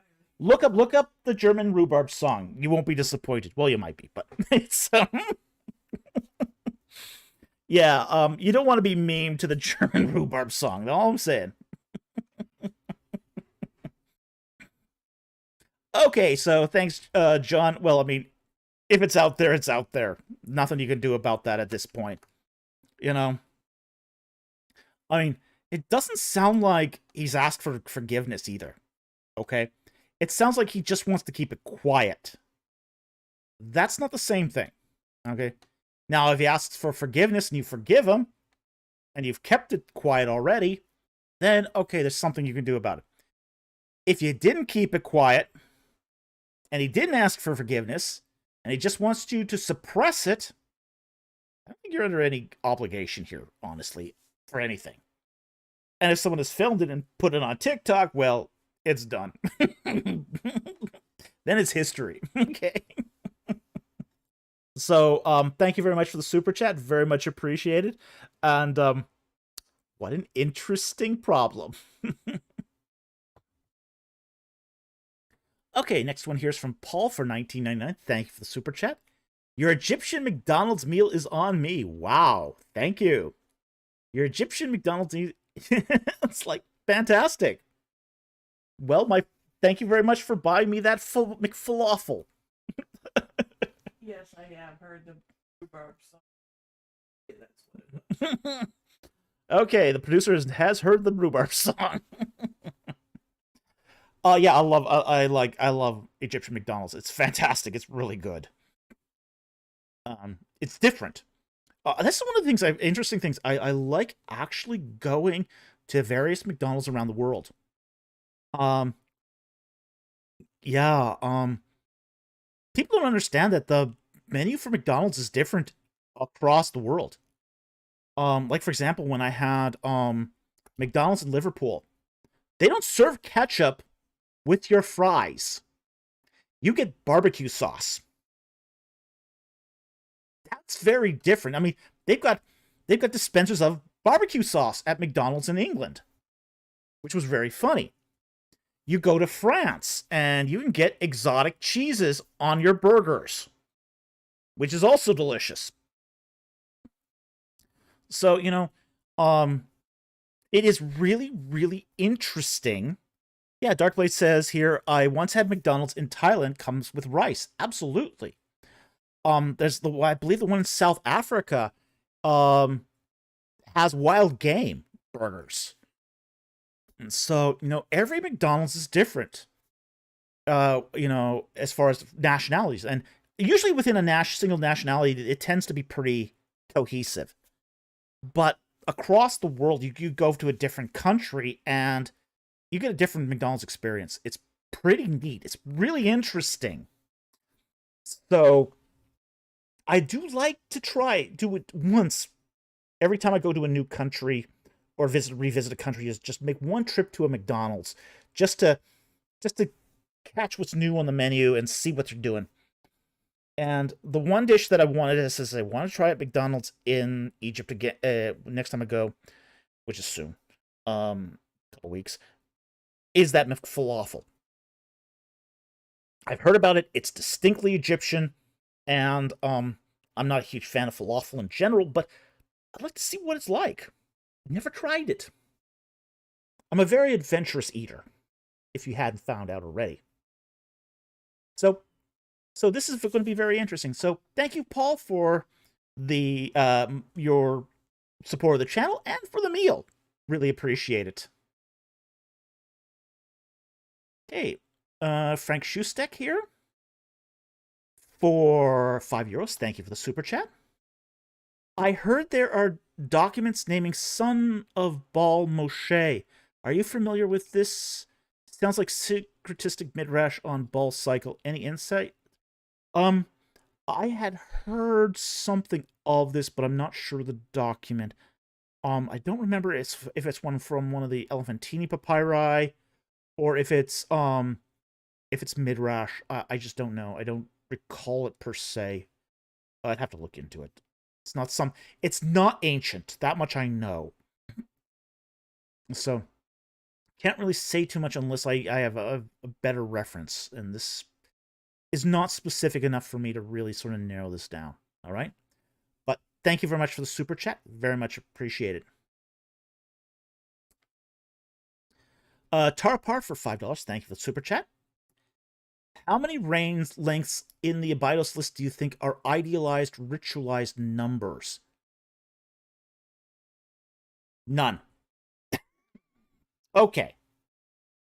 Let's talk about the Abydos reign length king list. Okay. There's a reason why there's none. Because the Abydos list doesn't give you numbers. Okay. There's no numbers on the Abydos list. It's just a list of kings. So what the Abydos king list has is a sequence of kings. And I've been there, I've seen it myself, I've taken photographs of it. So it starts with King Menes, which may be the idealized first king. Because we're not exactly sure who Menes was. But it goes through Dynasty 1, 2, 3, skips a bunch of Hyksos. It also skips some interesting skips too. Like, it also skips over Amarna, which I think is very interesting. The king list goes from Amenhotep III and jumps to Horemheb. So it's cutting out Akhenaten, Menkaure, Tutankhamun, and I. And that's probably because the Ramessides, particularly Seti the First and Ramses the Second, hated the Amarna kings. Absolutely hated them. So there's no idealized numbers at the Abydos list. In fact, we have numbers in only 2 places.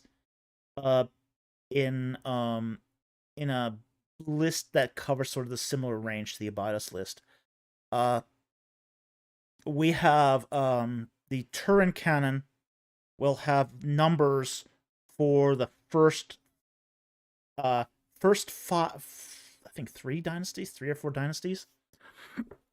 And then you got the Turin king list, and the Turin king list does have numbers in it. But it's very fragmentary too. Very fragmentary.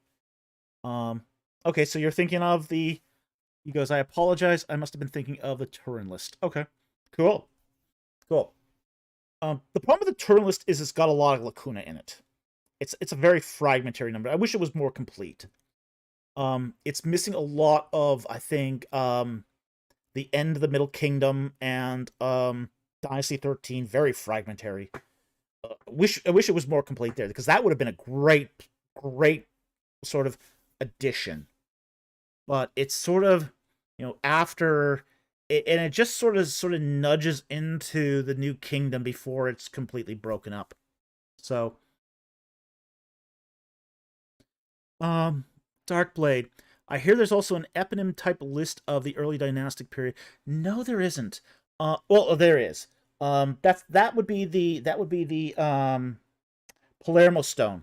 Okay, the Palermo stone has an eponym like this. It's really not eponym. It's more like wine dockets.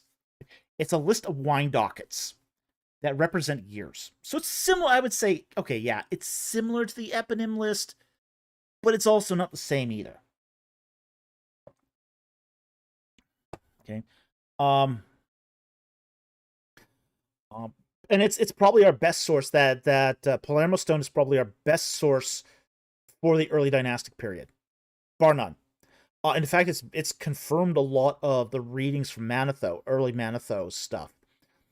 So it's one of the reasons why we know that certain kings reigned, like Dynasty 4 kings that reigned in certain periods because of that. Even, let's see here, what's it now? It's how we know, like, kings like Khufu reigned 23 years. And kings like Djoser reigned 19 is because they're recorded in the Palermo stone. Unfortunately, it sort of cuts off. The last sort of king in the Palermo stone it reigns to Dynasty 5. Interestingly enough, the Palermo stone used to be a lot bigger. It actually took up an entire wall. Palermo stone used to take up an entire wall, and it had a lot more kings on it. But the problem with the Palermo stone was it was broken up. Most of the Palermo stone was scrapped. It was used as fill stone somewhere. We don't know where it is. The only piece that survived is this pre-dynastic portion that was at the bottom of the list. And it's a huge loss to Egyptology, because we've got a sense here that because of the way the Palermo was designed, that it probably included at least the New Kingdom. So it was close to being a complete list. It would have filled in so many blanks. So many blanks. But unfortunately, all we have left is a little fragment that just happened to survive. So,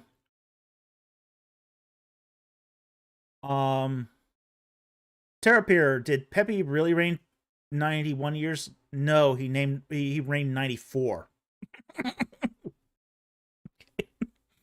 Pepe II. He reigned 94 years. Um, yeah, he's came to the throne at age 3.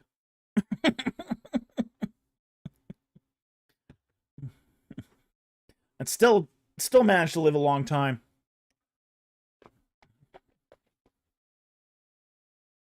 Okay.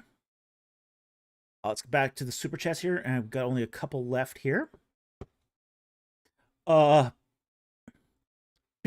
for $2 Australian. Are there any real ancient depictions of dinosaurs?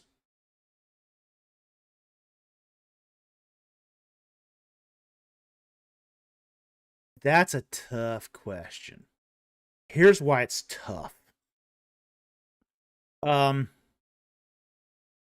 We do know that ancient peoples did find fossils. Okay. Fossils of dinosaurs. We don't know how much of that influenced some of their art pieces. Now, were there ancient depictions of living dinosaurs? No. Dinosaurs were long dead by the time of ancient depictions.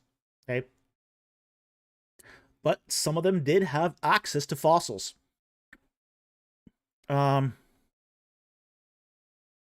sometimes see in logs. Well, I mean, I can show you fossils at the Sphinx Temple. Yeah, there are fossils actually in the wall of the Sphinx Temple. Yeah, you can see what's it called now? Not bivalves. Oh, brachiopods. There are brachiopods in the wall of the Sphinx Temple. Yeah, you can actually go see them. It's really cool. It's really cool to really walk in. Oh, there's a brachiopod right there. Okay.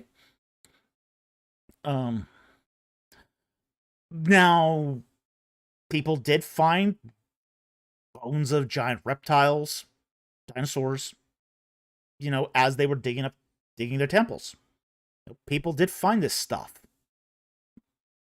So, yeah. Put them in their back Mm-hmm. of their diaries, Mm-hmm. dig diaries, and then everybody. Yeah.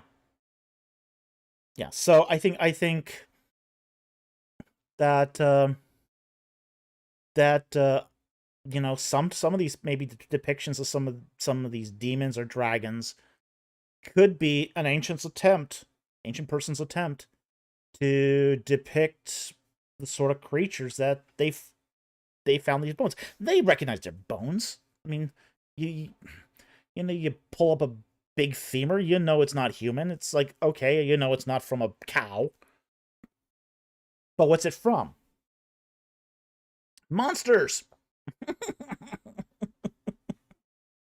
Yeah.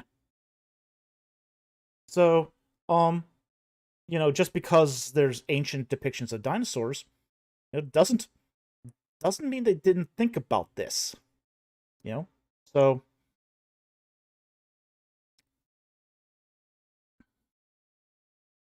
So yeah, could be. I won't exclude it as a possibility. We do know they found these things. We do know that in certain situations that they did appear to display them within temples even. So yeah, possibility. Okay, Frank Schustek here for €5. Thank you for the super chat. He says, I'm a big fan of saint-making theodicy. This is distinct from soul-building theodicy. Ever heard of this theodicy? Yes, I have heard of it. The idea that living in a fallen world can build up a saint to the point of increases sanctification, ultimately leading to his glorification. So yeah, I've heard of this. I think there's a grain of truth to that. Okay, but I don't think it's. I would again refrain from the idea that you need this for, say, a soul building. But saint making, that's a different thing. That's sanctification. So because you're dealing with a different category here, I think that's possible. So yeah, I don't have any problem with that per se. But I don't think many of us want to go through that. So yeah, I just I can see it. I can see it. I can identify with it.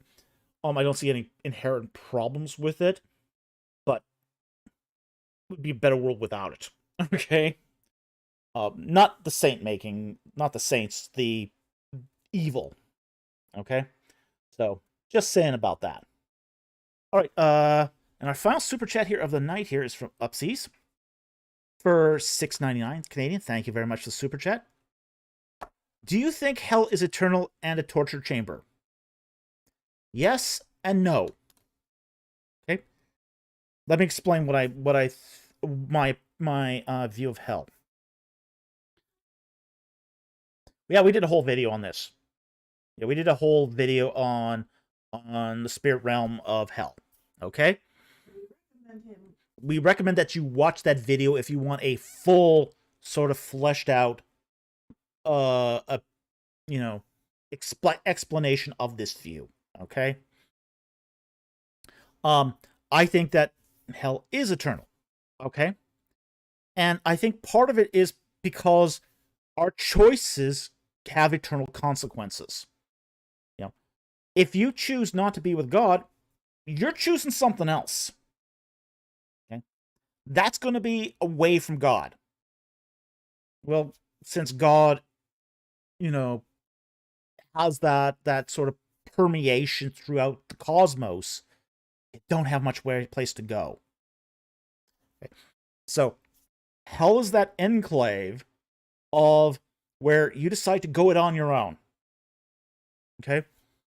So that's what hell is. And in that respect, it's eternal. You're going to choose that you don't want God, but that's eternal. That's your choice. Yeah, think kind of like Escape from New York. Is it a torture chamber? No. But Does it feel like one? Does it feel like one? Yes. Is it horrible and awful and not Here's someplace you'd want to be? Yeah, it's not someplace you want to be. And the reason why is because the energy of God has this effect on people. Okay? Everyone's going to be resurrected in the next life. Everyone gets a resurrection. You get a resurrection to be Christ-like, or you can be a resurrection to be like you are. Okay? All of us get a new body. How we handle the holiness of God is going to affect our pleasure or pain in the afterlife. And here's how it works, is God's energy permeates everywhere. If you're resurrected unto Christ, that energy is going to feel like pleasure. If you have turned back to God, you're going to feel that energy as pain. Okay? There's going to be a trauma of holiness there. Shame, pain, regret, all of that negative emotions. Okay? So it's not a torture chamber. It's not a torture chamber. It's also not a good time. Okay? So I think it's one of those things where if you've decided to go down that road, you've pretty much, because you're going to hell not because of your sins, even though you've decided to pay for your sins yourself, but what is your relationship with Jesus Christ? If you choose Christ, great, you're on the amnesty on God's side against sin. That's the way to salvation. If you choose sin side against God, that's the path to the second death, to walking away. Okay? So that's that's the difference here is yes, it's eternal, but it's a choice that you've made, what side of the amnesty you want to be on.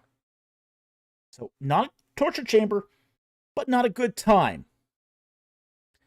And your best friends are going to be other people, your colleagues are going to be other people that decided not to have a good time.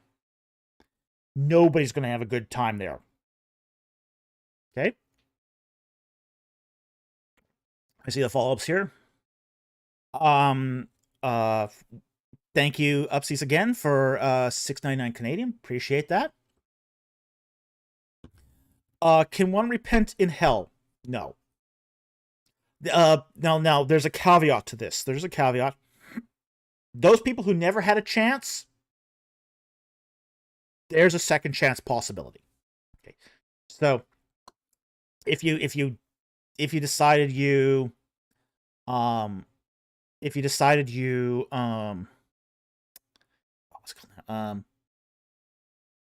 if you had no, let's say you never had an opportunity to repent, there is the possibility of a post-mortem repentance. Okay, that's a possibility. But that's more of a choice, not to have your sins forgiven, but it's a choice to be with Jesus or not to be with Jesus, essentially. Okay, those are the exception circumstances.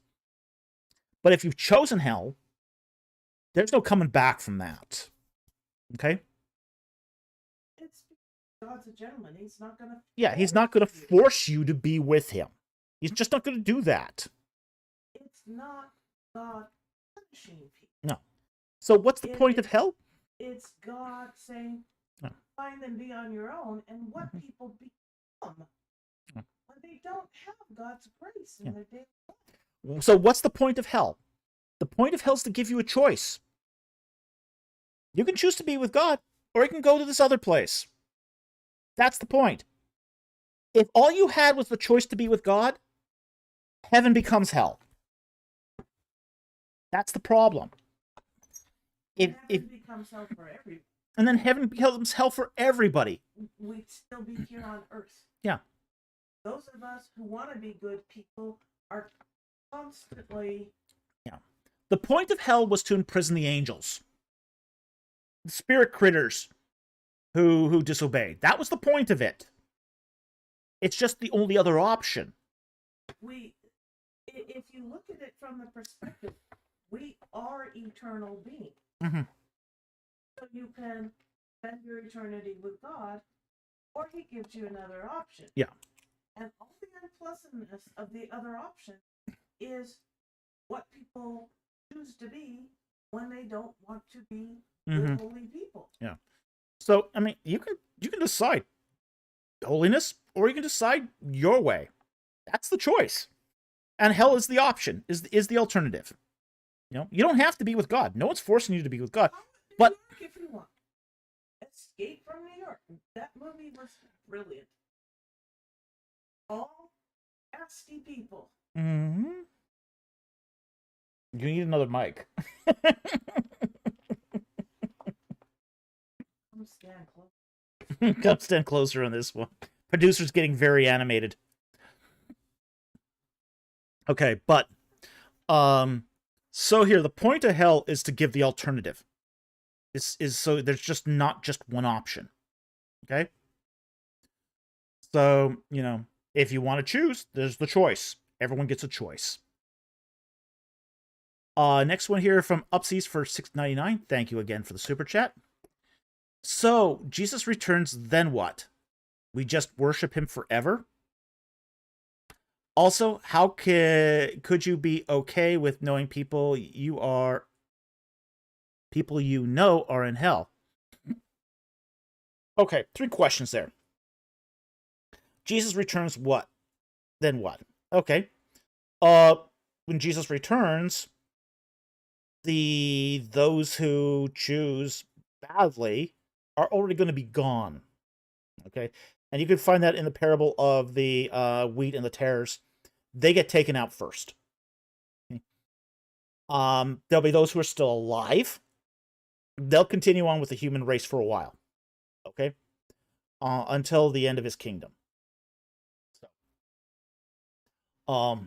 but that's a summary. That's a summary judgment thing. Okay. So, next question is: we just worship him forever? I don't see that as a bad option. Do you see that as a bad option? Doing a bunch of. Yeah, you're doing a bunch of other things too. I mean, you're not just worshiping. It's a new heaven and a. Yeah, it's a new heaven and a new earth. You know, you're still going to be able to do things that you do now. I mean, if you're not killed, if you're basically, still part of the resident Earth population, you're still going to probably go farm, eat food, play video games. There's, it's heaven is not this idea of just worshiping people. You're doing things. It's active. You're not sitting around in a white robe. Yeah, you're not sitting around in a white robe playing a harp. That's not heaven.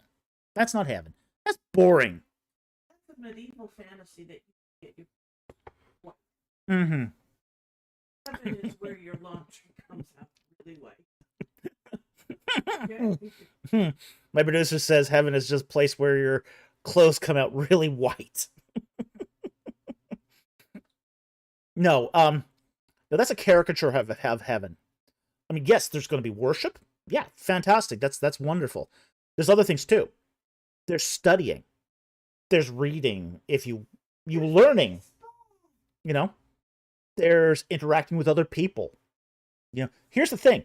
We're not just in communion with God.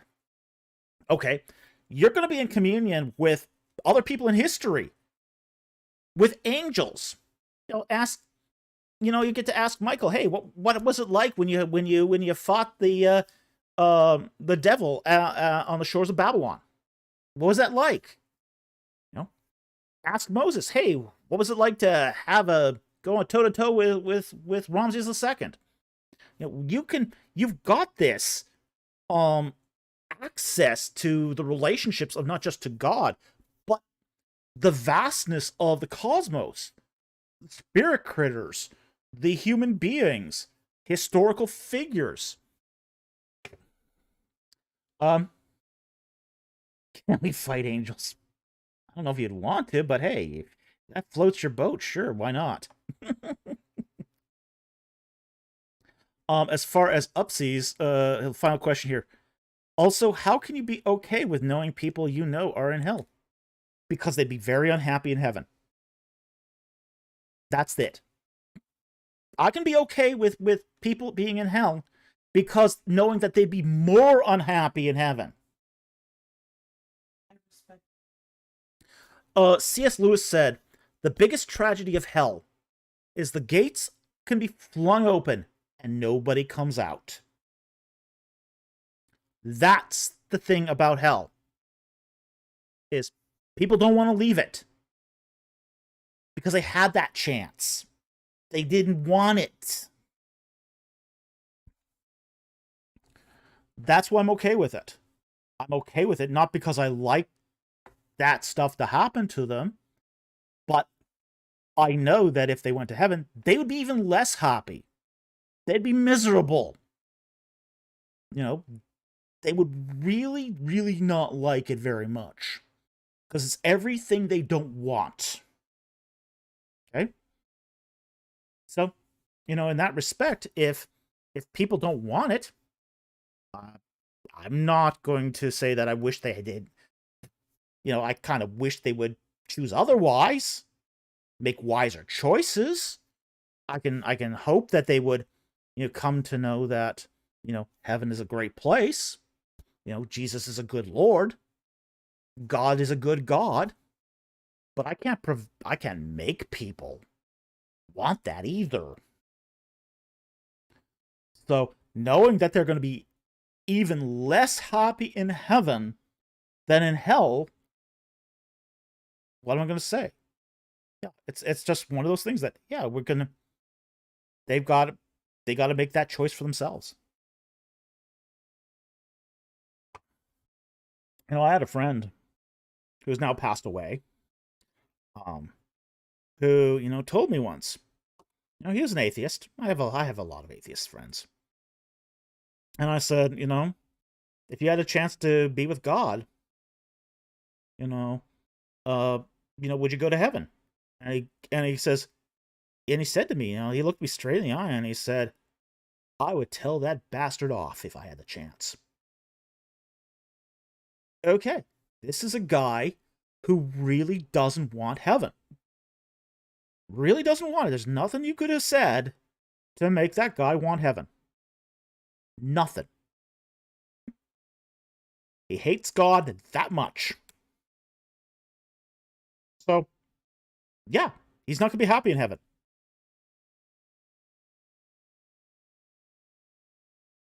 Ultimate truth. Yeah, there's also that ultimate truth thing, too, that doesn't help, does it? And then the final question here, and this will be our last super chat of the night here from Upseas for $6.99, and it's the last one we'll take. If the Bible wasn't true, and you knew this for certain, would you still believe in God? And what would your beliefs about God be? It's a hypothetical, first of all. Yeah, I think one could still approach, even if if you could prove that the Bible wasn't true. Let's say you could prove that straight up, okay? And prove without doubt that everything in it was factually wrong. Okay. Now, I think that's a kind of a parochial view of truth. Let's just say that's a incredibly parochial view of truth. Truth doesn't work that way. Okay? You can't take an ancient document and say it's just true or false. It's just that's even a silly kind of supposition. But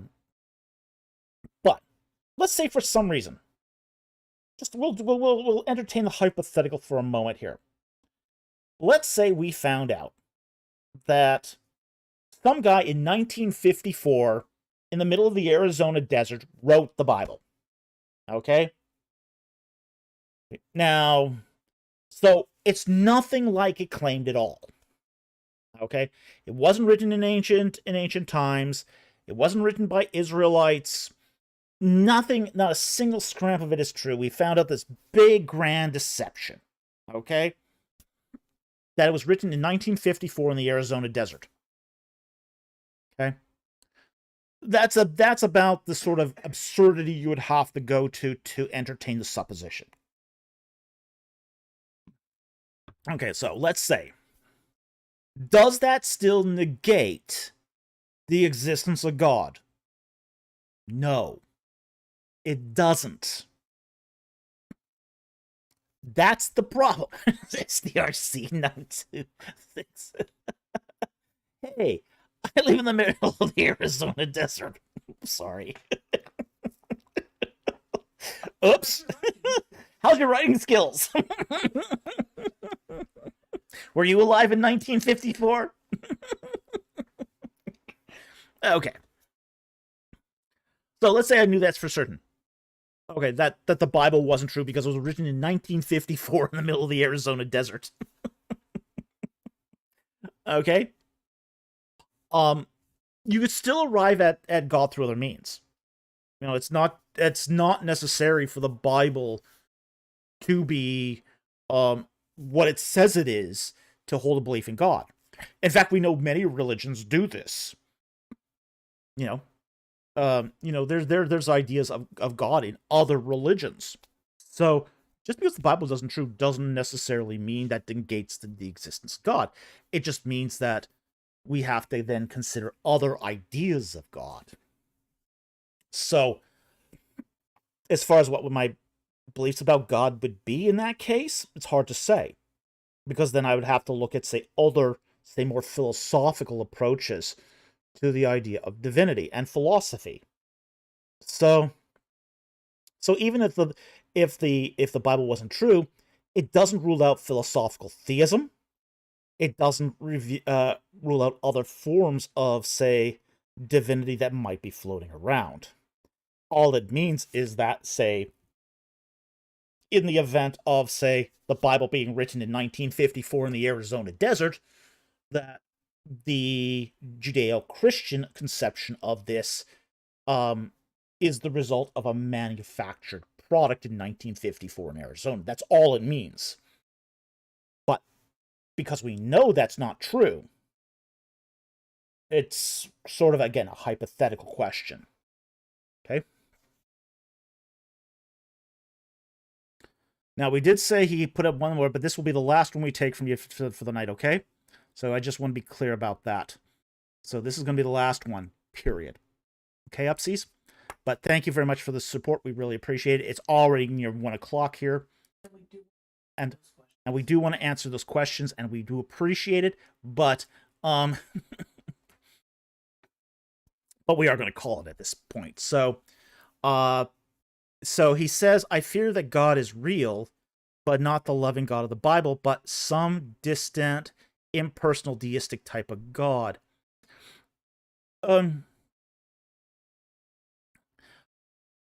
I would say this.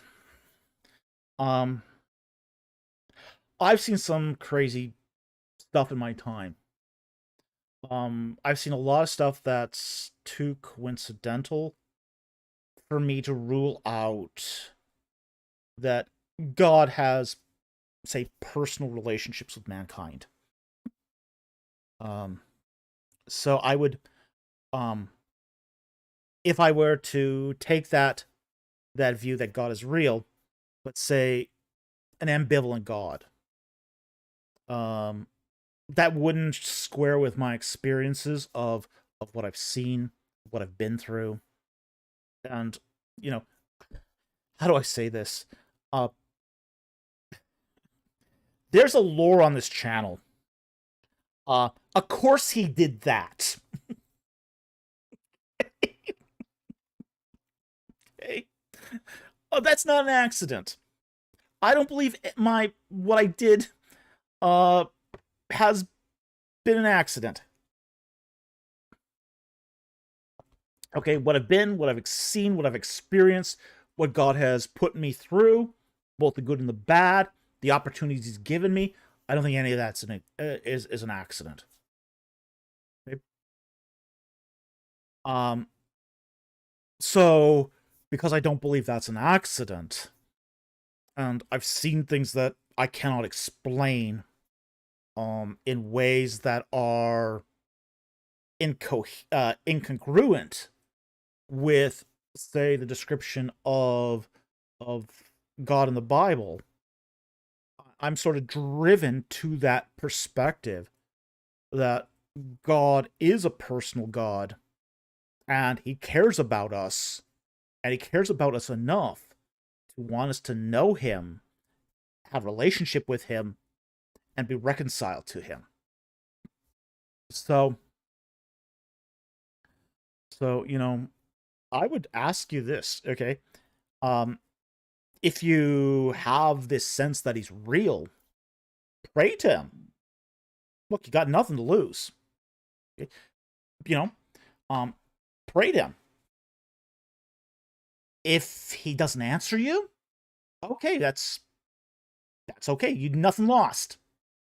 If He does answer you, you know, and here's how I would pray, you know, show me the truth. Yeah. If you're out there, show me. Guide me to where you want me to go. You know, pray to seek Him, and you'll find Him. So, you know, that's what I would recommend is, you know, just take that first step. I mean, if you think that there's a possibility He might be real and out there, then test the waters.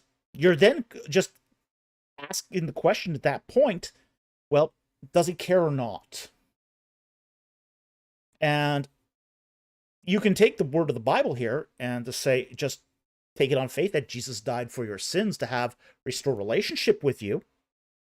Or you can do it the other way, which is to ask and seek. And in which case, see what happens. Okay? So, hope that helps.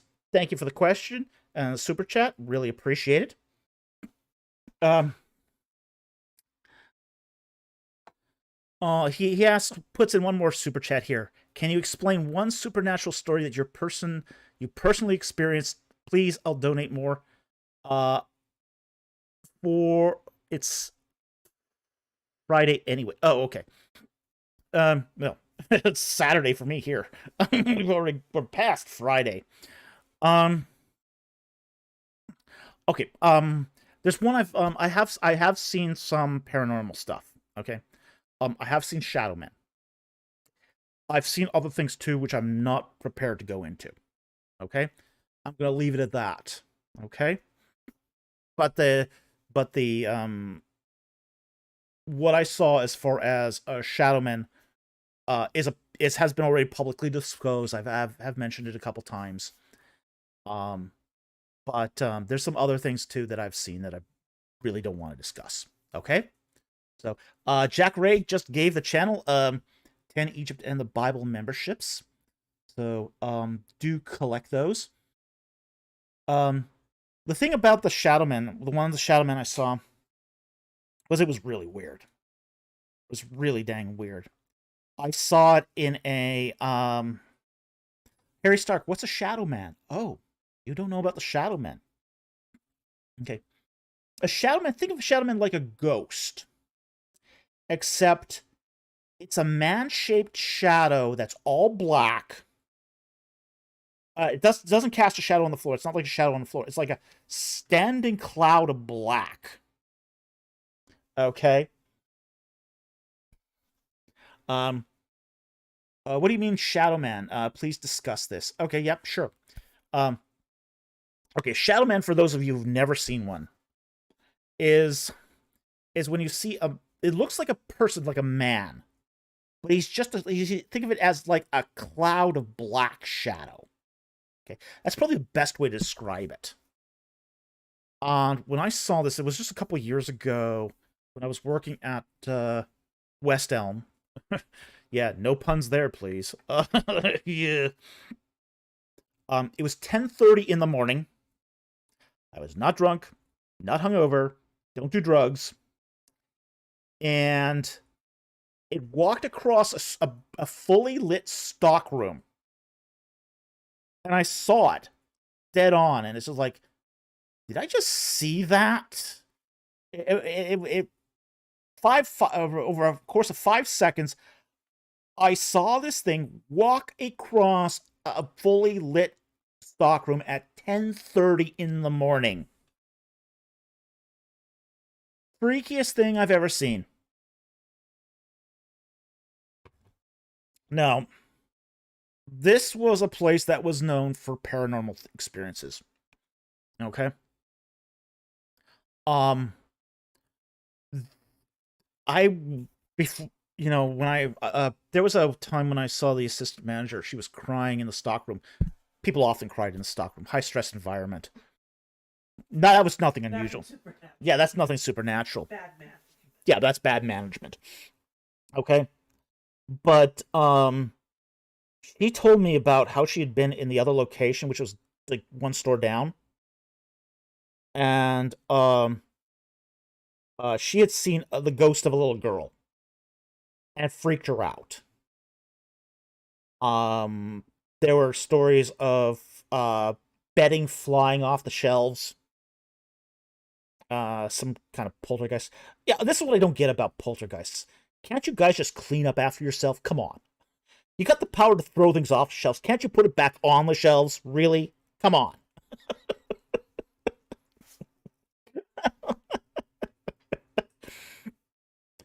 People have reported hearing steps in the store when there's nobody in the store. So it was a place where, high stress, a lot of those kind of experiences. And I hadn't noticed anything myself again until I saw that shadow man walking, and it was just like, I didn't just see that, did I? Yes, I did just see that. We also found a voodoo doll in there too, which was kind of creepy. So, yeah, that made me a believer in shadow men. Mm-hmm. No, I'm not going to give you a hint of what the other thing was. Okay. That one I'm not going to talk about. Okay. So I'm not going to talk about the other thing. Okay. You've got enough here. Okay. So, with that said, we're going to call it a night here. We're not going to take any. I think we've done every non-super chat that's worth doing anyway. So we took most of the non-super chats along the way, so I don't think we have any non-super chats to take. So with that said, we're going to call it a night here. So I want to thank all of you who gave us super chats. That helps us directly to keep doing these videos, have these wonderful, wonderful live streams. I mean, amazing live streams. And you put food on the table, and we really appreciate that. We also want to thank our Patreon and YouTube subscribers. If you're a Patreon member, by the way, you got something special today. You got the cover reveal to novel 2. Okay? So there's a little added incentive there to become a Patreon subscriber. That's only going to be available on Patreon until we do the public reveal. So if you want to go and check out the new cover to book 2 of the War of the Gods series, that's only available on Patreon. Also? Live stream next Friday. 200 live stream next Friday. We are trying to get you ready to go to Egypt. So, if they go Discord. Okay, a reminder, go to Discord if you have any clips that you want to have included from past live streams that you think are really interesting or funny. Dungeons and Dragons. Add them to the Dungeons and Dragons channel of our Discord server. The invite is in the description below. Okay, and then finally, we want to thank our regular subscribers who watch the channel, who hit that like and subscribe buttons, and who share our URLs with other social media platforms. You guys get the message out. And with that said, thank you very much for watching. We're glad you could join us tonight, and we'll see you next time on Ancient Egypt and the Bible.